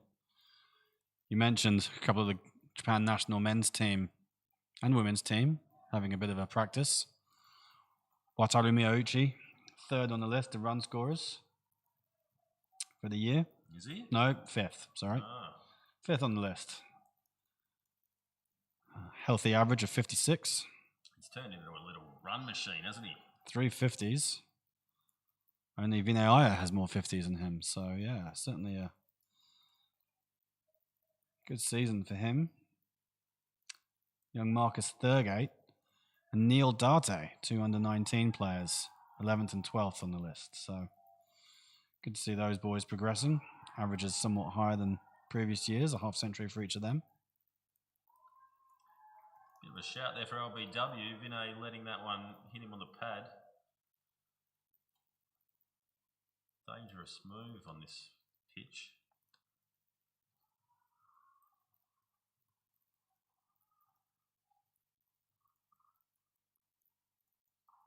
Looks like that game over on round 2 has indeed come to a conclusion.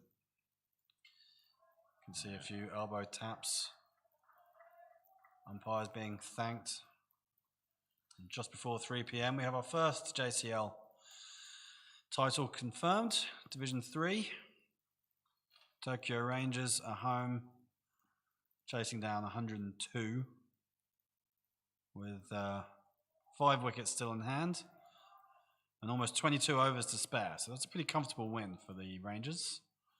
Not the Tokyo Falcons' day, but they have another opportunity tomorrow, of course, in Division 2. I think that's my cue to visit the presentation for the Division 3 trophies. Make So sure I'll you be back. make sure you get some photographs. Okay. Make sure you smile.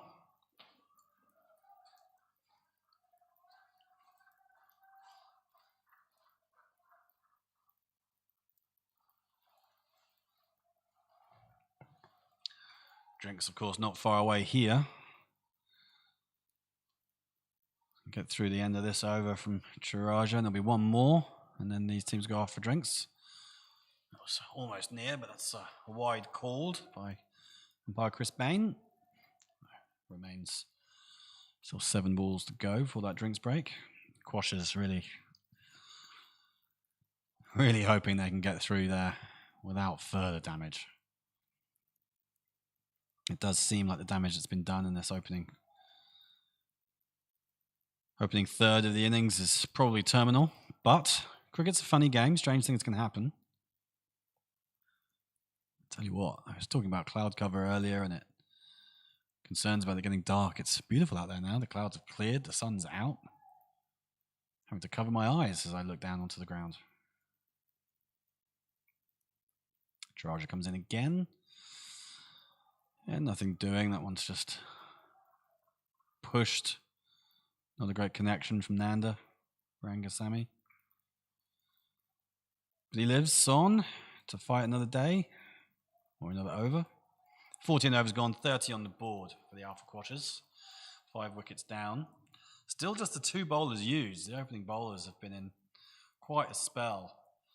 Now, Puneet Kumar had his figures slightly damaged in that last over, conceding a couple of boundaries, so I wouldn't be surprised if we see an over of spin before the interval. It does look that way. Piyush Kumbhare has the ball in his hand, and he's setting his field. So, come the drinks break, which will be held at the end of this over, they're just going to ask some different questions. Vinay are on strike. You'll know Piyush pretty well. They've faced off against each other a number of times over the last few years. Piyush, like Yash War in the first innings, left arm spinner, ball around the wicket. He's had a great year, become one of the more reliable wicket takers in JCL, previously of Sano Cricket Club. Wonderful addition for the Tigers. His run up, more traditional left arm spinner's run up. He looks like he's going to come between the umpire and the stumps. That's a bit wide, but protection out there now. On the extra cover boundary, cuts that off, just a single.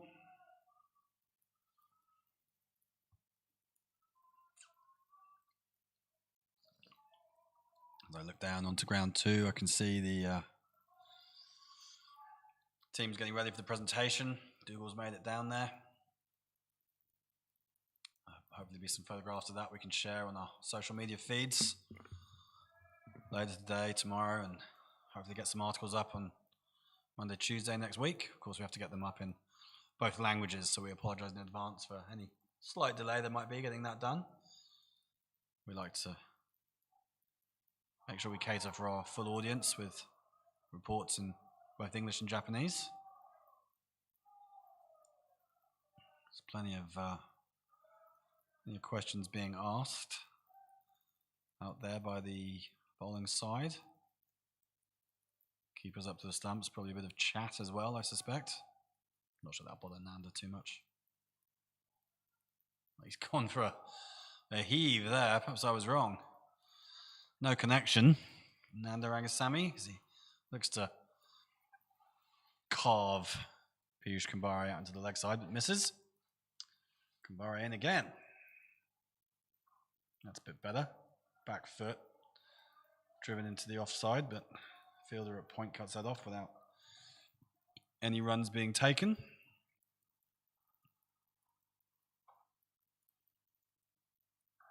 Wider that time. And the man at point does miss it this time. So a single. That's a second run from the over. And that will be drinks. So over concludes 32 for 5. And the Quashers still looking to climb the mountain. It's tall, it's steep, full of obstacles. There's a slippery slide back down. But they're clinging on.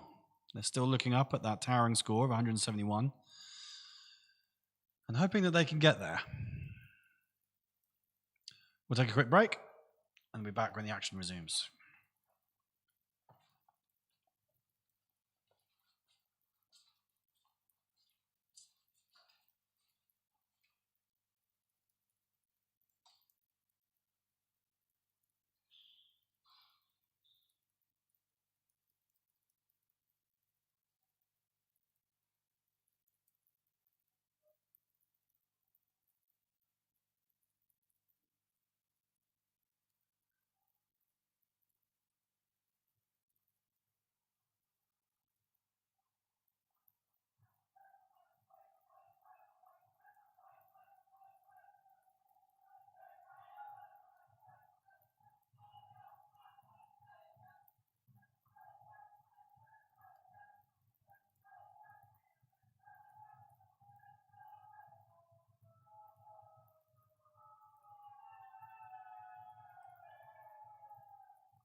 Right, players back out there. Change of bowling here. Oh, almost instant dividends. Just a bottom edge into the ground. Pop back up.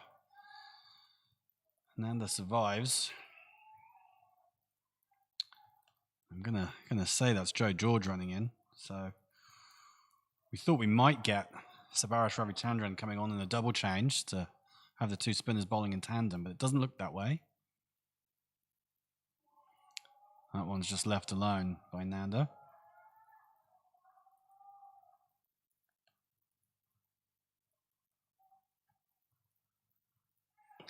Plenty of drums beating and clapping from the boundaries edge.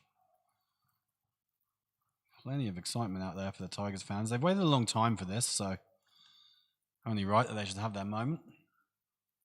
Be able to enjoy it. Well, he strayed down the leg side a bit there. There's a few cheers, but maybe that's just brushed a thigh pad or something on the way because no wide signalled.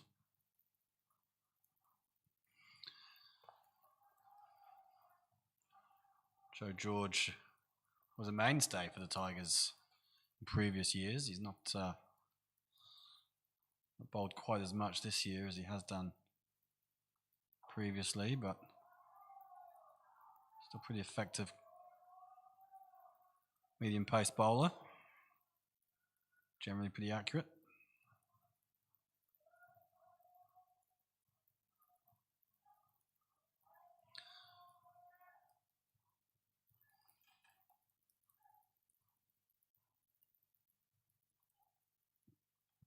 Comes in again at Nanda Rangasamy.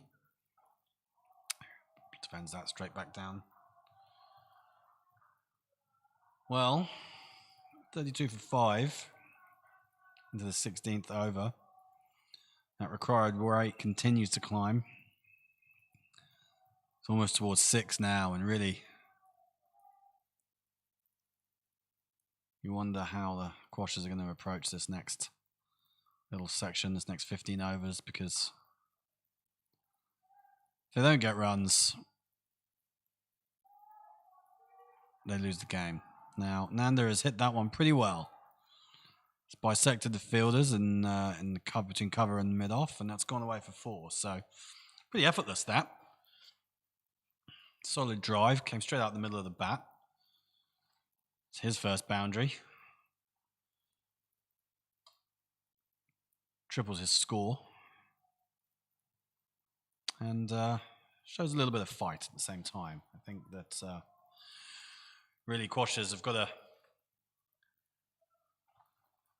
go out guns blazing, really. They've got to look to hit some boundaries, score some runs, chance their arm a little bit, and you never know. They can get through this next 15 overs, 14 overs now, without any further damage and adding another 60 runs, 70 runs, get up to 100, get themselves to 100, 110 for 5 after 30 overs with 60 needed off the last 10.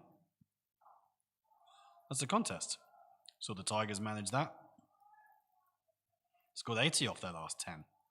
So, you know, they're not out of this game. As long as Vinay is still there, there's definitely a chance for them. Tigers will know that too. As confident as they'll be feeling, they will know that this game's not over yet. So for them, it's just a case of keeping doing what they're doing. Sabaras Ravichandran's still to bowl, of course. He's being held back. Maybe they won't even need him. Kumbare will be looking to pick up his customary couple of wickets with only 5 left to be taken. Interesting to see how they get shared out into the change bowlers now, but Kumbare always a threat. That's just pushed into the offside. Swept up as the man from the boundary comes in. Just a single to Vinay Iyer. He's into the 20s now, and he'll be feeling... I don't know how he'll be feeling. Sure, he'll be feeling under a bit of pressure, but he'll still be enjoying himself out there, even though the game situation is difficult. Loves his cricket, Vinay. Loves batting. Set up his own club this year. Kawasaki Knight Riders, who've been fantastic volunteers at the Kawasaki facility when there's been women's cricket on down there. Vinay and Raman Tamwar, another Knight Rider. They've been quick to help out. Very grateful to that. They want to really build their team into the Kawasaki community and be part of the fabric there. And we're always looking for new players, whether that's local or expat. They're trying to start a women's team as well. So an ambitious club who do hold hopes of playing in the JCL before too long. So he may not be a long-term signing for the Quashers. We'll see. We do want to get the most out of him whilst they've got him, that's for sure. Prior to that, of course, he played at Max CC, where he's won several trophies, and he's played with the Indian Engineers in the South Kanto division of the Japan Cup.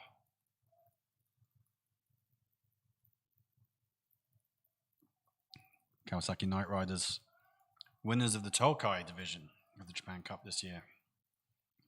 Would have been looking forward, as I'm sure many people were, to the Japan Cup finals, which incredibly disappointingly got washed out by a pretty hefty typhoon, which dropped a lot of rain on the grounds over Friday and Saturday and stopped us from getting the tournament off the ground for a second year running. But don't worry, the Japan Cup will be back next year, and we'll still manage to get all the regional champions done. I think the last regional final was played last weekend, as Wyverns were able to claim a little bit of solace from missing out on finals in the JCL. They did win the West Kanto Japan Cup group, thanks to some impressive knocks from Shogo Kimura and Budoka Naniakara. Posted about 200, I think, against the Tokyo Rhinos, which is a pretty decent effort in the T20 game. And they bowlers back that up.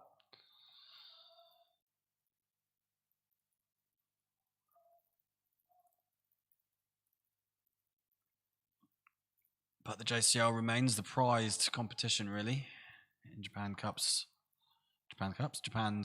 domestic cricket fabric. 40 over competition forms the basis of a lot of players' development for the Japan national team. Talked about the Japan under-19 team playing in the World Cup earlier this year, which is, of course, a 50 over competition. We don't play any 50 over cricket in Japan, but the 40 over comp is excellent preparation for the young players. Most of them do play in Division 1. There's a handful playing in Division 2. And that's where they've cut their teeth, playing against adults, some experienced cricketers, some good quality cricketers, and that's really helped them develop their games and enabled them to win that East Asia Pacific qualifying group, qualify for the World Cup. They'll be at it again next year, trying to win that group. It's never easy in a under-19 age group where players cycle through very quickly. But lots of talent in the Japan under-19 side still. Shu Noguchi, playing in Division 1. Debashish Sahu has been having a good year. Ash Thurgate. A few others. Reiji Suto has been having a good year. Shotaro Takahashi scored a half century in Division 1 this year as a 15-year-old. Be pushing for a place in the side, I'm sure. Guys like Kento Otodobel to come back. Masato Morita. Plenty of good players who've represented the under-19s, and the majority of which have cut their teeth in the Japan Cricket League for the overseen. It's the end of the 18th over, 40 runs on the board. Kumbare just keeping things tight without really threatening too much just yet. 2 overs for 4 runs. Joe George, 2 overs for 6. Cautious now with 40 runs on the board, so a recovery of sorts from these two. Things were not looking pretty at 19 for 5, so these two have doubled the score. A couple of boundaries and some steady batting. Kumbare in again. Oh, this time it's the batsman who's pulling out. not happy with something. Not entirely sure what that was. A lot of people down on the boundary edge as the two teams come down. Oh, they've decided to hold the presentation all the way down here. I can see out my window. I thought that might have been done on ground 2, but it's actually been done right on the boundary of this game. Dool's there, got his smart trousers on and his blazer that he likes to bring out for these particular occasions. Picked up that blazer at the Asian Games in 2014. He was coaching the Japan women's team. And he does like to look smart when the cameras are going to be coming out. Hopefully there is someone down there taking photos. Be a proud moment for the Tokyo Rangers, I'm sure. But back to this game. Into the 19th over. Kumbari just continued to bowl dots. Pressure mounts. The required rate goes above 6.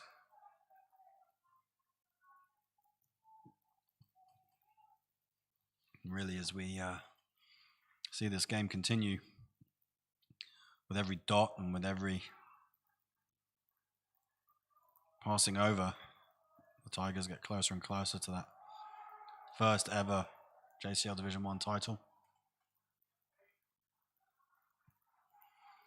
As a club, they're incredibly well run. You have to tip your hat to that. They are managing teams in all 3 JCL divisions, playing the Japan Cup, provide players to the South Kanto Super Kings,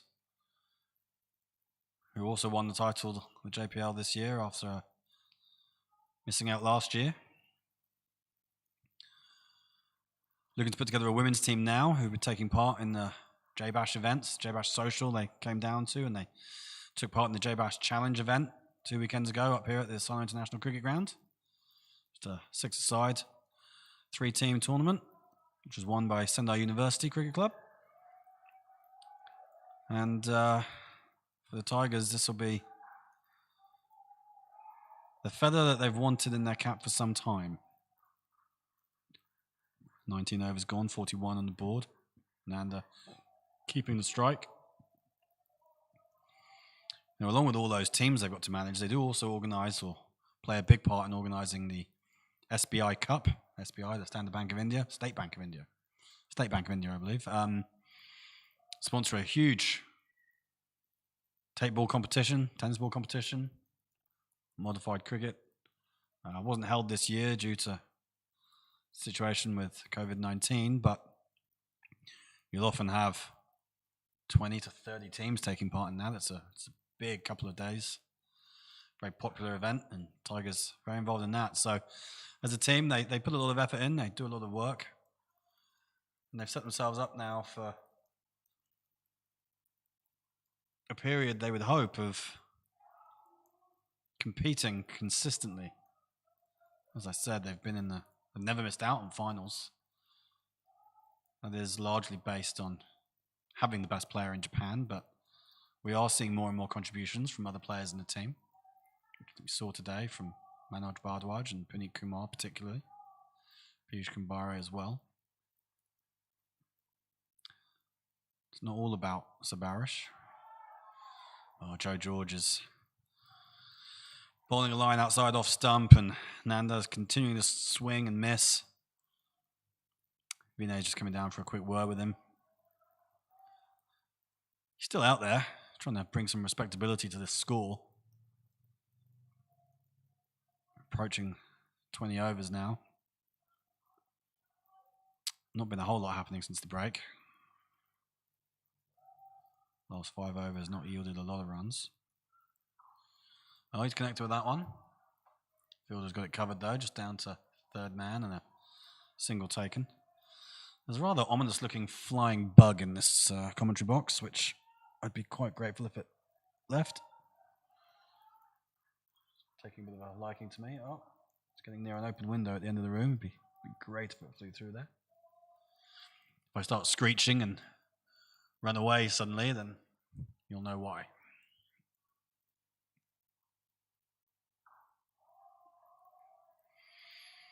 Again, no run.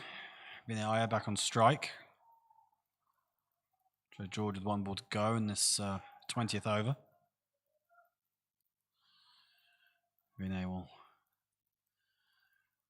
probably be thinking he could do with a bit more of the strike. He's faced 54 deliveries now for his 22 runs. 3 boundaries in there, but Nanda has probably taken the bulk since he came in.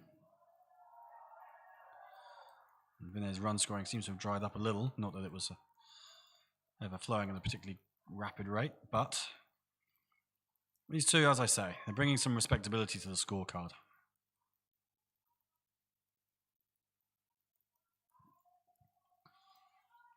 That's the end of 20 overs, 42 for 5.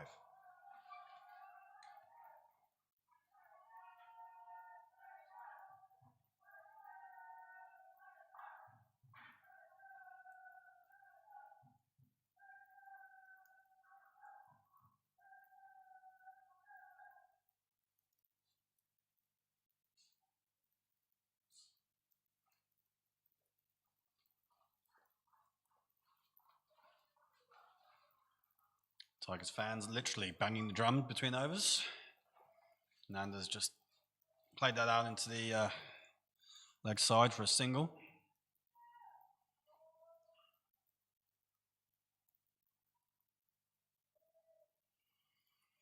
Just remind everyone, the Twitter account, @JapanCricket. And of course, I say that's completely wrong. @CricketJapan is our Twitter account. #JapanCricket. So do join the conversation. Send in any musings you might have. Struck out into the offside. It'll be just a single as it's cut off on the boundary. It's been fairly quiet in the Twitter sphere since our little chirp from Abhi Dewan. Anyone else got anything to say? Please do speak up. It's always good to hear from you.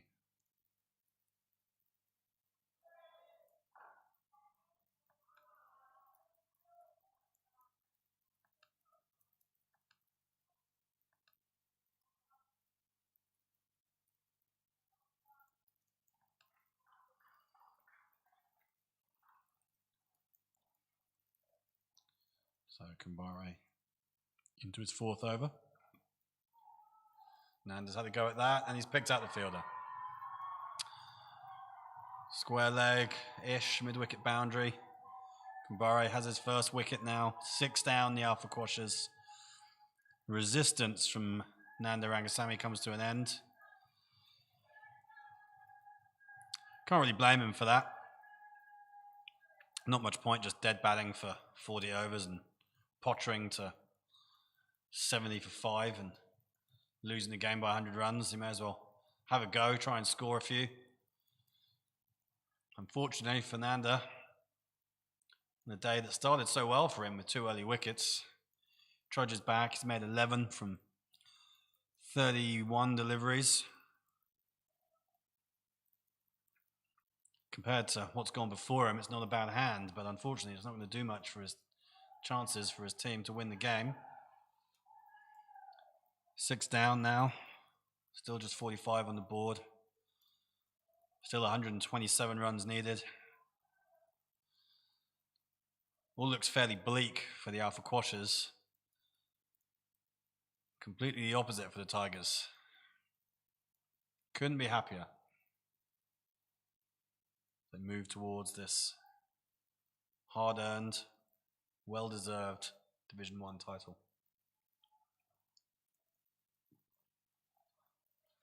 I just glanced down to the end of the closing ceremony down on Falcons and the Rangers. Plenty of people milling around. Looks like they're all going to stick around and watch the conclusion of this game, which is good. It's always great to see the cricket community here at the ground. It's something we really do try and encourage. And I know there hasn't been a lot of events this year. We've kind of asked people to stay away a little bit, which is a shame for all of us because there's nothing we like better as a Japan Cricket Association than people coming to the ground, whether that's supporting your regional teams in the Japan Premier League or supporting the Japan national teams. Obviously, whenever our national teams are playing international matches, we love having the cricket community come and support them. We appreciate that support can be done online and on the social platforms, but there's nothing quite like having people at the ground and cheering the runs and applauding the wickets. It's always great when we have a good turnout here. Hopefully we can get back to a bit more of that next year, because it does make for a better spectacle. Look who's returned. Blazer and all. Good to be back. Dougal of the Blazer betting field. Thanks, Alan. You've got a lot out of that one, haven't you? Yep. Still looking pretty in good nick. 6 years on. No frays on the edges. I think blazers were invented for photographs and 5-minute presentation ceremonies. Well, they're very good for this time of year, actually. The autumn blazers. Spring as well, good for a blazer. But I think you like that one particularly because you've got the Olympic rings on your chest. This one was from the 2014 Asian Games, where I was coaching the Japan women's team. We went to Incheon in Korea. And, the Japan Olympic Committee, of course, kits everyone out with nice uniforms. Yeah, I'm very much hoping that come 2022, when the next Asian Games is held in China, that I can get myself onto that gig, because essentially I want one of those blazers. You got a lot of kit out of that one, didn't you? Did very well. That's the only reason we work in cricket, really, to get free Stash. cricket gear. Yeah, Stash. you're not wrong. It's certainly one of the perks, along with getting to watch a lot of cricket. Joe George continues.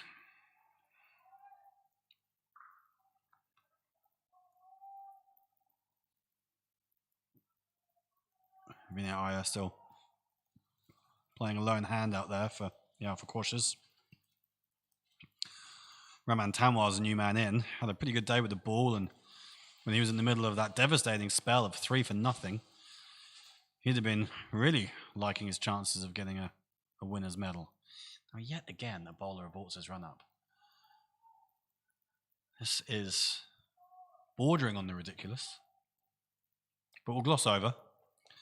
Raman Tanwar's out there. Him and Vinay, of course, good buddies. I was just saying how they're teammates not just for the Alpha Quashers, but for the Kawasaki Knight Riders, who took home the Tokai Japan Cup regional title. And they've been volunteering at some of our women's events. So, Kawasaki Knight Riders, new team on the scene.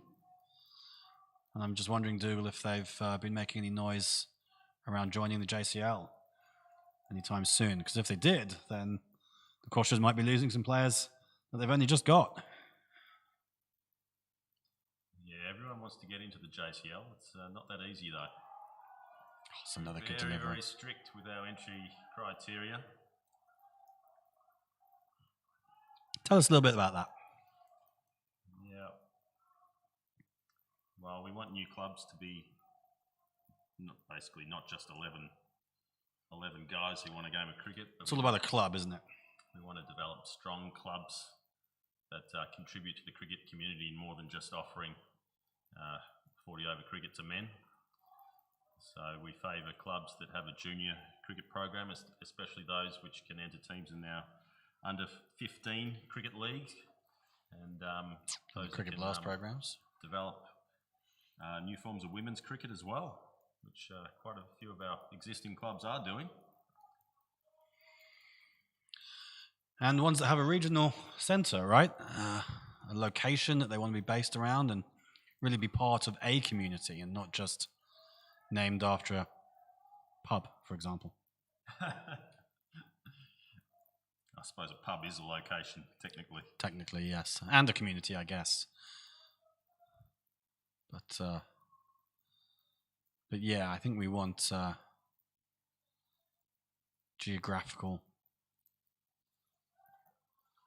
communities, pride in your representing your city or your ward, as it is in Tokyo.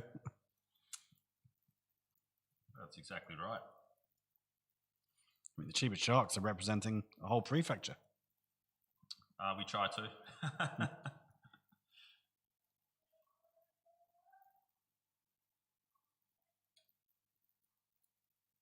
Piyush Kumbari into his 5th over, and miserly as usual. Just the 7 runs coming from his 4 overs, 1 wicket. Yeah, not giving a lot away, Piyush. Pretty accurate with his left armers. Batsmen haven't wanted to go after him either. The only person who did was Nanda Rangasamy, who promptly picked out the man on the boundary. So it's been a worthy spell from the spinner, and Quasha's still not past 50 yet. Still 126 runs away. He's crafty, Piyush. He tries to get himself in the batsman's head. A lot of changes of pace. Every ball comes out at a slightly different speed. That one a bit slower.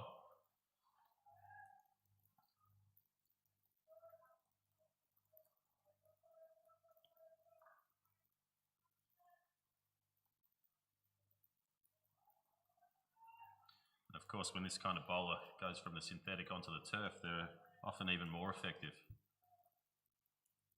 Yeah, when you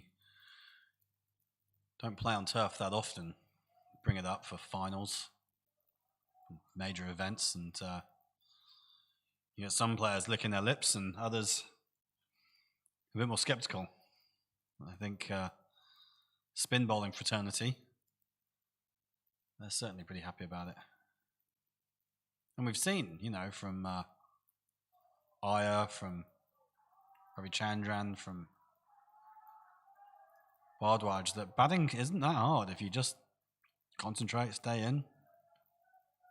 You need to apply yourself as Rahman gets a 4 away through fine leg, a quicker delivery, just flicked off the toes. Yep, that's a bit of damage to Piyush's figures.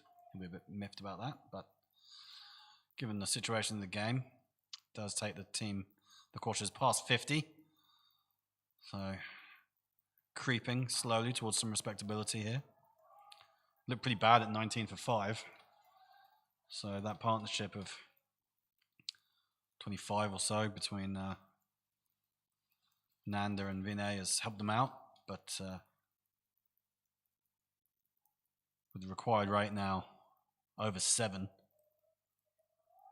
the writing does seem to be on the wall. Still got the captain Ravichandran with 8 overs up his sleeve too. Yeah, I can't see them really targeting him when he comes on. Needing 7 and over, but he's taking his cap off. That's a sure sign. Appears to be just marking his run up. Okay, spin at both ends then. Joe George bowled 4 overs, none for 9. Perfectly reasonable spell. Just did his job, didn't he? No maidens and no wickets. You might feel a little bit hard done by. Certainly bowled all right. Faced with a couple of guys who were dead batting for a few overs. But yes, I think that now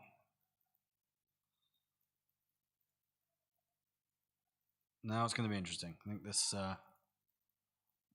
certainly, there's still 2 guys very capable of batting, but really felt the Quashas needed to dig in and get to 30 overs with around 80, 90, even 100 on the board.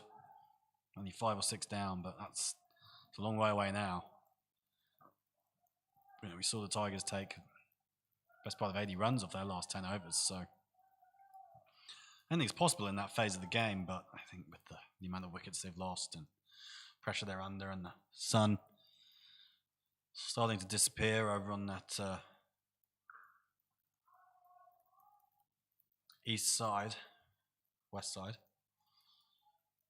Going to be starts with a loosener, a short one, just gets put away to the boundary for just a single though.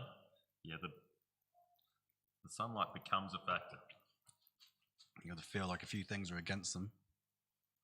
That said, actually, at this stage of the day, the people with the most problems are actually the fielder that was into play just then on the mid-wicket boundary, because taking any high catches at this time of day with the sun where it is, pretty tricky, as we've seen in the past.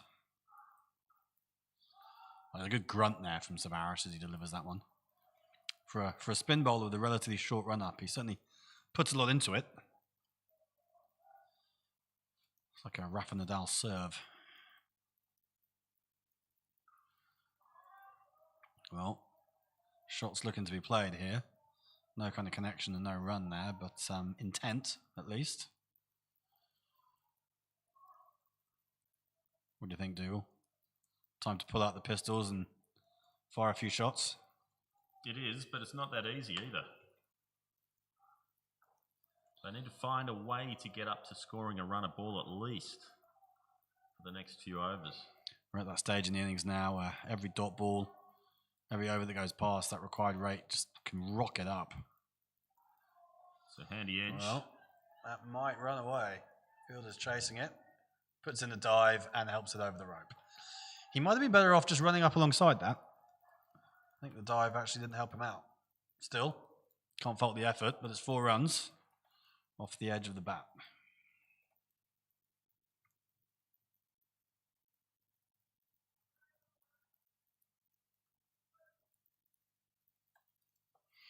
How was your ceremony down there?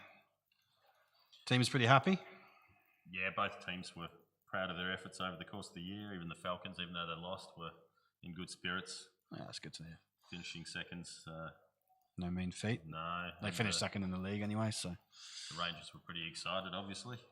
Yeah, good to see that both teams have stuck around, seem to be keeping an eye on this game. Hopefully, of course, packing up and leaving the ground immaculate, as we like the SICG to be. Still plenty of time in this day, though. Lots of people still hanging around the ground and enjoying what's on the action out in the middle. Gambare continues. And Aya also continues with a solid block. Make sure that there's no way through him. Been batting out there for 24 overs now. Rolled his arm over for a couple as well. Pushes that into the offside for a single. No issues there. I wonder, how will the Quashers feel? Hopefully they'll be in similar spirits at the end of this game to Tokyo Falcons, who may have fallen short in Division 3, but could still be proud of their season. The Quashers should be feeling the same way. Never nice losing a final, of course, but overall reflection on the season as a whole shows progress to be here.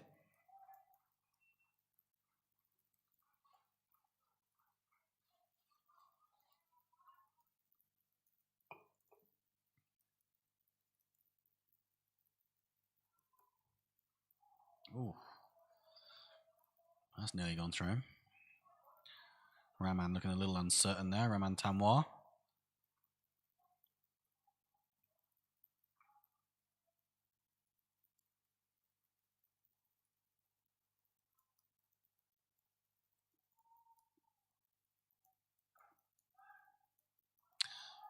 Through the fielder, allows a single.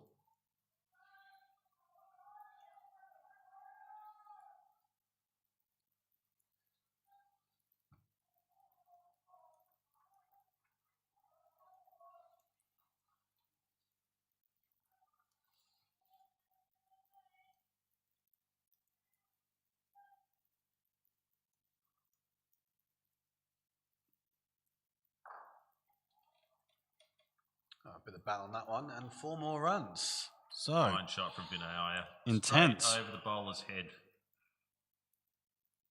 Made a nice sound, that one, didn't it? It did. Good dunk as he got hold of it.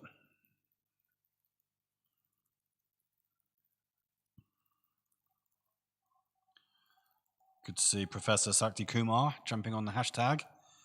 He's feeling pretty happy with life right now, it seems.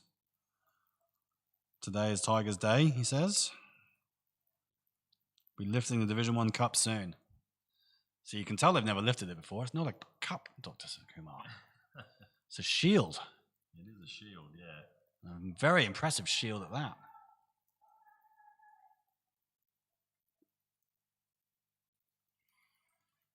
One of the founders of the Tigers Cricket Club. Absolutely. Still president, I believe. Certainly a man who's played a key role in developing the club into what it is now, which is a force to be reckoned with in every competition they play.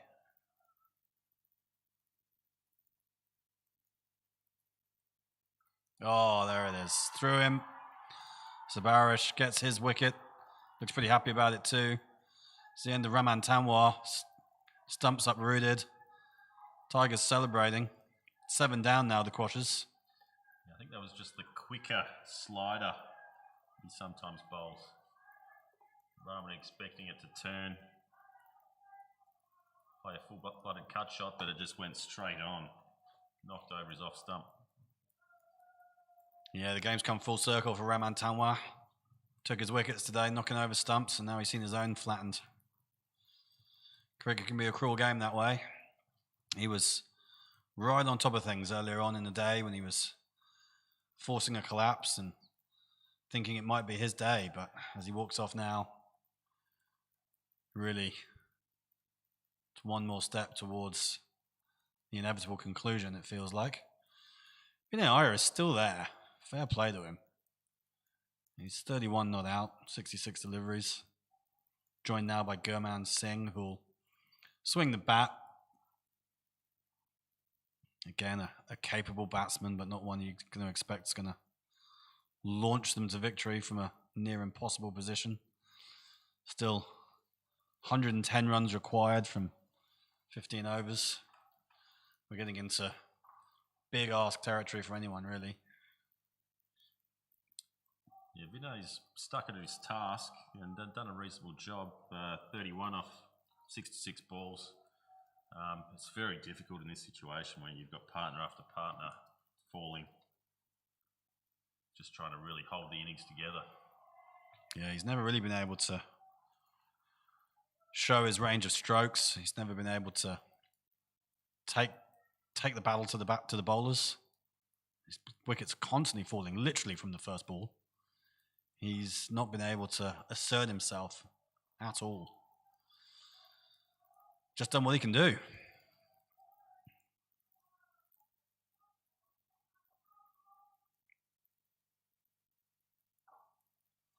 There's a hefty swing from Goman. It looks like that'll go to the ropes.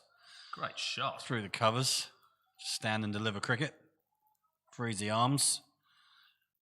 Hits through the line and yeah, that's gone.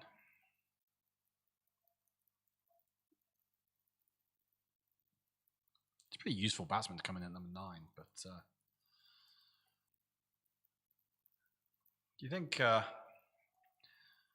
much bearing do you think the toss had on this game, Dougal? Do you think if the Quashers had won the toss, they would have chosen to bat as well? And do you think we might have seen a different game? I think any team that won the toss would have chosen to bat. No doubt about that. Good toss to win. Certainly. Worth a few runs, definitely. It's a dry wicket.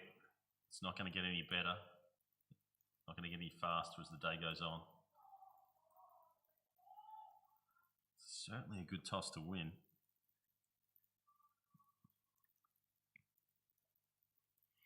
Yeah, looking over how it's gone, I think it's fair to say that the Tigers they've gone out and won this game. I don't think necessarily the Quashers have lost it. They had the game in their grip at one point, but even then, even at 90 odd for 7, the Tigers look good for a score of 120. And any kind of score on the board, I think, in this kind of game, in the final, on turf, in the conditions, is going to be tough to chase. And the way that the Tigers came out at the start of this innings and took those early wickets really blew the life out of the Quashers. They've been good with their field settings. They've bowled well. And all in all, they've perhaps just wanted it that little bit more. The change of bowling now. Kumbara has finished his spell. 6 overs, 1 for 18.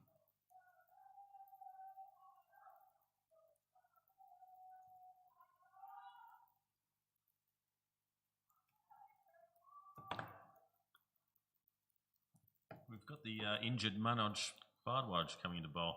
Yeah, I think Manoj just... That's an interesting one.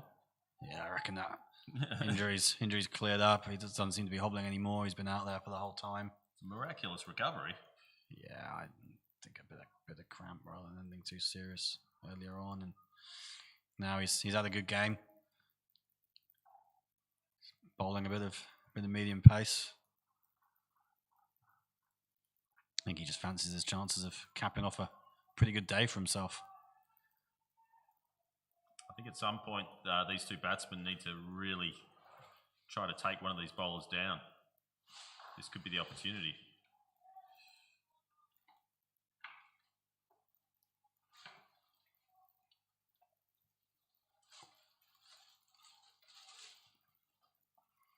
Yeah, Manoj, handy bowler in Division 2, I think, in the old days, but I'm not seeing him roll his arm over too often in Division 1.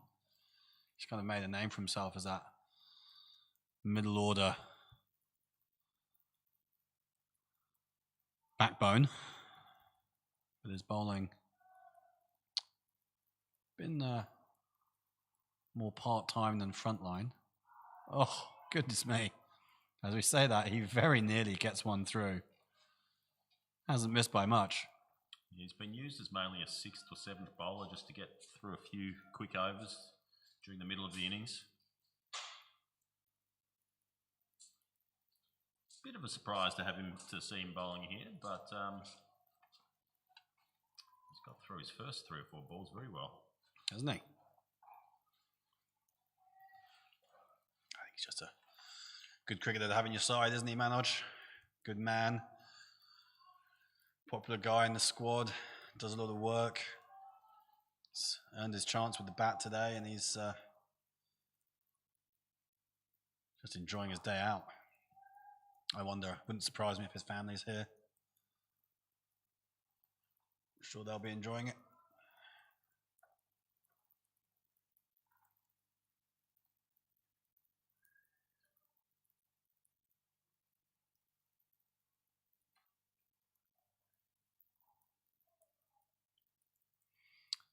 So, 27 overs gone, 13 remain. Still 100 adrift, 102 still required, 7 wickets down. Win predictor firmly in the Tigers' favour. I'll tell you what, if we do get through those 13 overs, we're right on sunset. Yeah, it is getting... We look away to the... It will start to get dark quite quickly. To the hills. From about 4 p.m. The sun does drop out of the sky a little bit over here.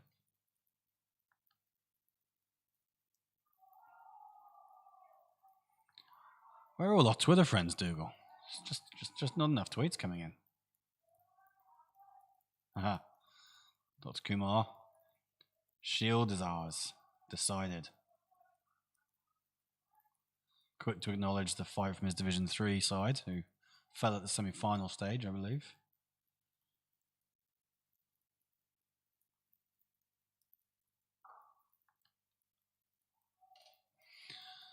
Don't forget, you can follow the Japan Cricket Association at Cricket Japan on Twitter. And of course, our Instagram account, which has plenty of good content, is Japan_cricket. Come and join the community out there. That's a cracking delivery. Just almost grazes the edge of the off stump.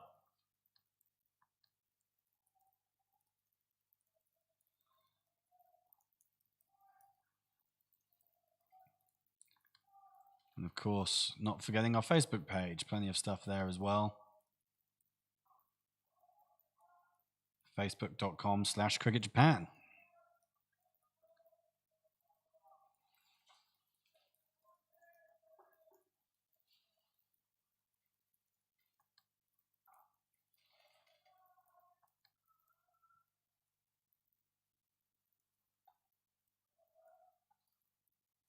Yeah, it really does feel like the sun is setting now.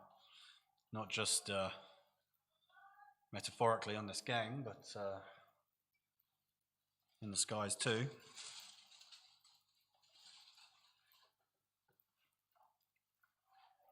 Sabarish looks to get through his overs pretty quickly. Bostles in. Him and Vinay have gone head-to-head a few times. Two pretty worthy cricketers. Bringing a lot to the game in Japan.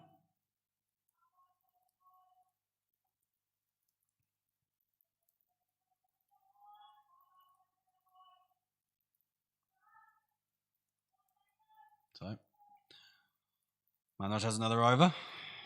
First over just conceding 3 runs. He'll be always wanting more. 12 overs to go still. It's a decent looking shot.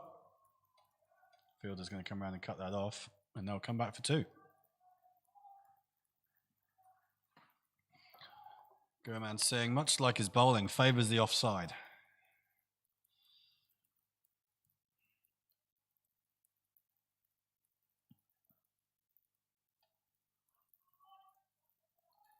Sense a couple of big shots on the way. Certainly can. Just poking it around. You just got to enjoy yourselves, haven't you? At this point in the game, 100 needed, 12 overs to go. Well, you lose by a run or you lose by 100 runs, it's the same result. Quite right. No bonus points for coming within any margins.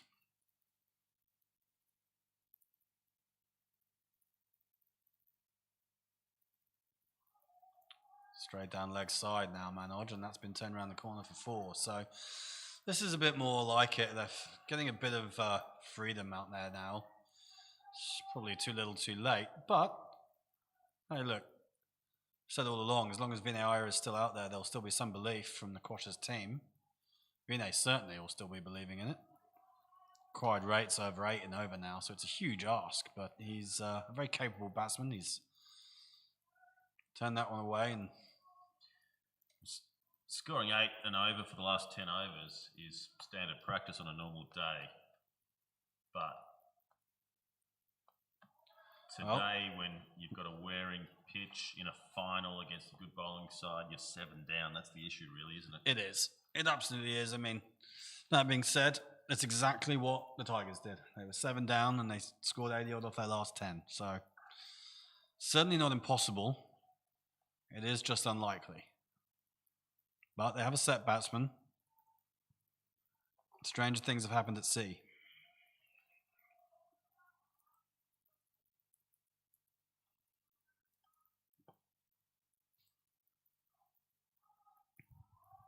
Turned into the leg side. It'll just be 4 more. It's raced away. Picked the gap between the fielders perfectly. No one really moved. I think Manoj has just given the signal to his captain that 2 overs might be 2 overs might be his limit, yeah. First over went okay, and I think they've taken 6 balls to line them up and cashed in second over. Probably want to go with your fit frontline bowlers at this point in a final. Yeah, I think it's not your average JCL round robin game, is it? It's a game where you really want to be ruthless. Win the game, don't take any chances, don't give anything away. No, don't give 12 off that over, you see. And interesting point, Tigers were 93 for 7 in the 27th over. Cautious 85 for 7 in the 29th over, so that they're in a slightly worse position than Tigers, but not by much. And, in the JCL, many teams bat deep. And, Especially the Quashers. Nikhil Chajets, I think he's padded up down the boundaries next to come in. He's a seriously handy batsman to be coming in at number 10. I'm surprised he's coming in at 10. He gives the ball a good whack. So, I mean, there's...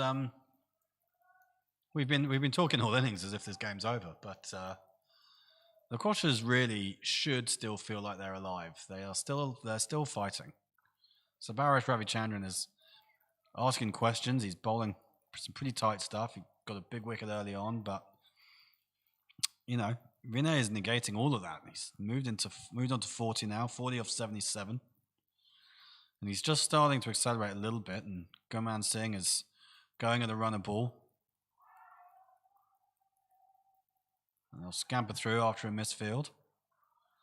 So it's the first time. It's taken until now, just like it did with the Tigers, to really put some pressure on the fielders. Show some good running. Show some intent. Get bat on ball, which they really struggled to do in those first 20, 25 overs.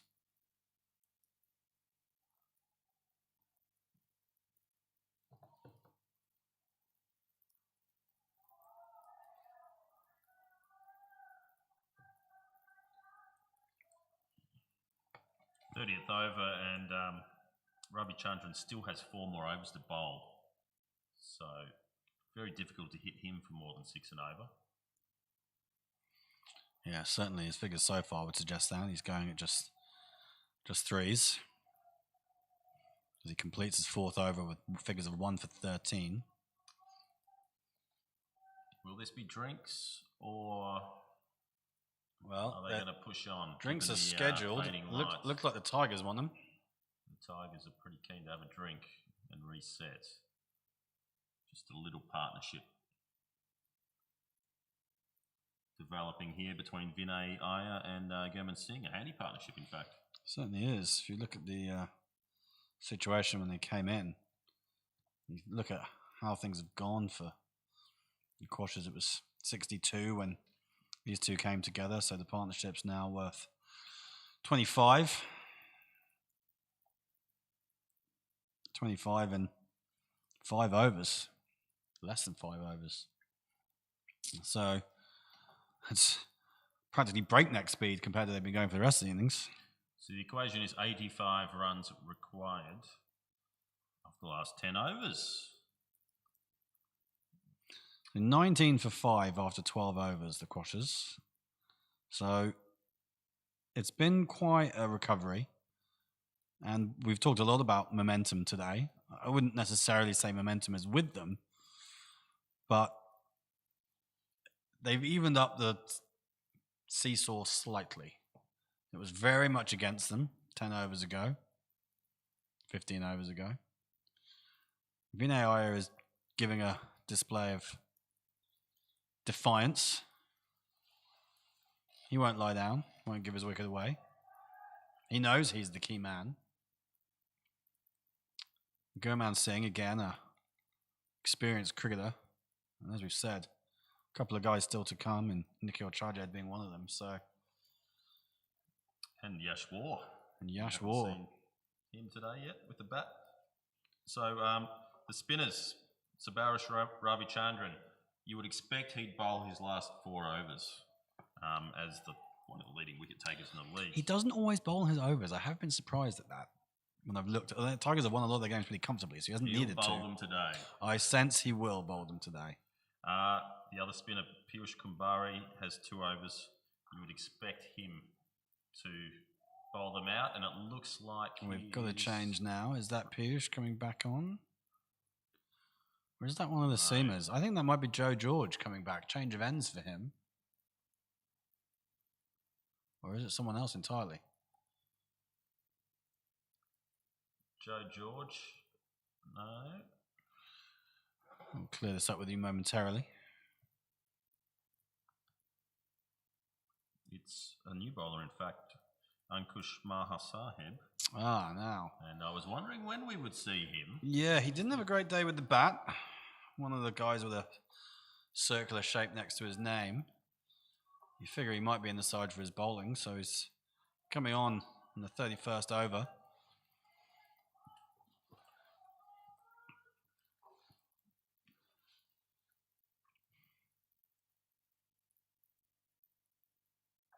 Pretty wide to start, and they've gone after it, and that's going to run away. That's been creamed out to the point boundary. 4 runs. Much like his batting innings, not a great start. That being said, of course, 8.5 needed.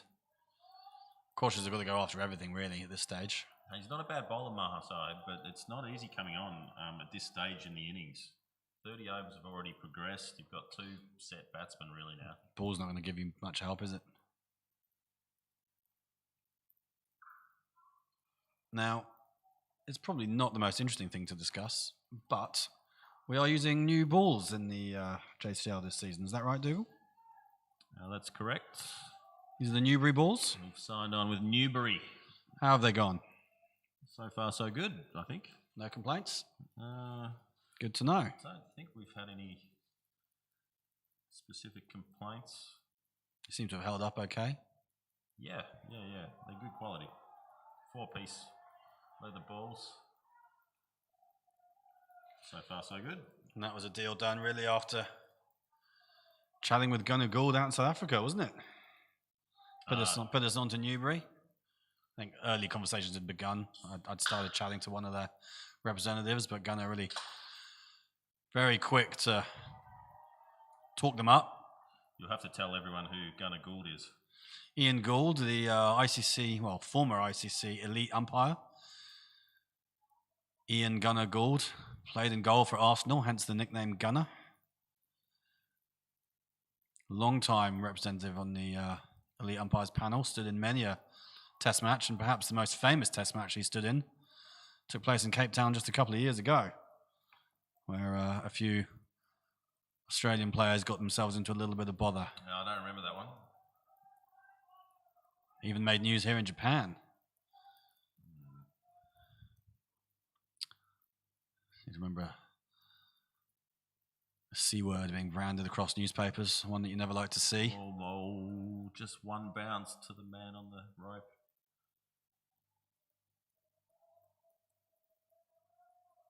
Yeah, interesting stages in this game. Gurman Singh's really provided an injection of intent, scoring better than a runner ball at this stage. But yeah, the Newbury Bulls have done well, and I think that's a partnership that may well progress. The sky starts to turn orange. Seven runs taken off Maha Saheb's first over, and that's not far off what they need for the final 9 overs of the match. The run rate required is still under 9. And we're talking about an early finish, but I don't think we're going to get it. Yeah.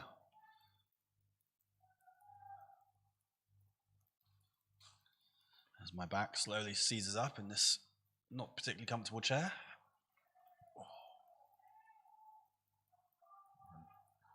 Just some shades of what we saw in the final moments of the Tigers innings. It's very similar. The infield has dropped towards the 30-yard circle, allowing an easy run and then an overthrow. Definite parallels in the way this Ravi Chandra needs progressed. to really crack the whip here.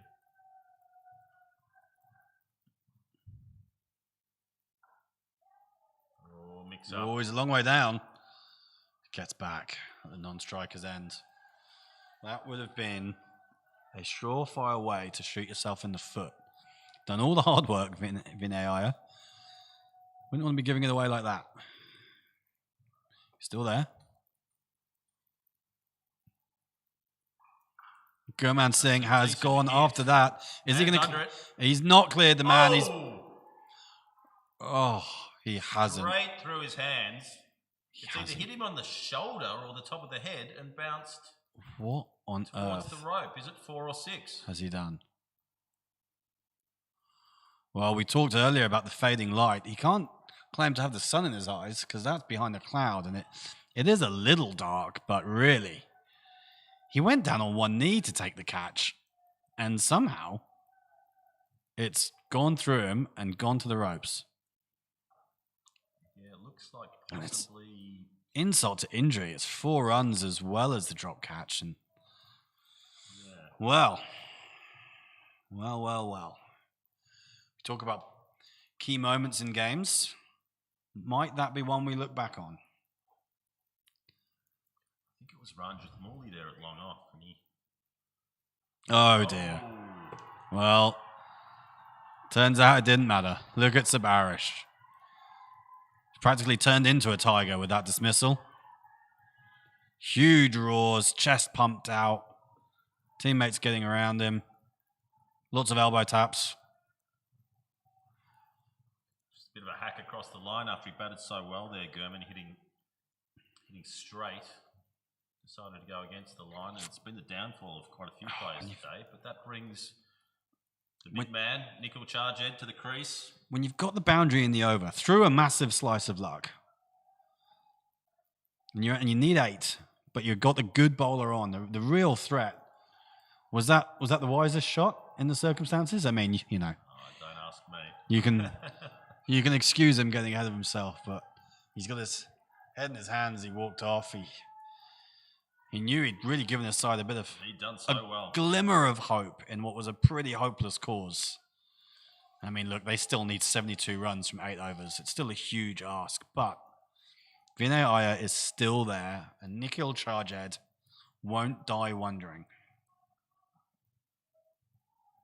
I hate to say it, but I was wondering if those slow over rates from the quashers will come into play with the fading light. Oh, goodness me. Big appeal. Umpire Chris Bain raises his hand to change his umpire counter. Sells the dummy. I have to say, there's something I favour. I'm a big fan of that move.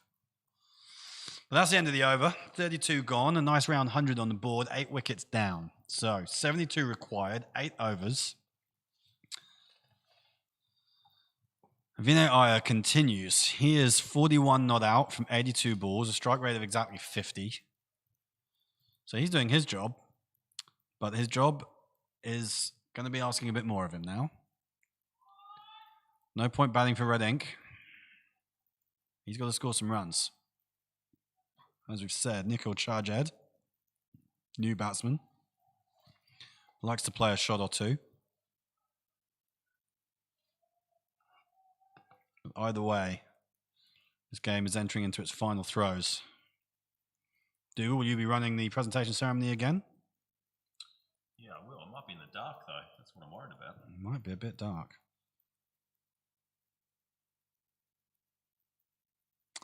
Yeah, I think we can blame our friend Abby Predewan. With less than 100 required here and Nikhil still in the sheds, I'd still fancy a tense finish if Vinay and Gurman can manage to stretch this partnership. And as if by magic, Abby, Gurman gets out. He almost gets out twice. He was dropped on the boundary a couple of balls earlier. Just 2 balls earlier. He's looking to push the game ahead and do what he can for his team. Can't fault him for that. No, absolutely not. Played a great little cameo there, Gurman Singh. Really, at one stage, his team was fighting for respectability. And they've got a bit more than that now for a few overs, and that partnership was going along. It looked like they might be clawing their way to half a chance. They're still alive, just sense Vinay's getting a little bit fatigued here. He's missed out on a couple this over. Just needs to get bat on ball and at the very least be getting those ones. It's a lot of batting. 32 overs. Yeah, see, this is the difference. You're thinking back to that partnership in the end of the Tigers' innings, and even Manoj with a severe limp, they would have got 2 there, wouldn't they? It's gone out to the man on the boundary. It's just a single. Vinay's tired. Perhaps Nikhil just fancies the strike. Wants to clear the boundary. Often in games like this, one big over can make a big difference, can't it? They need to eye up a bowler and really go after him. Tried to do that, but Manoj Bhardwaj leaked 12 off his second and was quickly brought off. Mahasab had just bowling a foot outside the off stump this over, and they're struggling to get him away, not getting any penetration through that offside field, really. Reminiscent of Heath's streak in 1996 against England in the famous Tide Test. You don't know what I'm talking about, do you? No, I don't know what you're talking about. It's the We Flippin' Murdered Them Test match, England against Zimbabwe. We ran out of time, finished with the scores level, but required overs finished. Heath streak bowling. Pretty much invented the wide Yorker in that innings, in the test match. Oh, it's a full toss. That should have gone. Hit it straight to the fielder. Scampered through for a single. So sharp return by the captain. Good bit of fielding. So, full of that. Ravi Chandran is taking his cap off and will resume. Yeah, he's going to bowl his 8 overs straight, isn't he? Spell. If we get that far.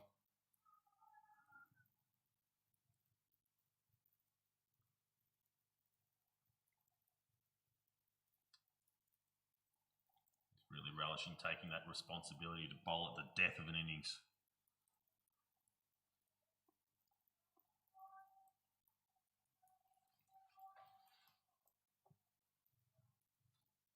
Wonder if the umpires will give him the hurry up here as he sets his field.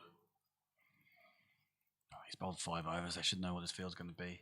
7 overs to go, 28 minutes, puts us bang on that 4:40 sunset time. Ooh, it's going to be dark. Gonna have to get the floodlights on for the presentation.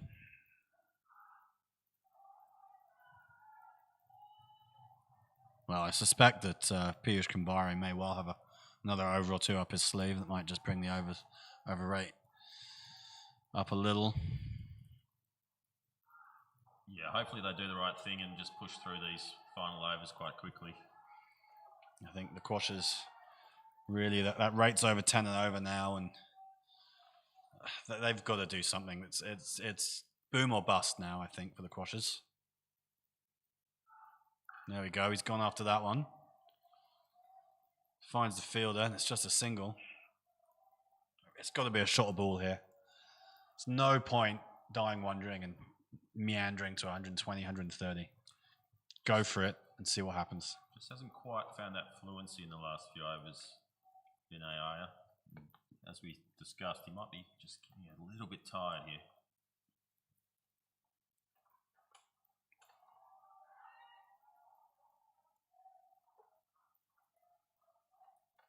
He's not the only one, Dougal. There's the back holding up. Oh. We've gone unchanged in the commentary box I most know, of the it's day. a serious It's unheard stint. of. It's not as bad as umpiring for 80 overs. I once did a stint of 50 over game doing both ends. That was probably the toughest time I've had on the cricket field. Quite nice doing a bit of commentary. Quite enjoy it. Just do it again. Come back tomorrow for Division 2. I think we might give that a miss.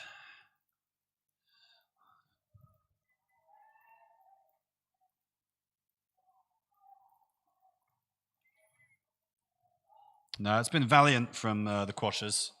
It would have been easy to fall in a heap, get bowled all out for 50 and 20 overs, and for the whole day to be a bit of a non-event. But they've stuck at it.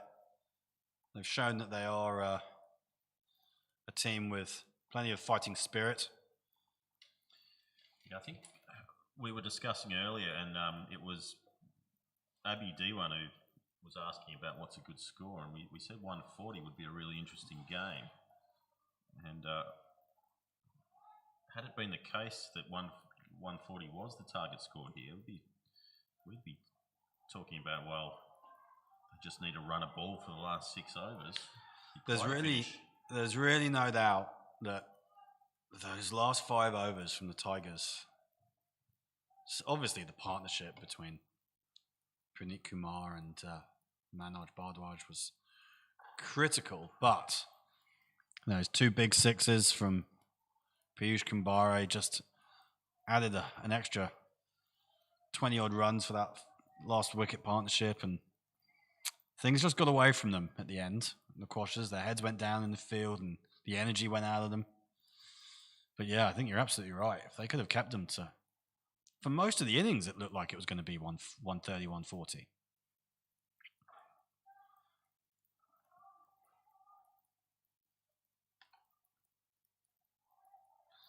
But those 30 extra runs, really, it's knocked them out.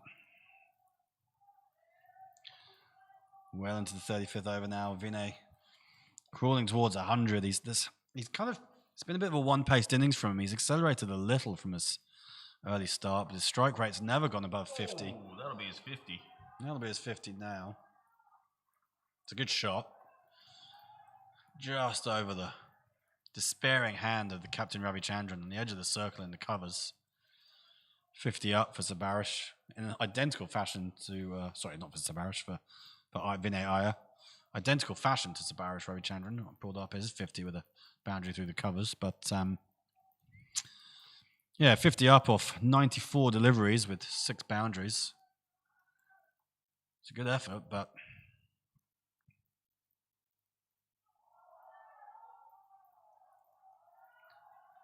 I think even he's getting a bit frustrated with himself there. He knows he's missed out. Maha Saheb's going at 6.5.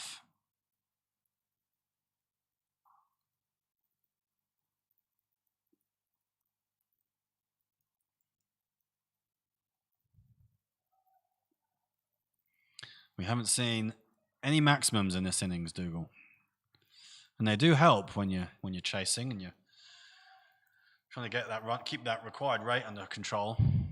These two have, not just these two, throughout the innings, it's been reliant on scampering, and the boundaries haven't flowed. Ooh, that's going to be out. A thick edge. Nikhil Charjad throwing the bat as he had to. It's just looped up to a sort of, it's like kind of a fly slip. I don't know quite. No, it's just a short third man. You see that kind of dismissal occasionally. The big swipe and a thick edge just pops up to that short third man. Very much a one-day field setting. 9 down. Charjad goes without making any kind of contribution, really. 3 or 5, and here we are. Vinay Iyer looking like he might carry his bat here. You have to be a good player to do that. Carry your bat. Technically, he didn't face the first ball, so I'm not sure it officially counts as carrying your bat, does it? I think it does. You open the batting and you... It certainly does where I'm from, but I know there are people who like to say otherwise. No. It's been terrific innings from him anyway. Never been able to really take the game by the scruff of the neck, but he's propped his team up. He's played almost the perfect innings if someone else had that, any support, aggressive batsman to combine with a partnership with. Yeah, virtually 2 wickets down before he faced a ball. So yeah.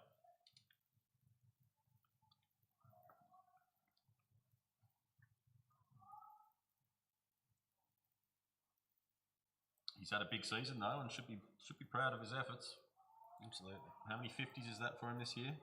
That'll be his 5th half century this year, which is a fantastic effort in 7 innings. 7.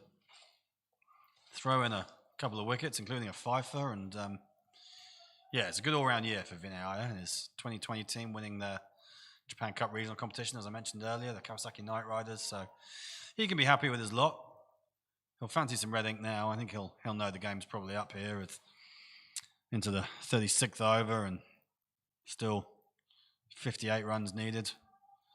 Required rate up at 12s. So game's fairly done, but he's had a good day. So not that we're choosing Dougal, I don't think, but where's your MVP vote going?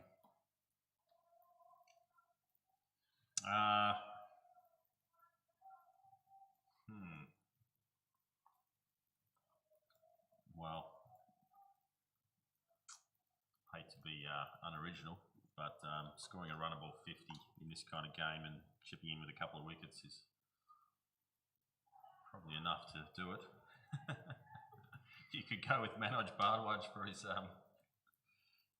his super important innings towards the end. Yeah, I think that I like to reward folks who might not have the expectations that others have. Manoj undid some of his good work with that second over he bowled, but I think his 40-odd really...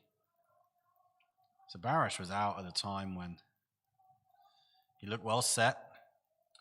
Gave him a platform though. And he did, but Manoj enabled him to play that innings by supporting him, because they were 4 down for 60-odd when Manoj came in, and he's batted through the rest of the game and through pain, through injury, accelerated at the end.